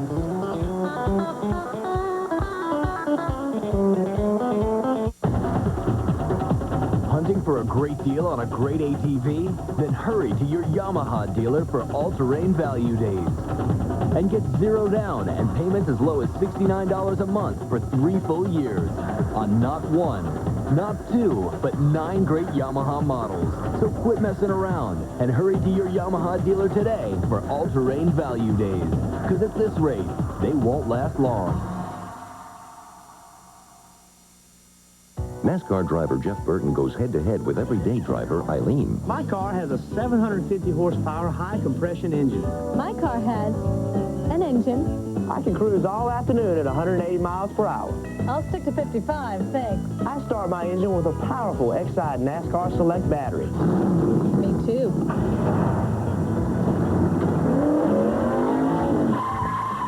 Thanks. The Exide NASCAR Select battery. It's not just for race cars. Green buddies, I got some bad news. Good. We got canned. They want us off the rocks by the end of the day. What did you just say? Canned? Who got canned? Okay, freeze the swamp. You guys can talk? Of course we can talk, you bonehead. What does canned mean? But all you said was Bud and We were reading from the script. You should try it sometime. What does canned mean? Don't be fired. Canned means fired? I can't breathe. Gonna get sick? Wait, no, don't get sick. Getting sick? Put your head between your legs. Someone get him a bucket. Now, how is that supposed to sell beer? Oh, yeah, those first ice boats had a lot of speed, but not a whole lot of control. Yeah, with the blades setting there, they couldn't steer around the ice fishing holes. Oh, geez, learn the hard way. Wider is better. With its speed-sensitive steering technology, the White Track Grand Prix gives you precise cornering and control, even at a good clip. You betcha. Better, better. Wider is better. The White Track Grand Prix by Pontiac. Coming up on TNN Motorsports, our first televised Pennzoil-Wardle of Outlaws race this season. The greatest show on dirt goes to Las Vegas for the Silver State Shootout Saturday night, March 6th, 10 p.m. Eastern and Pacific time here on TNN Motorsports. Mike, all you have to do is give Jeff Gordon about 20 laps into a run, and, buddy, he comes on. He's right on the back of Jeff Burton now as they go down in turn 3. He picked it up some. In the modern era of Winston Cup racing, Cale Yarborough was the first driver to win 4 straight. He did it in 1976. Darrell Waltrip in 81. Dale Earnhardt did it in 87. Harry Gant in 1991. And Bill Elliott in 92. Mark Martin in 93 won 4 in a row. Jeff Gordon in 98. And he has now won the last 3 races. The first driver ever in NASCAR to win 4 consecutive races was Billy Wade in 1964. He was driving for Bud Moore in a Mercury. It's probably my favorite thing, modern era. What is that? Well, since they reduced the schedule from 60 or 70 some races a year down to approximately 30, that is defined by NASCAR as the start of the modern era. In the last 10 races at Rockingham before today, Jeff Burton had led a total of just 37 laps. Now, he has led 145 right here. And he let his friend take the lead. Jeff Gordon back in the lead again. Burton's got a bit of a wiggle in that car. We saw it after Gordon went by. Burton's car just wiggled on him.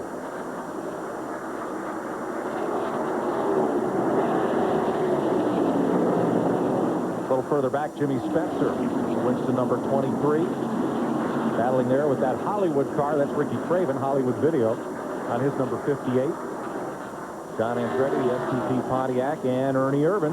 That yellow M&M on the back still looks pretty scared, buddy. Yeah, the thing though, you notice the car is tracking around the racetrack quite well, even though he did spin over there and got some damage to the left rear corner. Seems Ernie Irvin back up to speed pretty well. And he's about 3 laps back. Well, Spencer climbs the hill and the pack moves underneath him. Yeah, momentum here. Woohoo! They almost made contact coming off turn 2 there. Wally Dolleback and Johnny Benson are part of that battle as well. And except for Spencer, that whole group is fighting for position. Jimmy is an additional lap down to the rest of those cars, and Ernie Irvin is as well. Spencer runs this racetrack exceptionally well. He really does. He was 4th here in this race last year. Back in '96 in this race, he led 53 laps, looked like a winner before the engine blew up. It's surely one of Jimmy's best racetracks.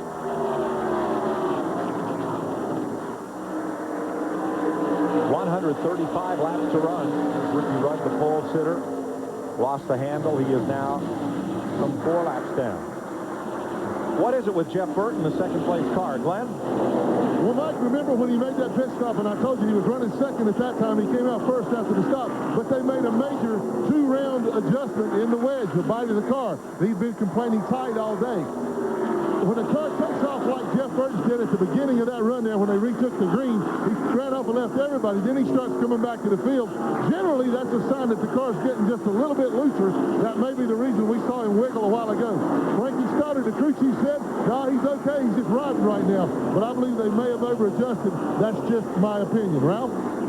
Glenn, everything is going great down here for Jeff Gordon's crew. The only thing Jeff has radioed in about recently is at one point he thought he smelled something burning. Ray Evernham, the crew chief, radioed back out and said, don't worry about it. It's probably just the excess rubber that is built up inside. With so many marbles out on the racetrack, you can actually scrape pounds of the stuff back out of the wheel wells, Mike. As you know, when the race is done, pounds of the excess rubber just builds up inside the engine bay. If something gets on something hot, it can burn. The driver can smell it inside. They're not too worried about it right now. Also, the exhaust on these cars comes down the side of the car, and every once in a while they kick a piece of rubber back in between the exhaust and the body panel itself, and it'll smoke and stink like you wouldn't believe. As you're watching Gordon and Burton lead all these laps, would remind you that the leader of the most laps has not won a race here since Jeff Gordon did it back in 1995.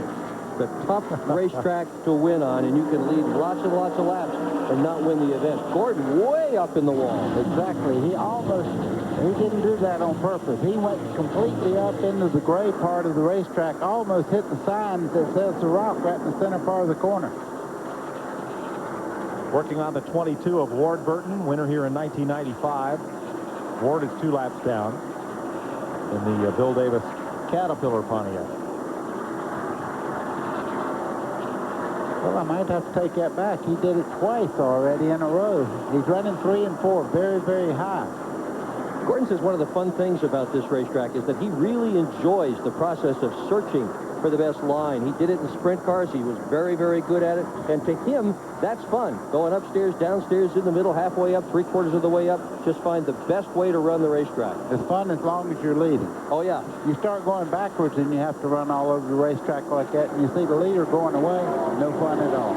7th place just changed. Bobby Hamilton moved past Jeremy Mayfield as we watch the leaders, Jeff Gordon and Jeff Burton. 265 laps complete here at the North Carolina Motor Speedway. We'll be right back with you live on TNN. Every time you start your car, you're waging a war against friction.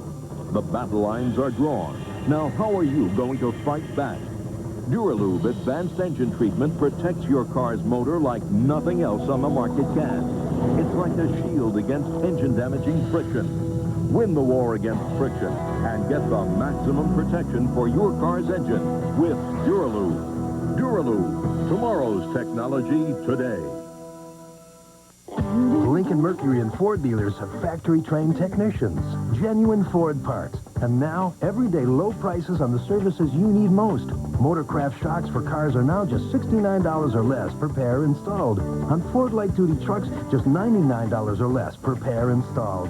The right people, the right parts, and always the right prices. Quality care service at participating Ford and Lincoln Mercury dealers. At your service, quality care. I hope I see you there. Get ready for Roller Jam. Bring it on. It's all-out war. It's about the big score. He's not going to get me. Roller derby with a modern-day spin. Oh, whoop them every time I get. It's a jam like you've never seen before. It's all-out war. It's war on the track, and I'm ready for him now. The Hot Dice take on the Sundogs. Roller Jam. Friday at 8, only on TNN.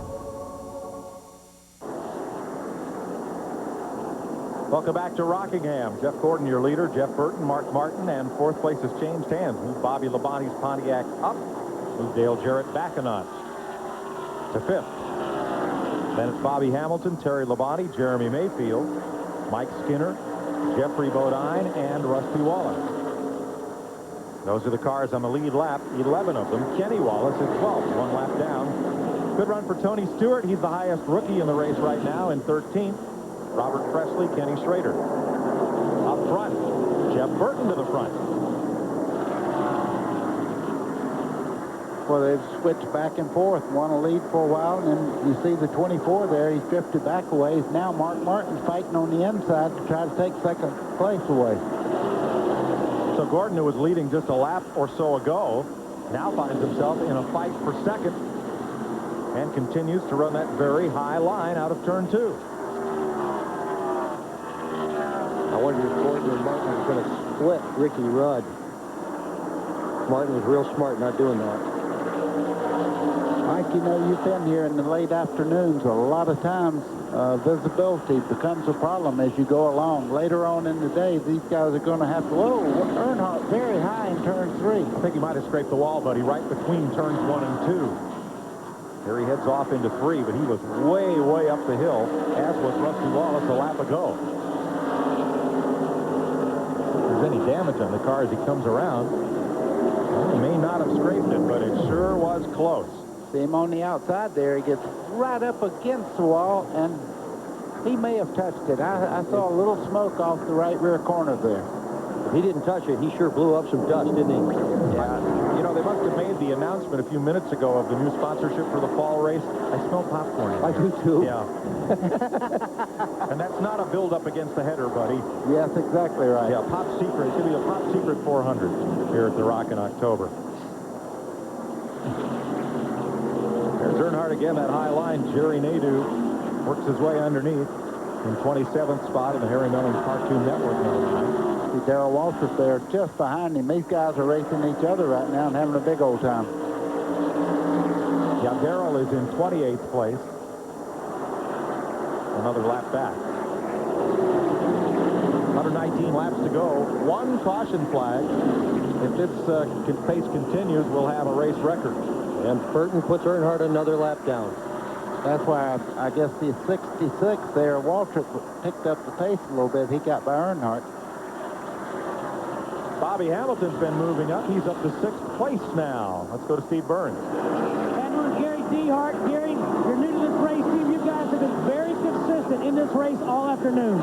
Gary's pretty good right now, but I think he's a little bit off with this set of tires we just put on. We had a wedge adjustment this time here. I don't think it was the right thing to do, but we'll get it better in just a little bit. He's really happy with the car. All right.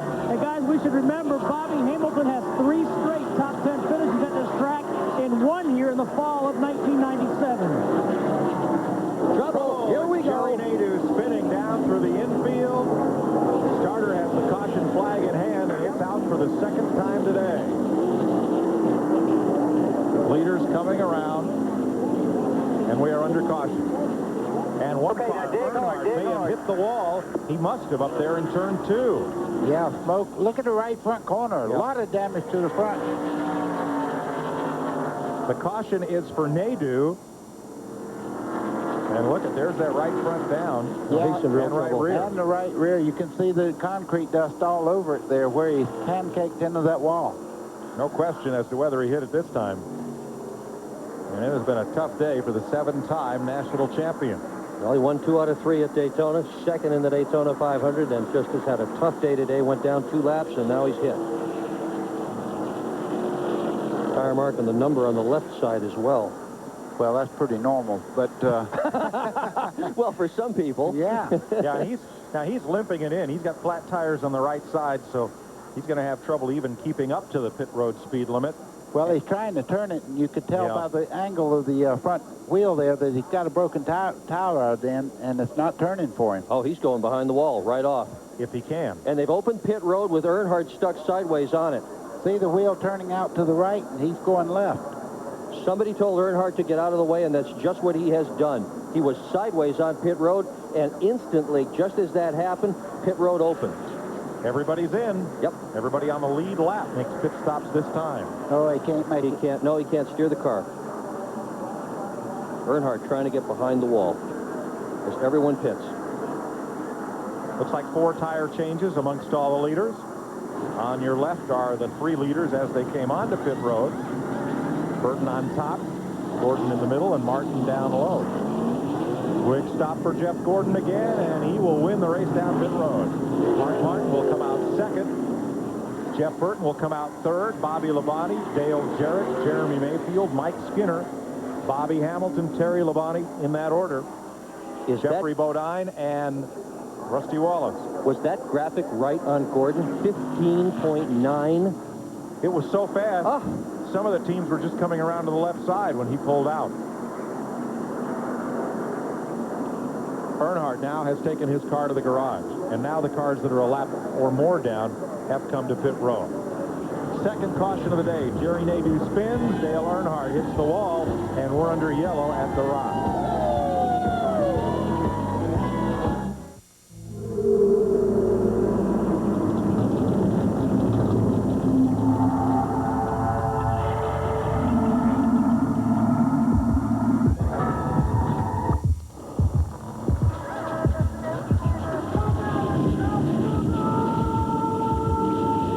You have your weekend projects. We have ours.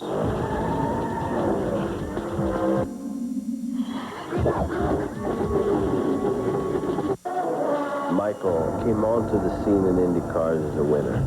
I'm very proud of the fact that he's carrying on the Andretti name. I'll never forget the first really competitive pass that he did on me. We banged wheels a little bit. That car almost full drift in front of me, and he was gone. Adios, Dada. The Andrettis rely on the same Haviland Formula 3 motor oil you can buy right off the shelf. That's my boy.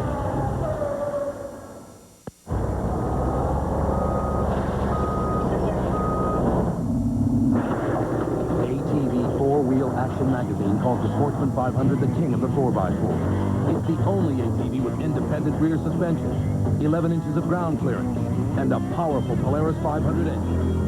In fact, only one four-wheeler with our name on it has more power.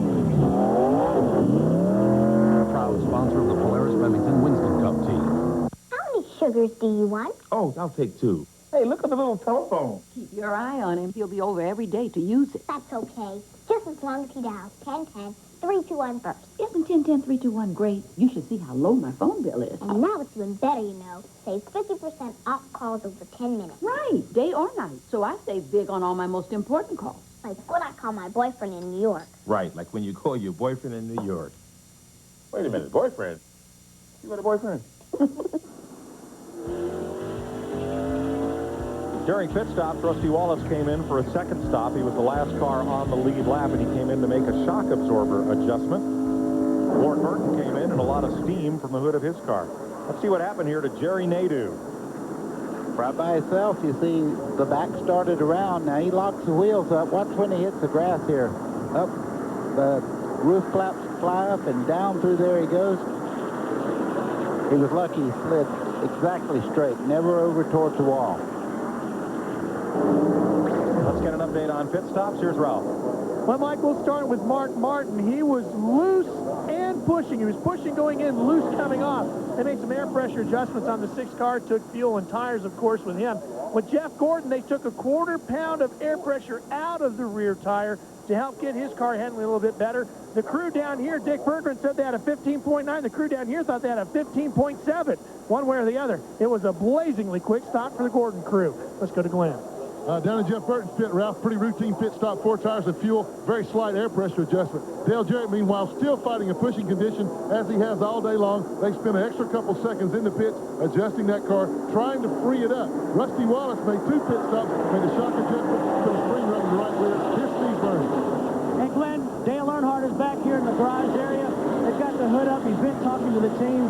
Dale, what happened? Can you get back in the race? Well, they're going to work on it. They're going to work on it. They sent the frame in on the fuel pump and all, but we just got off the gas, and, you know, the wreck happened in front of us on the front straightaway, and we got off the gas and rolling off into one, and damn, the car just took off and about caught it, and then it got loosed up and it hit the wall, so it damaged it pretty hard, so we just wasn't handling all day long. We just was fighting up a big push. After about 30 laps, the tires would go away to a push, and just was fighting that the whole time. It just, we didn't have the combination today. We just was that way off on the chassis. Did you get it back in, Dale? They're going to look at it and see what we can do here. Dale Earnhardt had a great week in Daytona and a tough day here at Rockingham. For the lead, Mark Martin took it. Jeff Gordon takes it right back. Yeah. Jeff Burton went by Mark Martin also. You're riding with him off turn 2 down the back straightaway. He looks to the inside of Gordon. Thought better of it. You know, buddy, for the first time in a while here at Rockingham, it's very hard to figure who has the toughest car. Here comes Burton again. There's no dominant car here. I think these guys are pretty close, and see Bobby Labonte in the green car making it 4 guys going for the lead right now as he moves in there in 4th place. And Dale Jarrett's coming. He's 5th. Side by side for the lead again. Here comes Gordon on the outside. Well, if you like stock car racing, you'll like this. This is great stuff. Burton again from the bottom. Slides up in front of Gordon. Oh. Nobody said it was going to be easy. Now look at Dale Jarrett move in there. 5 cars now running for the lead. And Mike Skinner has fought his way to the front of the 2nd pack. He's the 6th place car. Almost trouble on the back straightaway. Bobby Labonte got into the wall almost coming off the turn 2.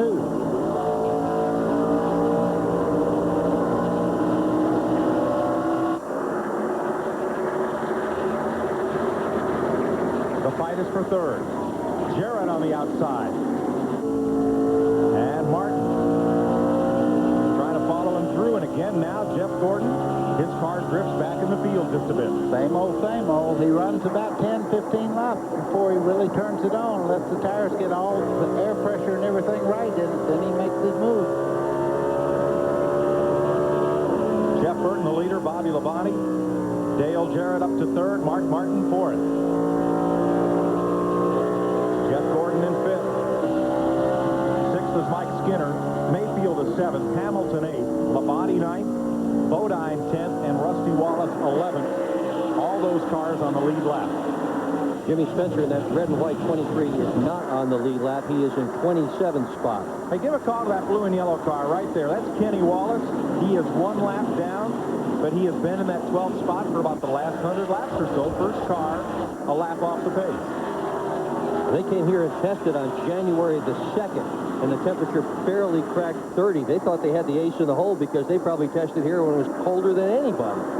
7th place battle. Jeremy Mayfield around the outside of the Kodak Chevy of Bobby Hamilton. So Jeff Burton begins to drive away once again, this time from Bobby Labonte. As we're back under green at Rockingham. We'll be right back.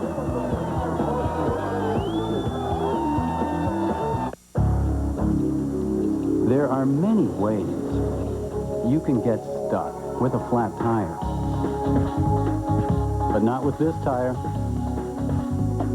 Even with no air pressure, you keep driving to safety. The Goodyear AquaSteel Run Flat. It could be the difference between getting stuck and getting there. Only from Goodyear. They're the kind of folks who take pride in taking care of their car, who'd rather take the time and save the money by doing the job themselves. In other words, They're the kind of people who turn to AutoZone every week. And while they come to us for the quality parts, for the everyday low price, sometimes they come just for the advice. And that's okay. Because at AutoZone, giving people what they need is what we're all about. If it goes, then rolls, roars, and soars. Chances are it's on TNN Motor Madness. Experience the madness Friday night at 10 Eastern and Pacific on TNN Motor Madness. Baseball City USA's rebuilding effort just took a quantum leap. With the addition of the AL's most explosive right-hand bat, no one in the league has hit more homers in the past 4 years. Last year alone, 49 home runs, 152 RBIs, and a league-leading .655 slugging average. Baseball City USA welcomes megastar Albert Bell to the O's. The Orioles' exhibition season happens in March, only on HTS. The Works, 4 channels of HBO to choose from. HBO has blockbuster movies and more outstanding originals than any other channel on TV. HBO Plus has more HBO. Choose something different, provocative, compelling. HBO Signature has award-winning films, full documentaries, and your favorites. HBO Family has quality entertainment that's hip, brainy, outrageous. The Works, 4 channels of HBO. Something for everyone.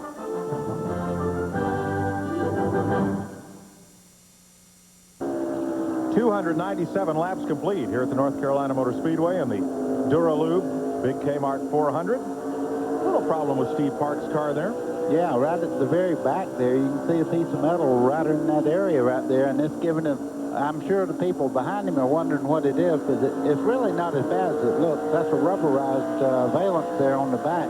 Yeah, it's not metal, just a piece of that bumper cover. Right. So, should not be a big problem. Wally Dallenbach is giving you this view from the Budweiser onboard camera, and to his right, Jerry Nadeau back in the race after spinning to bring out that last caution, second one of the day. Yeah, it's a great time in racing. We used to have steel bumpers on there, and when something was like that, automatically a black flag.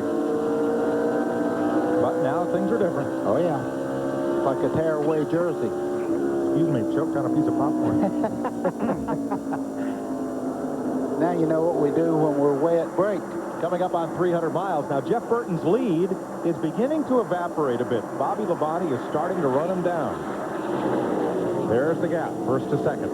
Yeah, Bobby Labonte all of a sudden turned it way up here. The car looks good all the way around the racetrack. And Jimmy Maycar really knows how to set a chassis quite well. And Bobby Labonte inherited a lot from his brother, I think. Terry Labonte, we call him the Iceman because he's very cool behind the steering wheel. Folks, if you think this looks easy, I know many of you were among the 30 million that tuned into the CBS telecast of the Daytona 500, and you may be watching your first race today on cable as this season winds along. If you think this looks easy, you need to come down here and do the Buck Baker School at Rockingham. They'll prove to you it's not. We're going to send a bunch of deserving short trackers from New England down here to school on scholarships as part of our New England Racing Fuel program. Buddy's going to show them the fast way around here, or at least the safe way around. I will tell you one thing. We didn't choose this racetrack because it was easy to drive. No. Once you learn to drive here, you have discipline to go anywhere else and run. It's a tough racetrack. It's getting more intense. This event is getting increasingly intense. We're getting down to showtime. We've got 302 laps in the books. Just 3/4 of it's gone. Time to go. Well, Labonte's doing a good job of hanging on to Jeff Burton. He had pretty much taken off. You've got to wonder, Jack Roush, has 5 cars in this race. He has teammates up front, Jeff Gordon and Mark Martin. Has one of them been sent out as the rabbit to try to wear down the rest of the competition? I don't think so. He lets these guys do it, by team, by team, by team, and he really does not get into that part. I asked him one time about that, and he said, no, we let them run the race teams, and, Jeff Burton has a good setup here right now, and the car's running well. No reason to change anything. Well, Glenn Jarrett went to the movies the other night, and Jack Roush was sitting in the row behind him. Know what the name of the movie was? Payback.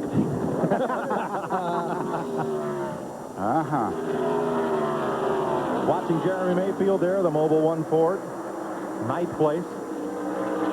On the lead lap, working on Terry Labonte for 8th place.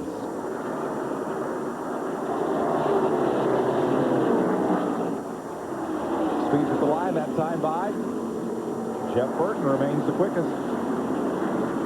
145.7 miles per hour. 2 of Burton's 5 wins have come on 1 mile oval, both at New Hampshire, a much flatter track than here at Rockingham. There's a difference of line. Look at Terry Labonte way upstairs and the 12 of Mayfield on the absolute bottom of the racetrack. Yeah, you see Labonte going way upstairs, as you just said, and right down on the white line there, Jeremy Mayfield. I hope they never pave this place. I'm telling you, with this racetrack the way it is right now, the racing here is as competitive as it is at any Winston Cup Speedway. The drivers may complain about the tire wear, but as far as putting on a competitive, interesting, fun race for the fans, this is it. I love this. It's a good one. Now, these 2 cars are chasing down that number 4. Just to the left is Bobby Hamilton. And you see this is about to become a 3-car battle for 7th place. 307 laps complete at the North Carolina Motor Speedway. Jeff Burton leads, Bobby Labonte, Dale Jarrett, Mark Martin, and Jeff Gordon, the top 5. We'll be right back.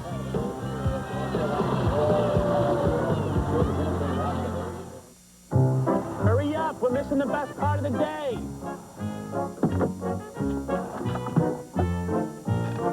Catch anything yet? Just a brake job on a Honda. Pep Boys ASE certified technicians will install quality Rebestos brakes for as low as $79.99. Nationally warranted brakes from $79.99. Is this living or what? Engine diagnosis, very high tech. Pep Boys. Cars like us. People love us. It knows 2 speeds. Stop and go. It just beat a series of the toughest stop-and-go driving tests in the world, and it's brand new. Go ahead. Guess. You have 4.3 seconds.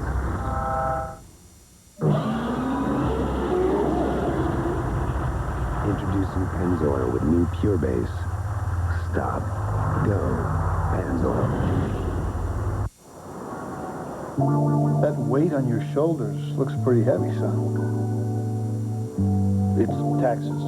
Go on. Not just my taxes. I'm doing my sister's, my nephew's. Everyone's getting married, having kids. I don't even know if I'm doing them right. Son, there have been over 800 tax law changes. Maybe they're expecting too much of you. Yeah. Hey, I don't think I got your name. H&R Block. We know. Do you? That's me, Bill. Here we are at the Super 8.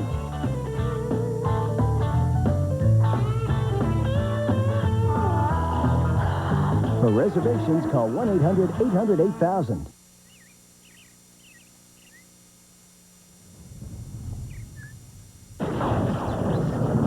Race is outrageous. So loaded, you don't eat it, you survive it. Jeff Gordon has finished in the top 7 of every Winston Cup race since Michigan last June. He will not finish there today. No oil pressure, he told the crew, as he shut it off and coasted into the garage. He will not win his 4th consecutive Winston Cup race today. Jeff Burton leads Bobby Labonte, Dale Jarrett, move up Mark Martin and Mike Skinner into the top 5. Well, that's amazing. Gordon has won 3 and failed to finish 4 in his 7 starts in this race. Incredible record. You know, Mike, that's one thing about racing, though. You can be out there with everything going just so-so, and all of a sudden, one little part of an engine goes bad on you, and you're in the garage and done for the day. And, buddy, there's only 3 cars out of this race, so this will be a blow to Jeff Gordon's point lead. Steve Burns? And Jeff Gordon climbs out of the car. Jeff, we heard no oil pressure. What happened? Yeah, you know, DuPont Chevrolet was running good all day. We're pretty happy with it. Those guys were a little bit faster than us on new tires, but just came down the front straightaway and the motor blew. You know, these guys at Hendrick Engines give us great engines all the time. We very seldom ever have problems like this. That's why it doesn't matter what you do in Daytona, you know, 0 to 0, it doesn't matter. You got to make it happen every weekend. Jeff, we see the guys under the hood. Is there any way to get back in the race? Not from the look of that oil pressure. It felt like a grenade went off underneath the hood. And, you know, we've been so fortunate with motors and things over the last few years. It's bound to happen sometime. All right, let's go to Ralph Shaheen. Well, we're waiting for Jimmy Makar over here, who is taking a look at everything for Bobby Labonte's car. We'll get back with him in a second. Thanks, Ralph. Jeff Gordon failed to finish only twice all of last year. But now, Gordon falling out of this race is good news for some of the drivers who had tough luck at Daytona, like Dale Jarrett, Mark Martin, Terry Labonte, Sterling Marlin. It really raises their title hopes, because with Gordon in the garage and only 3 cars out of the race ahead of him, he will fall way off in the points.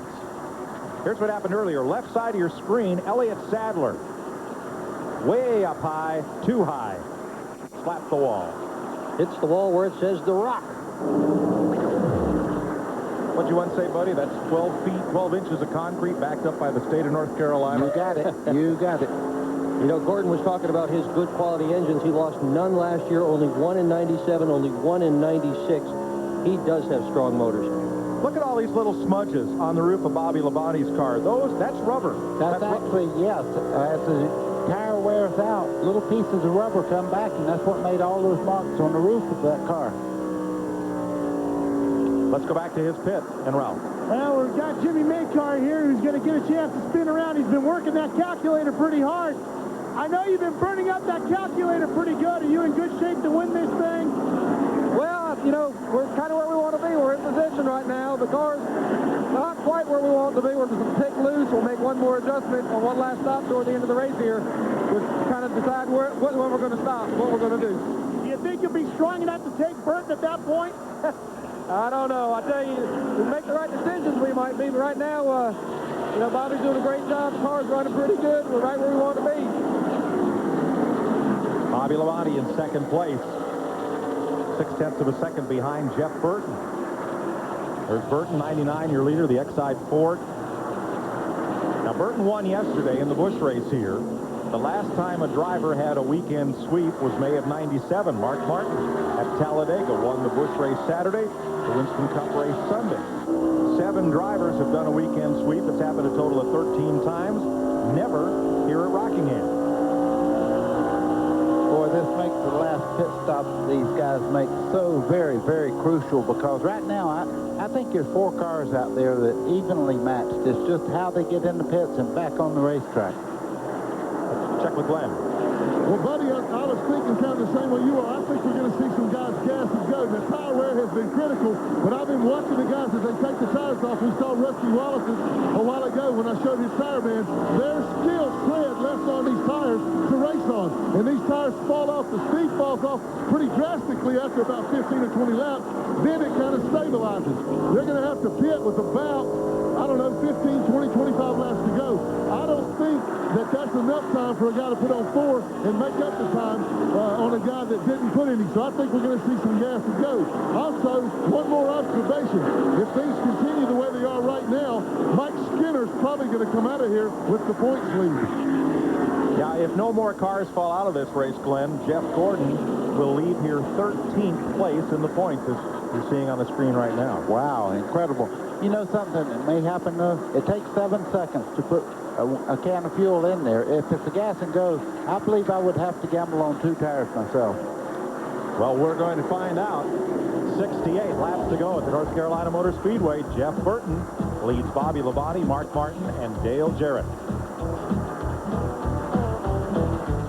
We're here at a NASCAR race to take a survey. First question, does anyone sell as many high-quality auto parts as Napa? That'd be a no. Does anyone sell more hard-to-find parts than Napa? No again. Does anyone have as many ASE-certified employees? Last question, would you like to get paid for this survey? Just checking. Napa, over 200,000 parts, and everyone's important. Dura Lube Advanced Engine Treatment protects your car's motor like no other product can. Sure, there are imitators. Hey, we're flattered by it. But remember, when it comes to protecting your car's engine, independent tests prove nothing compares to Duralube. Duralube, tomorrow's technology today. Duralube, imitated but never duplicated. Today on TNN Motorsports, it's bench racing at its best with some of stock car racing's legends. Hell, he ran into me on the last lap over the third turn and bumped me up out of the way. I had hit you a time or two that day. My car was handling so bad. The people in here is KO hit. If you're a racing fan, don't miss Stock Car Legends Reunion. Today, after the race at 4:30 Eastern on TNN Motorsports. Drivers, race teams, and race fans, the 99 Team Simpson Racing Catalog is now available. For more information, call 1-800-71-RACIN or visit the Simpson website at simpsonraceproducts.com and join Team Simpson today. Mack trucks are furnished by Clement Chevy Mack Sales. For all your truck and tractor needs, call Clement at 1-800-369-MACK. Winnebago Industries, the official motorhome of TNN Motorsports. For information on Winnebago Industries products for the Winnebago Motorsports team, call 1-800-643-4892. 331 laps complete. Jeff Burton leads. Bobby Labonte is second. Saw an interesting thing while we were away. Bobby Hamilton and Terry Labonte drove right on by Mike Skinner. Skinner had been in 5th place, and he backed up a little bit. Out of the race, Kyle Petty, Kevin LePage, Dale Earnhardt, and now Jeff Gordon.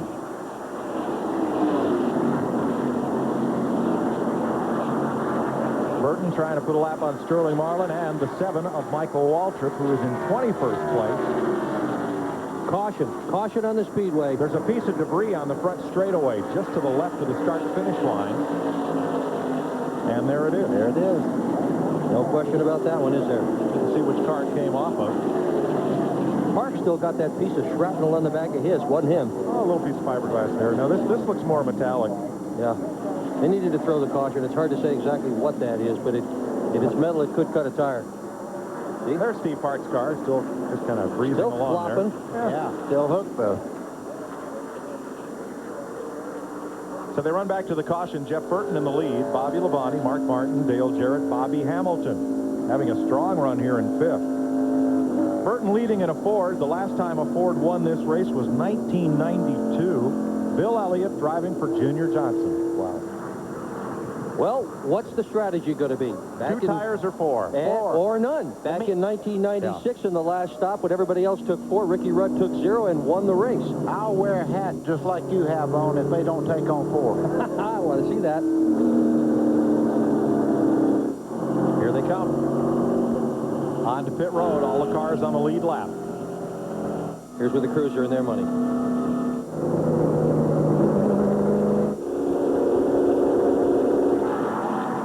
Burton on top, center of your screen, Bobby Labonte, Mark Martin at the bottom. First 3 cars coming into the pits. Everybody's getting right side tires at least. And I see a bunch of them taking left side. Looks like I'm safe on the hat deal. Here goes Mark Martin away. He beats Labonte. But not his teammate. Not quite.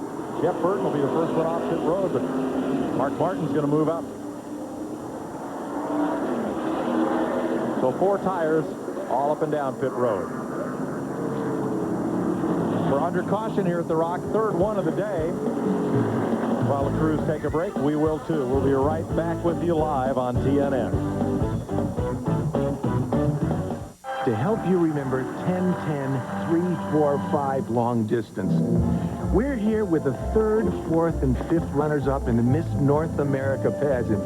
Now, they may not be winners, but you can be. Every call is a chance to win a prize like CDs or color TVs, and every call is just 10 cents a minute. So remember, 10-10-3-4-5, where anyone can be a winner. Hey, you could be a winner. Dial 10-10-3-4-5 today. TNN salutes a century of motorsports and a new era at Gasoline Alley. Indianapolis Speedway is the granddaddy of them all, famed for open-wheel racing. But 1994 saw some new kids in town, and these kids had fenders. The inaugural NASCAR race at Indy saw Rick Mast on the pole with past Indy champs Danny Sullivan and A.J. Foyt coming out of retirement for the Brickyard 400. Mast led the first lap, one of a record 13 leaders in the race. The brothers Bodine, Brett and Jeff, collided on the front straightaway, bringing out the 5th caution of the day. Brett, Ernie Irvin, and Indiana native Jeff Gordon traded the lead until lap 155. Irvin's right front tire went flat, handing the lead on the first Brickyard win to Jeff Gordon. For more on the Century of Motorsports, log on to country.com, your personal source for all things country. Brought to you by Haviland Formula 3 Motor Oil. Add more life to your car. In racing, the engine is everything. What? It's the driver. A driver will never see a finish line without a great engine. The greatest engine will never see a victory lap without a great driver. At least they agree on Haviland Formula 3 Motor Oil, the same oil you can buy right off the shelf. The engine's the first thing to the finish line. Not in Indy cars.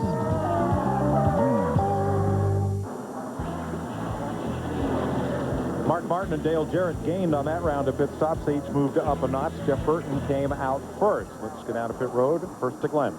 Okay, thanks, Mike. And let me clarify something right away. When I was talking about maybe a gas to go, that was if we went green the rest of the way. Obviously, that didn't happen. Jeff Burton came in, had an 18.5-second pit stop. No major adjustments on the car. 4 tires of fuel. He's in good shape to go the rest of the way. Dale Jarrett gained a spot, as you said, coming out of there. He had a 17.5-second stop. 4 tires fuel and another adjustment to try to loosen that car up. Ralph? Well, it was 18.4 seconds for Bobby Labonte. They took 4 tires and fuel. He was a little loose, so they put 1 round of wedge into the car to try to tighten him up. Steve? Well, Ralph, Mark Martin had a 17.5-second pit stop. Now, they want to free the car up for a shorter run. They took a round of wedge out. I'm sure Buddy Baker can tell us exactly what that means. Well, when they take a round to bite out, what they're trying to do is lessen the rear wheels pushing the front out. So they're taking bite out of the car so it will turn a lot better, use the front grip more. And when it's pulling real hard, it pushes the nose out towards the outside wall. They're trying to eliminate that. Among the lead lap cars, the big loser on that pit sequence was Bobby Hamilton, who came in 5th and came out 9th. Might have been a little contact here among these cars getting in and out of their pit stalls. Tony Stewart scoots out just in front of Elliott Sadler, who almost had to go to the wall to miss him. And those are the 2 rookies in this race. Stewart is running in 12th position, 1 lap down. And Elliott Sadler, after a brush with the wall, is in 30th place, 4 laps back. There's the pit sequencing, and you see that Bobby Hamilton lost 4 spots on pit road. Mike Skinner gained 2, Jeremy Mayfield gained 2, so did Rusty Wallace, and Jeff Bodine has made 2 pit stops. 1 for tires and service, and another stop when they worked just on the windshield. In case you're wondering about the intensity of this sport, 2 teams have new crew chiefs after just 1 race is in the books in 1999, and there will surely be more changes as the year unfolds. Getting set for the restart, Jeff Burton, Mark Martin, Dale Jarrett, Bobby Labonte, Mike Skinner in 5th, Mayfield, Labonte, and let's go to Mike Skinner's pit. Ralph? Well, Larry McReynolds is the crew chief of Mike Skinner. Larry, you're running 5th right now. Are you right where you need to be to win this? Out front certainly is the best place to be. You have to deal with lap traffic so bad on these restarts, and that's when you kind of hold your breath till they kind of settle down. But awfully proud of this Lowe's team, awfully proud of Mike Skinner. This group, they just keep on keeping on and looking to win some races this year. I'm proud of them. If you stay right here, you come out as the points leader. Are you more worried about that or the overall picture? No, we got 32 races to go. Got to go. He's got to go because we've got to go back to green. 55, they get 54 laps to go, and they get back to the stripe. We're back under green.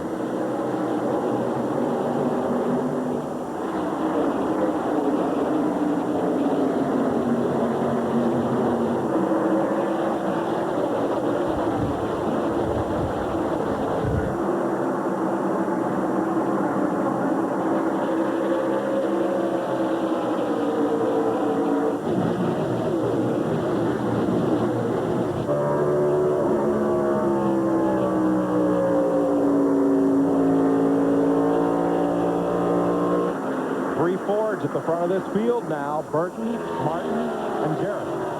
Yeah, and just behind them, just exactly what Larry Mack was talking about. Bobby Labonte's back there with some lap cars, and they cannot get back up to the front right now. And the guys, you know, that are lapped down, they're racing for position also, so they can't just pull over and let you go.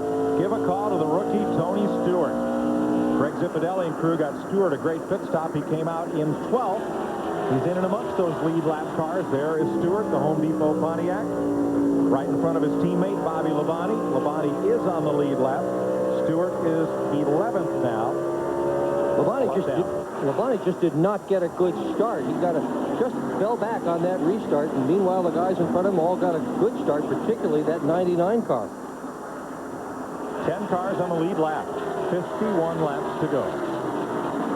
Only 4 cars in the garage. Jeff Gordon, Dale Earnhardt, Kevin LePage, and Kyle Petty.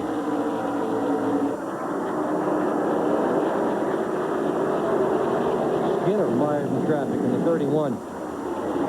Kenny Wallace trying to run hard and battle with Kenny Schrader, his teammate. They are 12th and 13th.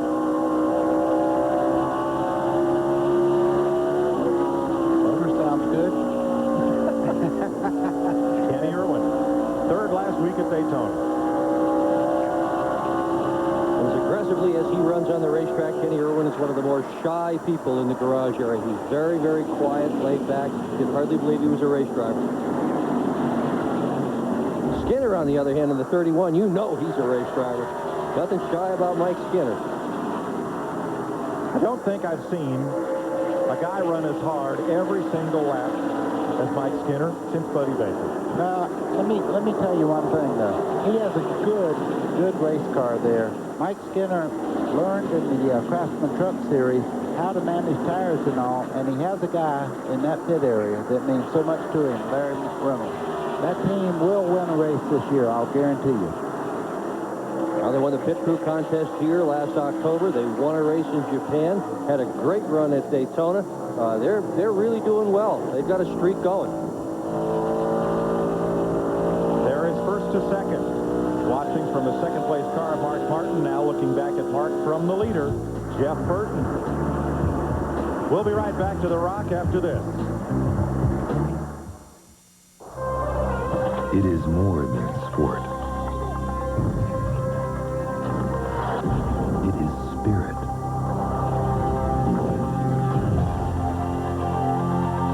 Ritual.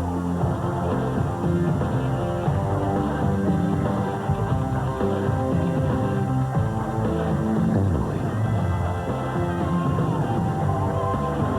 The Coca-Cola Racing family. Refreshed by Coke.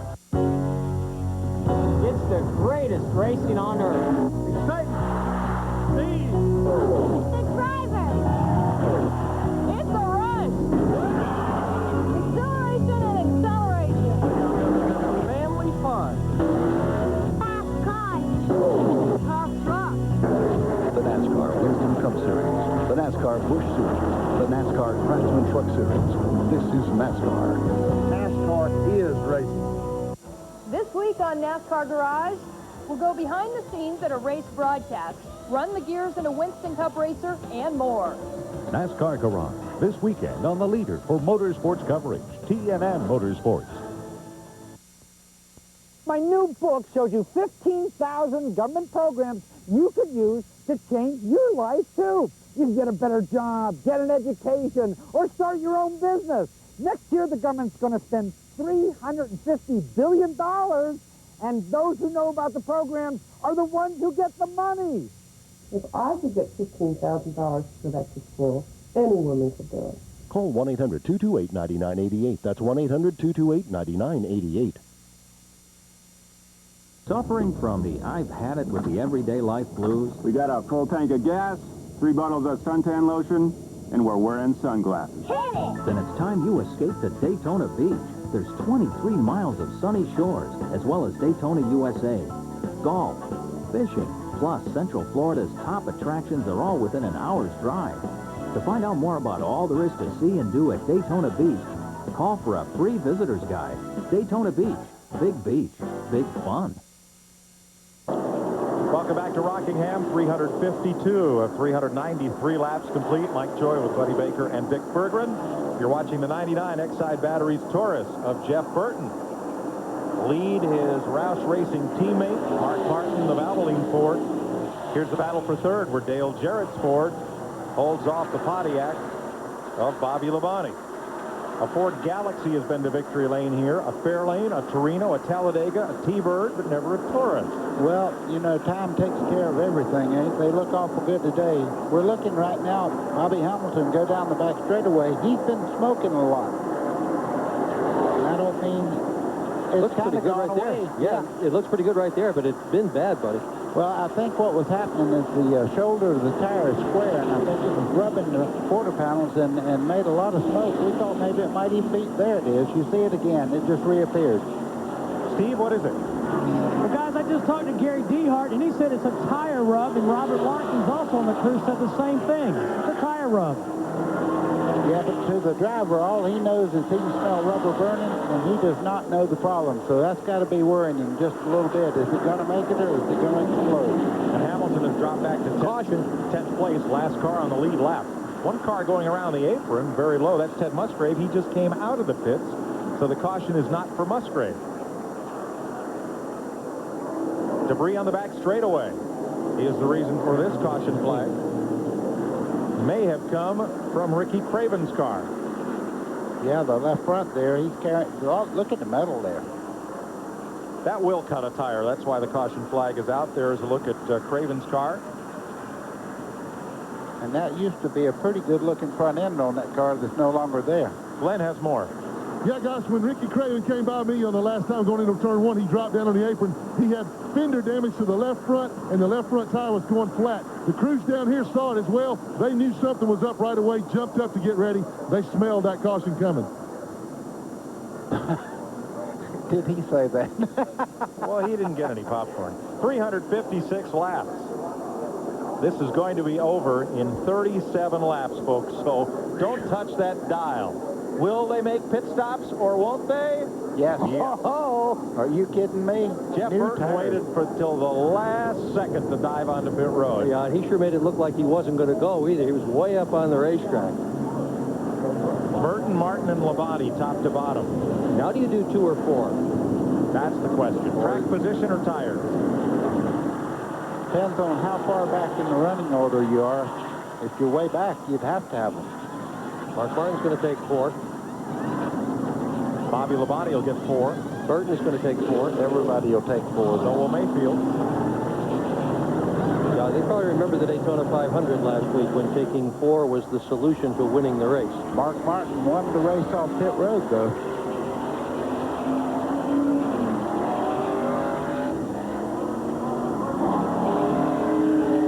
Michael Waltrip came out of the pit road with no brakes. Not good. Had a little trouble getting stopped there. Coming back out. And this time, Jimmy Fennig's crew exchanging high fives because they've won the race off pit road, and that may have been the most important stop of the day right there. If it is the last stop of the day, then it surely will be. The run to the checker when we come back to the Rock after this.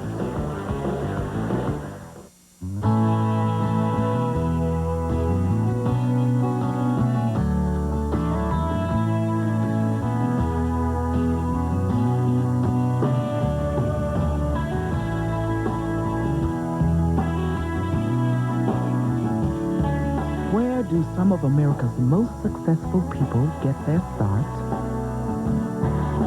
Did somebody say McDonald's?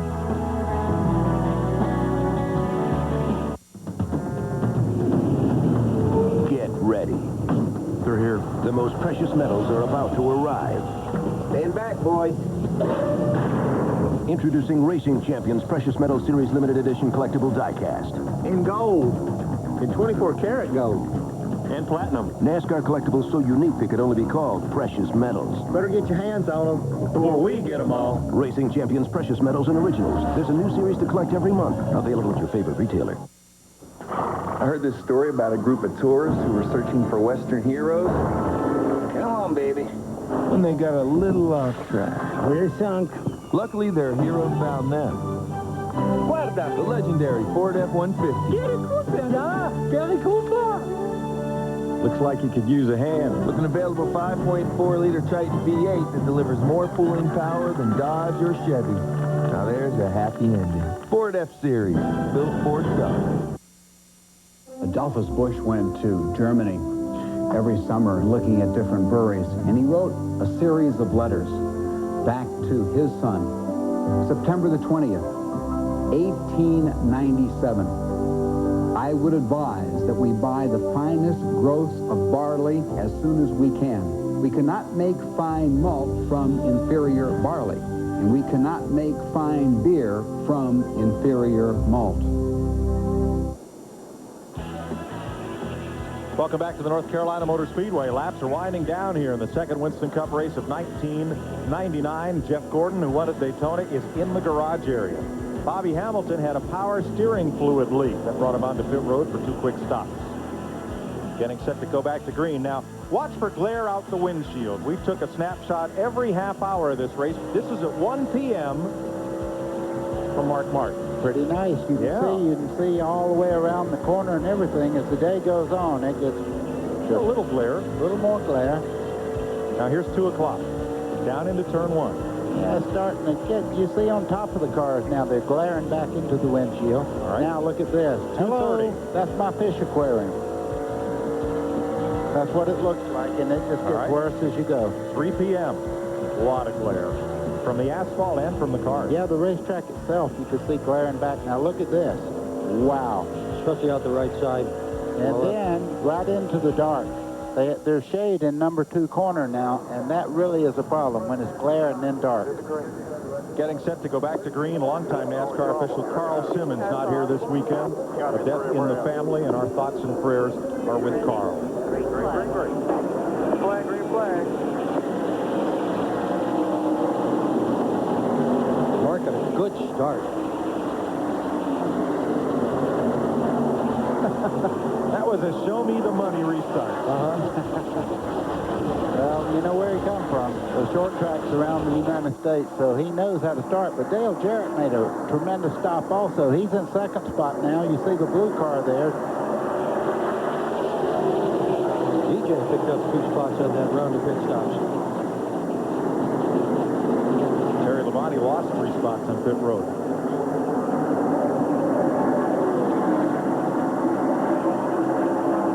Comes Jarrett on the bottom. Under Kenny Schrader, who is 1 lap down. He's not going to be able to hold Jeff Burton off, though. Look as they go down in the corner. Talk about glare. Now watch this. They go down in the corner. Now, right here, they pop into the shade. That don't look that bad, but as that windshield gets more oil on it, that is a problem late in the day. I've been in whiteout snowstorms where you could see more than that. 25 lead changes so far. The record that last spring is 27. Mark Martin has not won here at the Rock since his first Winston Cup victory ever in 1989. 10 years. Terry Labonte, number 5, trying to move up through. Jeffrey Bodine is 8th. Labonte is 9th. Rusty Wallace there in the 2 looks over his brother there as they come out of the corner. Rusty is in 7th place. Kenny is 1 lap down in 14th.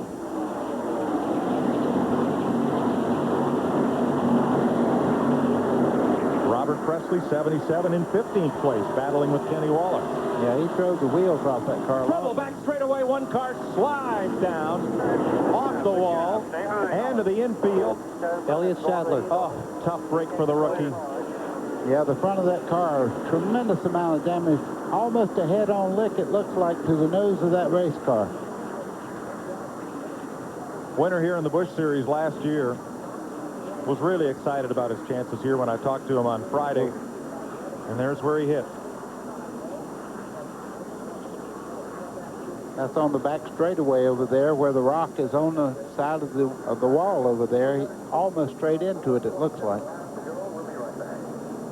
Oh, he went over 200 laps without a caution flag. You can see the steering's broke on it. He's trying to get in. The left front, turn left, and it won't go forward. Is that oil, buddy, coming out underneath? No, the radiator's busted. Radiator. That's everything. Maybe everything. Yeah. Everything's busted up there. If he could see what we see, he wouldn't drive it in, I don't think. We'll have a look at it when we come back, but we're under caution once again. Now, will they stop or will they not? We'll be right back to Rockingham after this.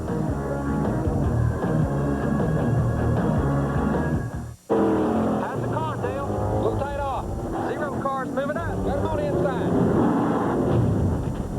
Inside every member of Team Monte Carlo, there's a side that's kind of wild. Get another tire.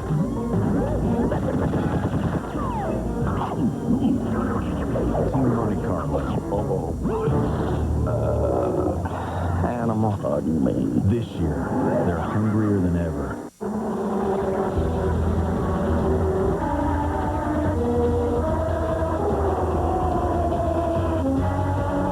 Hold it, Harry. You know you can't use Dura Lube fuel treatment in your Indy car. It's an unfair advantage. I'm not allowed to use the swabs in my Indy car, but in my road car, I want the Dura Lube advantage. Dura Lube is scientifically formulated to clean, condition, and protect your fuel system for a smoother running engine with more power and less harmful emissions. Dura Lube fuel treatment, tomorrow's technology today. Get ready for Roller Jam. Bring it on. It's all-out war. It's about the big score. He's not going to get me. Roller derby with a modern-day spin. Oh, whoop him every time I get. It's a jam like you've never seen before. It's all-out war. It's war on the track, and I'm ready for him now. The Hot Dice take on the Sundogs. Roller Jam. Friday at 8, only on TNN. The nose of Elliott Sadler's car looks punch drunk. He just centered the wall with that sit-go forward. And getting a push and assist back to the garage area, but the car will not steer. Let's ride with Wally Donlenbach. Let's see what he saw. Back straightaway here.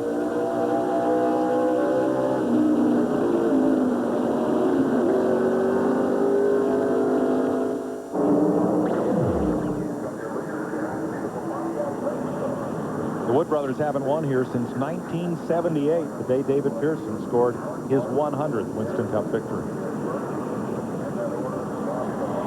So caution is out for the 5th time today. You see the guys going back and forth. What they're doing is getting all the rubber buildup off these tires, so when they go down in that first corner, they don't have the problem of turning and that thing going straight into the wall with them. All right, Mark Martin did not stop under this caution. Terry Labonte did. Dale Jarrett did not stop, so Glenn, that meant that Jeff Burton, the die was kind of cast for Jeff Burton. Well, Mike, I saw his guys get up on the wall. You know, they had just been in, and I didn't think that Jeff was running quite as quick that time on that set of tires. We'll ask his crew chief, Frankie Stoddard. Frankie, how is the car? It looked maybe like it was a little tight.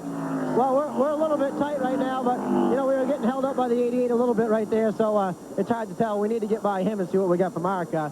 We didn't have the best pit stops of the day right there at the end, and we needed it to be. And Markkinen just beat us off pit road, so now the driver's going to have to make up for it for us. Okay, very candid assessment of things from Frank Stoddard there. Let's go to Ralph.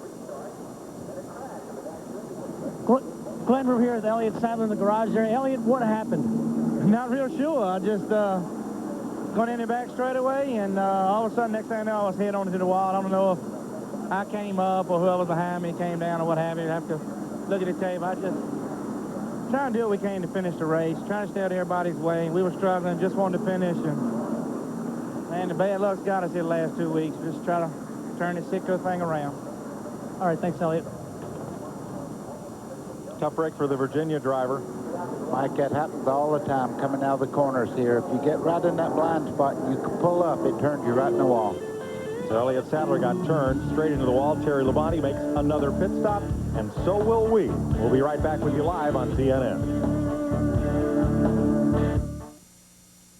These are Cobalt tools, the finest mechanics tools you can buy in any store.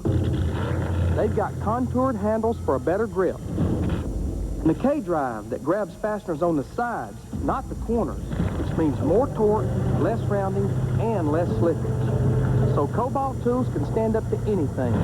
Where I'm standing, that's a very good thing.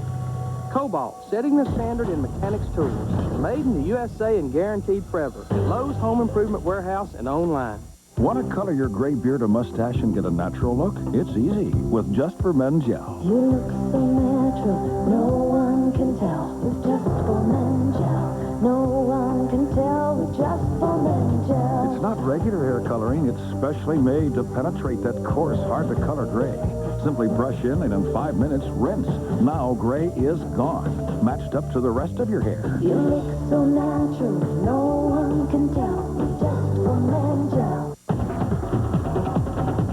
a great deal on a great ATV? Then hurry to your Yamaha dealer for all-terrain value days.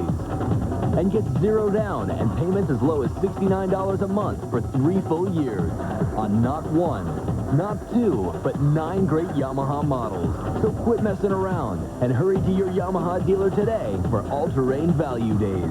Because at this rate, they won't last long. In racing, the engine is everything. What? It's the driver. A driver will never see a finish line without a great engine. The greatest engine will never see a victory lap without a great driver. At least they agree on Haviland Formula 3 motor oil, the same oil you can buy right off the shelf. The engine's the first thing to the finish line. Not in Indy cars.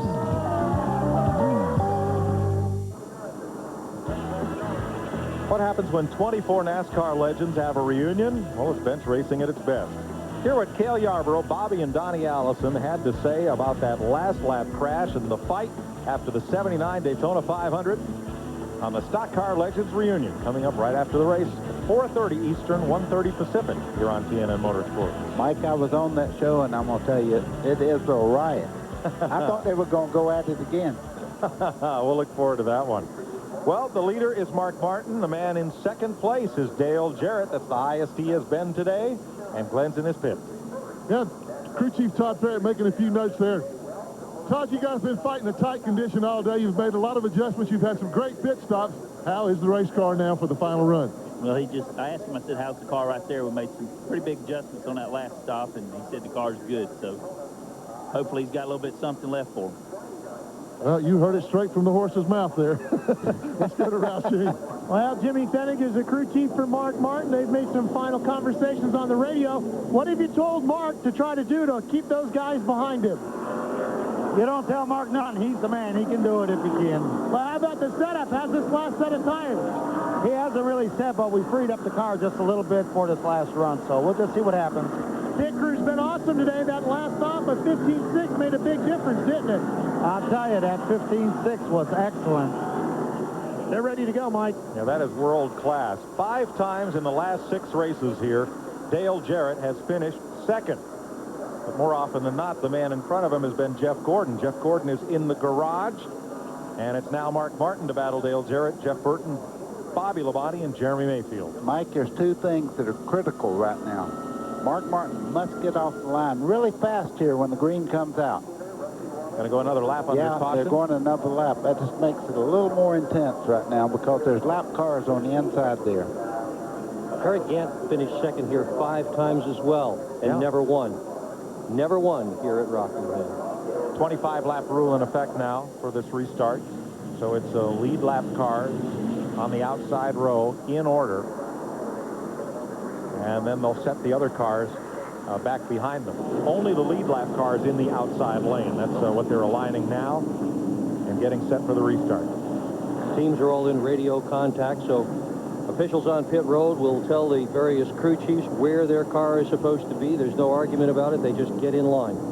Now, the other thing that's happening is I believe they're moving cars that are a lap or more than a lap back in the line here. Look at this. Oops. Oh, dear. Bill Elliott cleaning tires. Did I say they just get in line? Sorry. Kenny Irwin Jr. there. He got some damage to the right front corner of that little mashup. Getting set for the restart. Now, there's a battle for the win, but there's a whale of a battle for 12th. Kenny Strader, Tony Stewart, Bill Elliott, Kenny Wallace, Robert Presley. That race is for 11th. All those cars are 1 lap down. And they are in the inside lane. The cars on the lead lap are in the outside lane. So 2 completely separate races going on right here. The one thing he can't do is jump the man that's leading the race. So he's the one that dictates the start.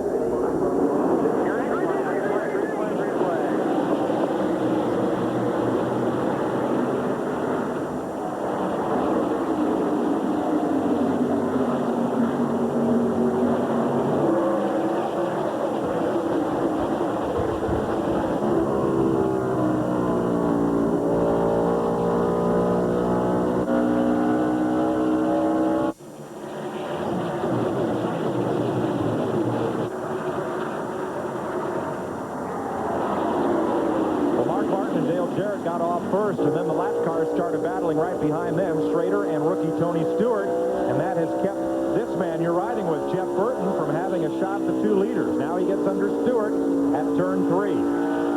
Bobby Labonte right behind him, then Mayfield. That end car, a shot that we had from inside the 88 car, Dale Jarrett was interesting too. His windshield is really nasty. Look at that. Well, they cleaned the left on the other side, on the left side here, that's where he's looking. Look at the right side there. Well, on the pit stop, so they just clean the left side? Yeah, that's what they do. You don't care about the right side. Nobody sits in that seat. Yeah. Nobody want to.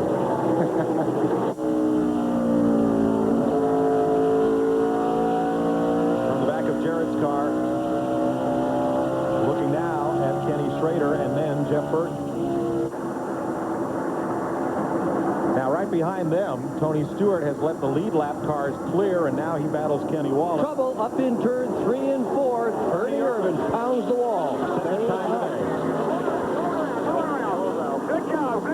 job. What a tough day for Ernie Irvin. Once again, though, it was a one-car wreck because nobody got into him. He sit up against the wall. Look at the little yellow M on the back. Melts on the wall, not in your hand. Ooh, I know. Irvin's going to try to get it around to pit road for repairs. Only 5 cars are out of this race. I hadn't seen the replay, but I bet he got collected from behind.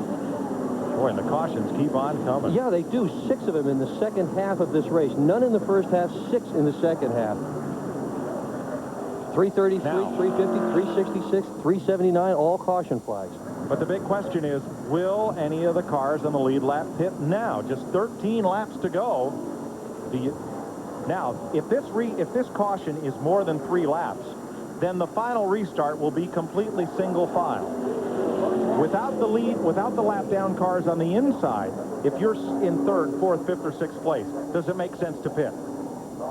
Boy, I tell you, that's why they have those great crew chiefs down there, and I don't have to make those kind of calls. Let's see. We'll see if any of them pit when we come back to the Rock as we clean up after this caution and get set for the run to the flag.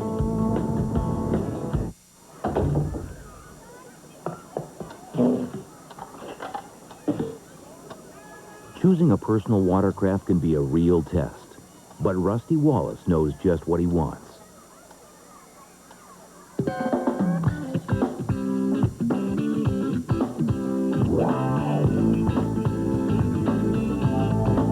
Polaris, when you know what you want. See your local dealer for big savings on select models. There are many ways you can get stuck with a flat tire. But not with this tire. Even with no air pressure, you keep driving to safety. The Goodyear Aquasteel Run Flat. It could be the difference between getting stuck and getting there. Only from Goodyear. Primetime Country is on the road. We're at the Livestock Show and Rodeo in Houston. Monday, it's Hank Williams Jr.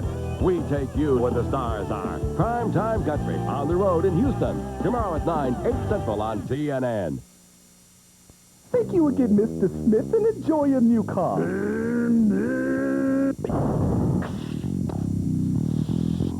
I got a problem. Excuse me, but do I know you? I'm Smith. I just bought a car from you. Smith. Sorry, doesn't ring the bell. You told me to come back to see you if I had a problem. That car you sold me was a piece of... I guess I should have gone to the all-new Crown Ford. Crown Ford. We won't leave you hanging. Dura Tire and Auto can do a whole lot more than sell you a great set of tires for your car. And if you don't bring it to a shop with certified mechanics and over 60 years combined experience like us, well, it could change everything. Because we're an authorized Napa Car Care Center and an American Car Care Center with coast-to-coast warranty protection. So when you bring your car, truck, or van to us, it changes everything. Not to mention the tires you'll drive away on. Hey, nice tire. Big Tire and Auto, just like the name said. One lap, maybe another lap before we go back to green here for this final run to the checker. It'll be one lap to go. Mark Martin, Dale Jarrett, Jeff Burton, Bobby Labonte, Jeremy Mayfield, Mike Skinner, Terry Labonte, Rusty Wallace, Jeffrey Bodine. Now there is Ernie Irvin, that yellow car.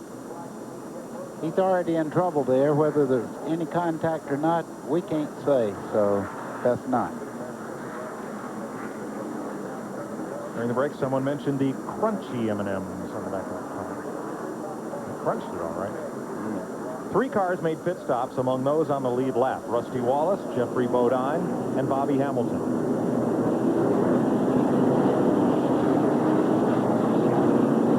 Running at the tail end of the lead lap, you just might as well do this. Fire 4 at the car, you get the best tires, and off you go. And exactly, and the cars that are lap down, you can go by them on the outside with 1 lap to go and get right up in position again. Why not take a chance? What's that set of tires cost? They're around $330 a piece. All right, so that's $1,300 worth of tires to run 10 miles. That figures to a whole lot of money. Bobby Labonte's radio antenna catching. I'll tell you what, these cars are beginning to be a magnet for hot dog wrappers. Look right on the top of the 18 there. You see that hot dog wrapper. Pretty nice little idea about the air going over the top of the car there. They could study that and go back home and make a little change on the numbers. All right, who's going to win this? 9 laps to go. 10-lap rule in effect. Single file restart. Lead lap cars up front. Everyone else restarting single file. To give those lead lap cars a clean shot at it. Rusty's got to run. And Dale's in second again.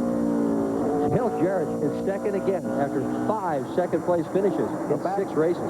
Battle for third there, Mike, as they come down the front straightaway. You see Bobby Labonte on the inside of Jeff Burton and makes the pass going into turn 1. And the hot dog wrapper is gone. That's what happens when you run 150 miles an hour. It just can't stand it. Rusty Wallace keeps coming. Those fresh 4 tires they fired on.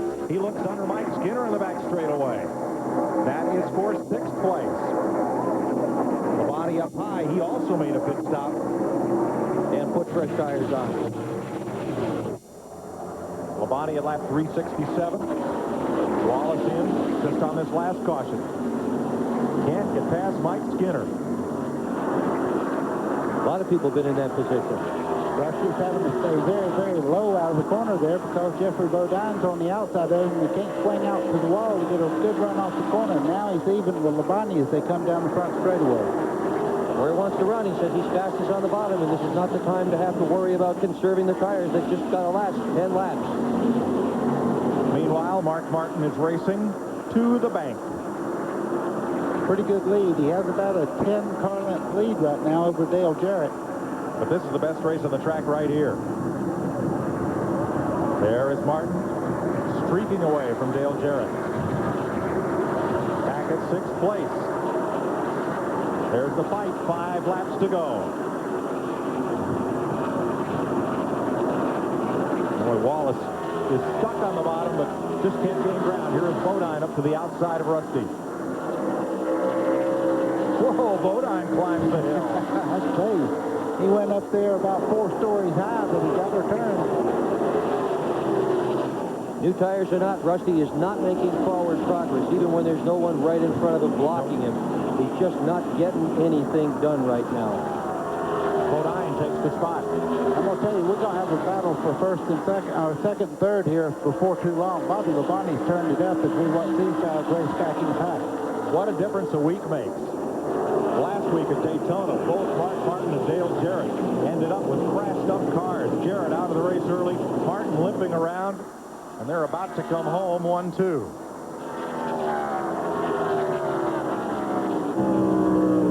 And Bobby Labonte with his engine troubles last week. And the 99 Burton with crash problems. And those are your first 4 cars.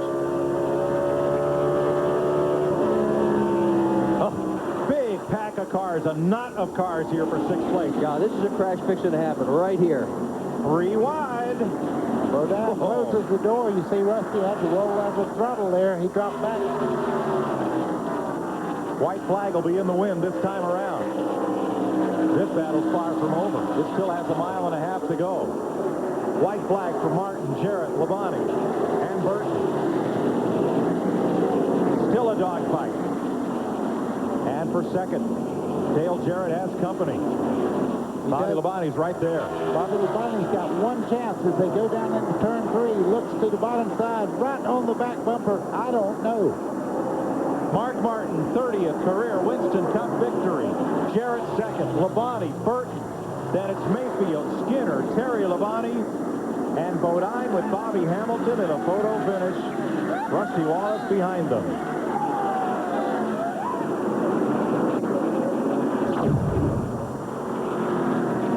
Mark Martin wins the Dura Lube Big Kmart 400. You believe it.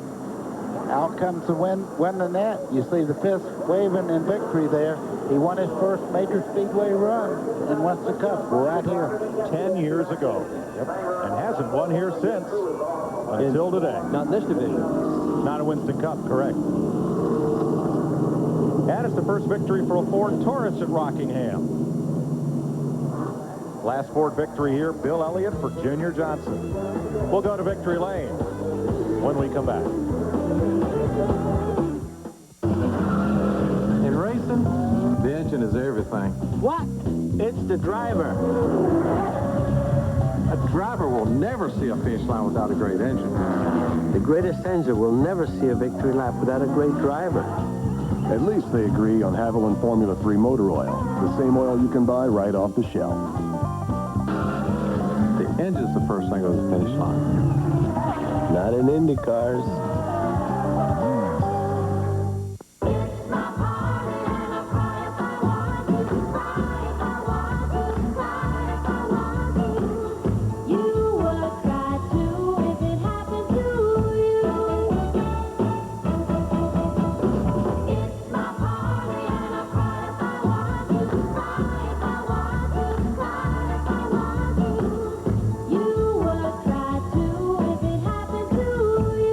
Your way, it just tastes better.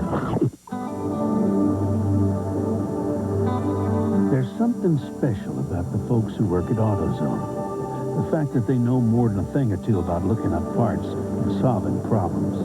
Their willingness to go the extra mile. And their belief in doing what's right. So it's no wonder why millions of customers turn to us each week for help in getting back on the road. Because working at AutoZone means taking pride and taking care of people. Beer is the best it can be at the brewery, fresh and at its peak of taste. Light, heat, and age are all enemies of beer that work against its taste from the moment it leaves the brewery. Budweiser's 12 local breweries ensure that your Budweiser is fresh and has not been subject to long trips. So you might say your Budweiser has less miles on it, and that means it'll taste like it does straight from its source.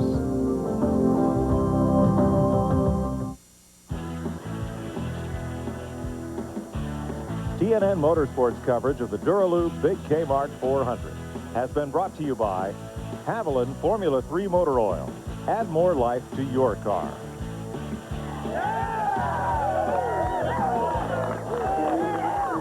Mark Martin led 5 times for 50 laps today.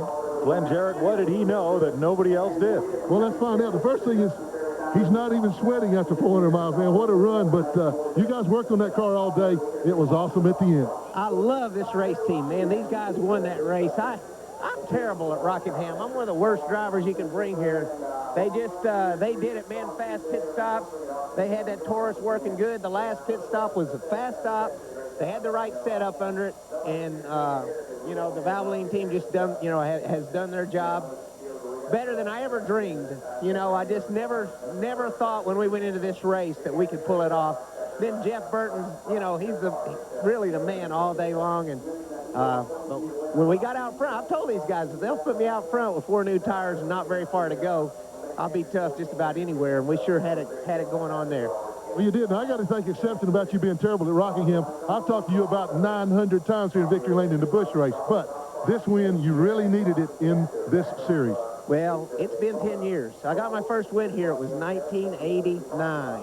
So we had a 3rd and a 4th place finish last year, and a lot of that was thanks to Jeff Burton and his help. He is the master here, and he's better than I am here. But, you know, we'll take this trophy and move up in the points a little bit and go racing. I just couldn't be.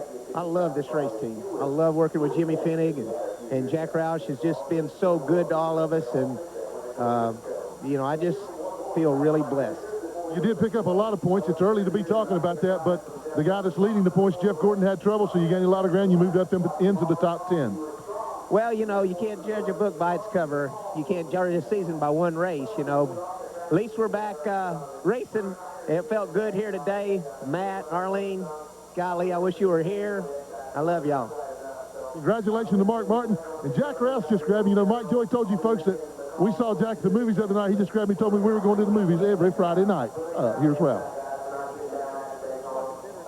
Well, Glenn, we're back here with Dale Jarrett. Dale, you didn't win the race, but you made up a lot of ground that you lost at Daytona. Yeah, I had a good run. We didn't have the best car today, but the guys worked hard. They worked hard in the pits and kept making it better. And finally, we got it pretty decent at the end, but we weren't any match for Mark. He was too good for us, and we just had to take what we could get, and that was the second. You know, that's a momentum builder for us.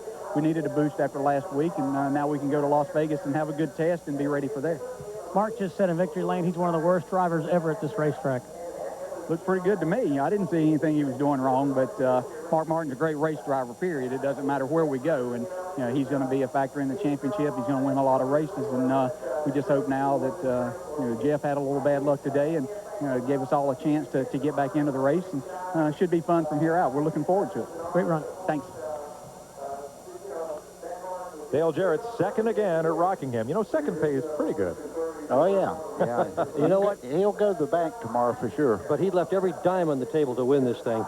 Let's have a look at the Winston Cup points. Mike Skinner becomes the point leader, top 5 at Daytona, and a 6th place finish here. Michael Waltrip there up to 7th. Johnny Benson. Mark Martin gains ground to 9th place in the points. And Jeff Gordon, who led the standings after Daytona with his win there, falls out of the top 10 to approximately 13th in the standings. We'll have more from the North Carolina Motor Speedway and wind things up here after this. CNN salutes a century of motorsports and a well-timed snowstorm. The 1979 Daytona 500 was the first NASCAR race broadcast live, flag to flag. A blizzard had much of the country at home watching CBS's broadcast. The snow was a small part of why the viewers stayed till the end. This race was competitive, with 28 lead changes among 10 different drivers. Donnie Allison and Cale Yarborough raced for the line in the last lap. Allison went low to cut off Yarborough.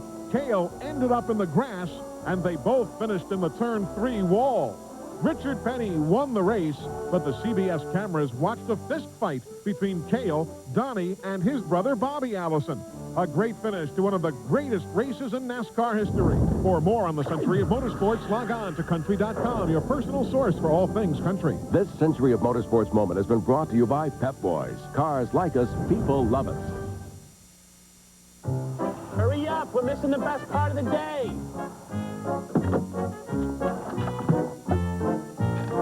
Catch anything yet? Just a brake job on a Honda. Pep Boys ASE certified technicians will install quality Ray-Bestis brakes for as low as $79.99. Nationally warranted brakes from $79.99. Is this living or what? Engine diagnosis, very high tech. Pep Boys, cars like us, people love us. That's me, Bill. Here we are at Super 8.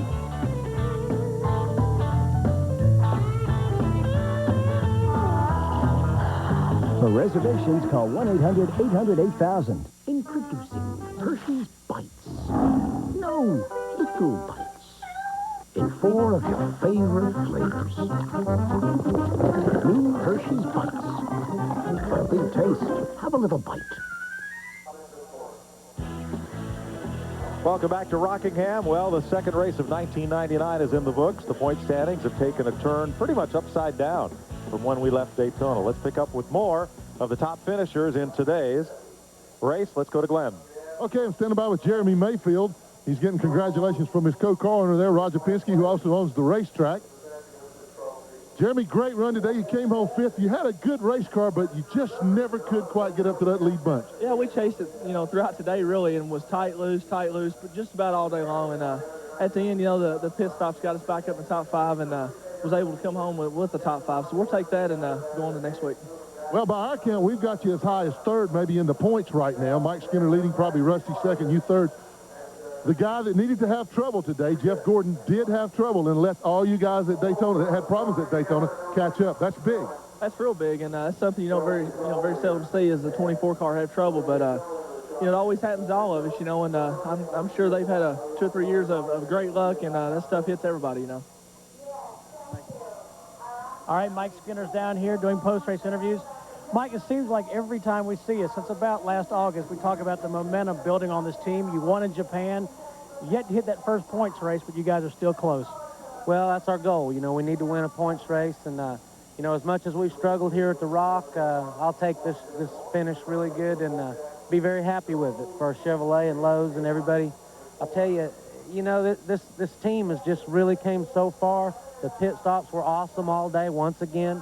I think we lost one spot one time, and, boy, that's pretty awesome. That's something to be proud of. The pit crew has just been great, and, we're talking to Lowe's about our future, and hopefully we'll have a long future with Richard Childress Racing and Lowe's Home Improvement Warehouse. Great run. And Chevrolet.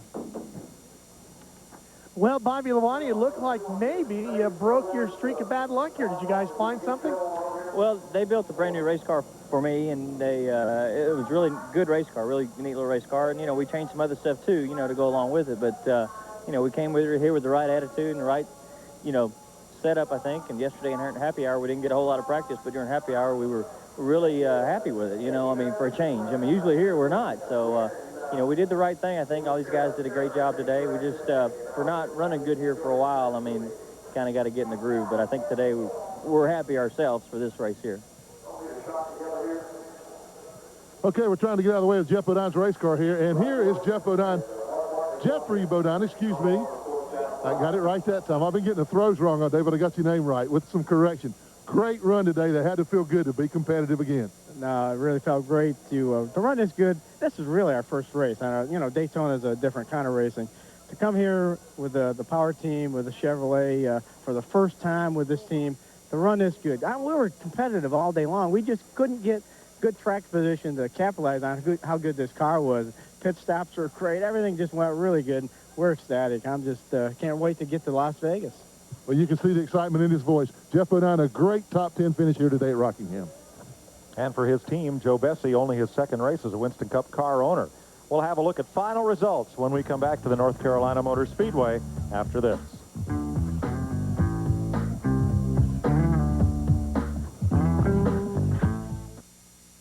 It knows 2 speeds.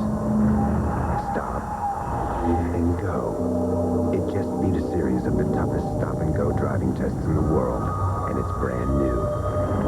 Go ahead. Guess. You have 4.3 seconds.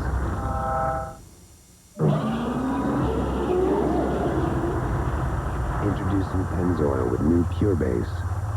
Stop. Go. Pennzoil. Ford and Lincoln Mercury dealers have factory-trained technicians.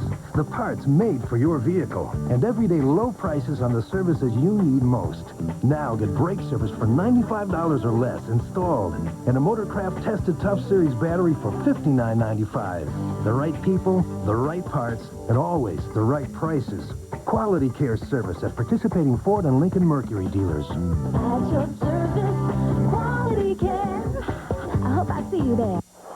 Get ready for Roller Jam. Bring it on. It's all-out war. It's about the big score. You're not going to get me. Roller Derby with a modern-day spin. Oh, what from every time I get? It's a jam like you've never seen before. It's all-out war. It's war on the track, and I'm ready for him now. The Hot Dice take on the Sundogs. Roller Jam. Friday at 8, only on TNN. Later today on TNN Motorsports, check out the technical side of racing behind the scenes with the people and the cars of NASCAR at NASCAR Garage. Later today here on TNN Motorsports. Here's a look at the results as they load the cars, go back to the shop, and have finally a weekend off before the series resumes. Mark Martin, all these are lead lap cars in your first 10. 6th, Mike Skinner, the new points leader.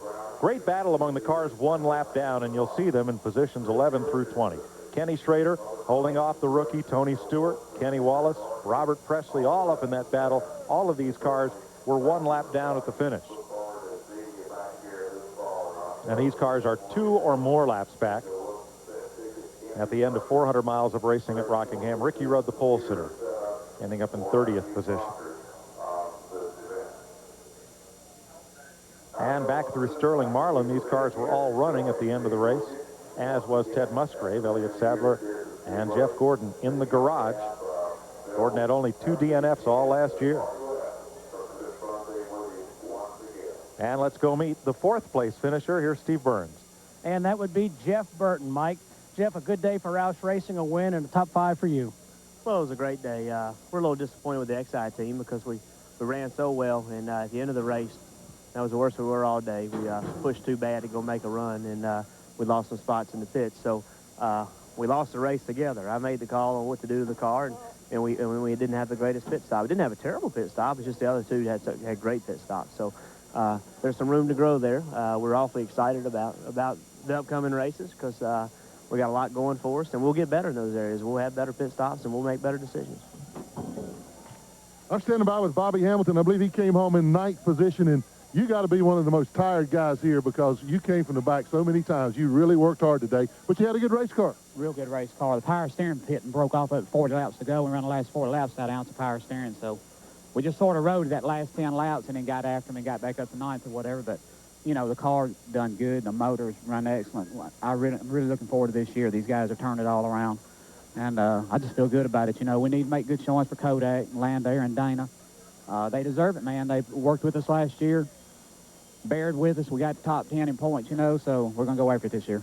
Well, Bobby, you did come on very strong at the end of last year, like you say, and got in the top 10. What do you think turned this thing around? Well, you know, Runt quit coming to the race and just stayed at the engine shop, you know. That helped a lot, getting the motors turned around. They're really good right now. And then just new cars. You know, it took halfway through the year to figure out what kind of cars I liked and what I didn't like. They had a lot of race cars there. You know, when I went to work there, they had 19 race cars there. So you take that per race. It took a while to go through them and see what we didn't like. So we sort of figured that out now.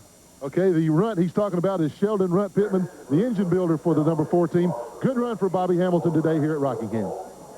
Bobby picks up a top 10 finish, finished 3.7 seconds back of race winner Mark Martin. Coming up March 6th on TNN, Darrell Waltrip will take you behind the scenes to meet the drivers of the Pennzoil World of Outlaws. That's on Darrell Waltrip's Racers, Saturday night, March 6th at 9 Eastern and Pacific here on TNN Motorsports. Did you see Bobby Hamilton walk off with his 4 shock absorbers in his hands? Yeah. You know, you can go to Nashville Speedway, and he's involved with so many cars there helping the young drivers. Yep. He's a great mechanic, so he does his own shocks and all. That's why he was carrying them off. He was going to take them home, get on the shock dyno, and work on them a while. You saw Jack Roush there, the owner of Mark Martin's car, being honored there in Victory Lane for the Dura Lube Big Kmart 400. First victory in 10 years at Rockingham for Mark Martin. Photos being taken that you'll see in your local paper tomorrow morning.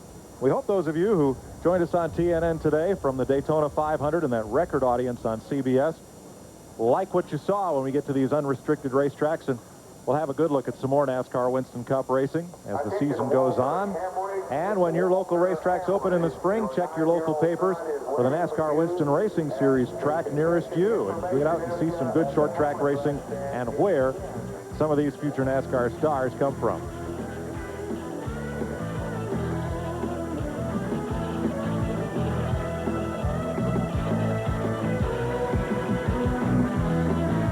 Well, buddy, was it the kind of race you expected? Yeah, it was. I didn't expect them to go so long without a caution, but it was a great race today. Of course, first and second in Daytona really had problems today. Jeff Gordon and Dale Earnhardt. Now they're in the hole just a little bit. Dick Berggren, tire management. Tire management, and I'm also pointing out at this point that Mark Martin, Dale Jarrett, 2 guys who have never won a Winston Cup championship, are in line to do so right now. For Steve Burns, Glenn Jarrett, and Ralph Shaheen, Dick Berggren and Buddy Baker, I'm Mike Joy, and I've enjoyed spending this afternoon with you. Hope we can do it again sometime. Congratulations to Mark Martin, crew chief Jimmy Fennig, car owner Jack Roush, and all the Roush Racing team on Mark Martin's 30th career Winston Cup victory today in the Dura Lube Big Kmart 400. You've been watching NASCAR Winston Cup racing from the North Carolina Motor Speedway on TNN Motorsports.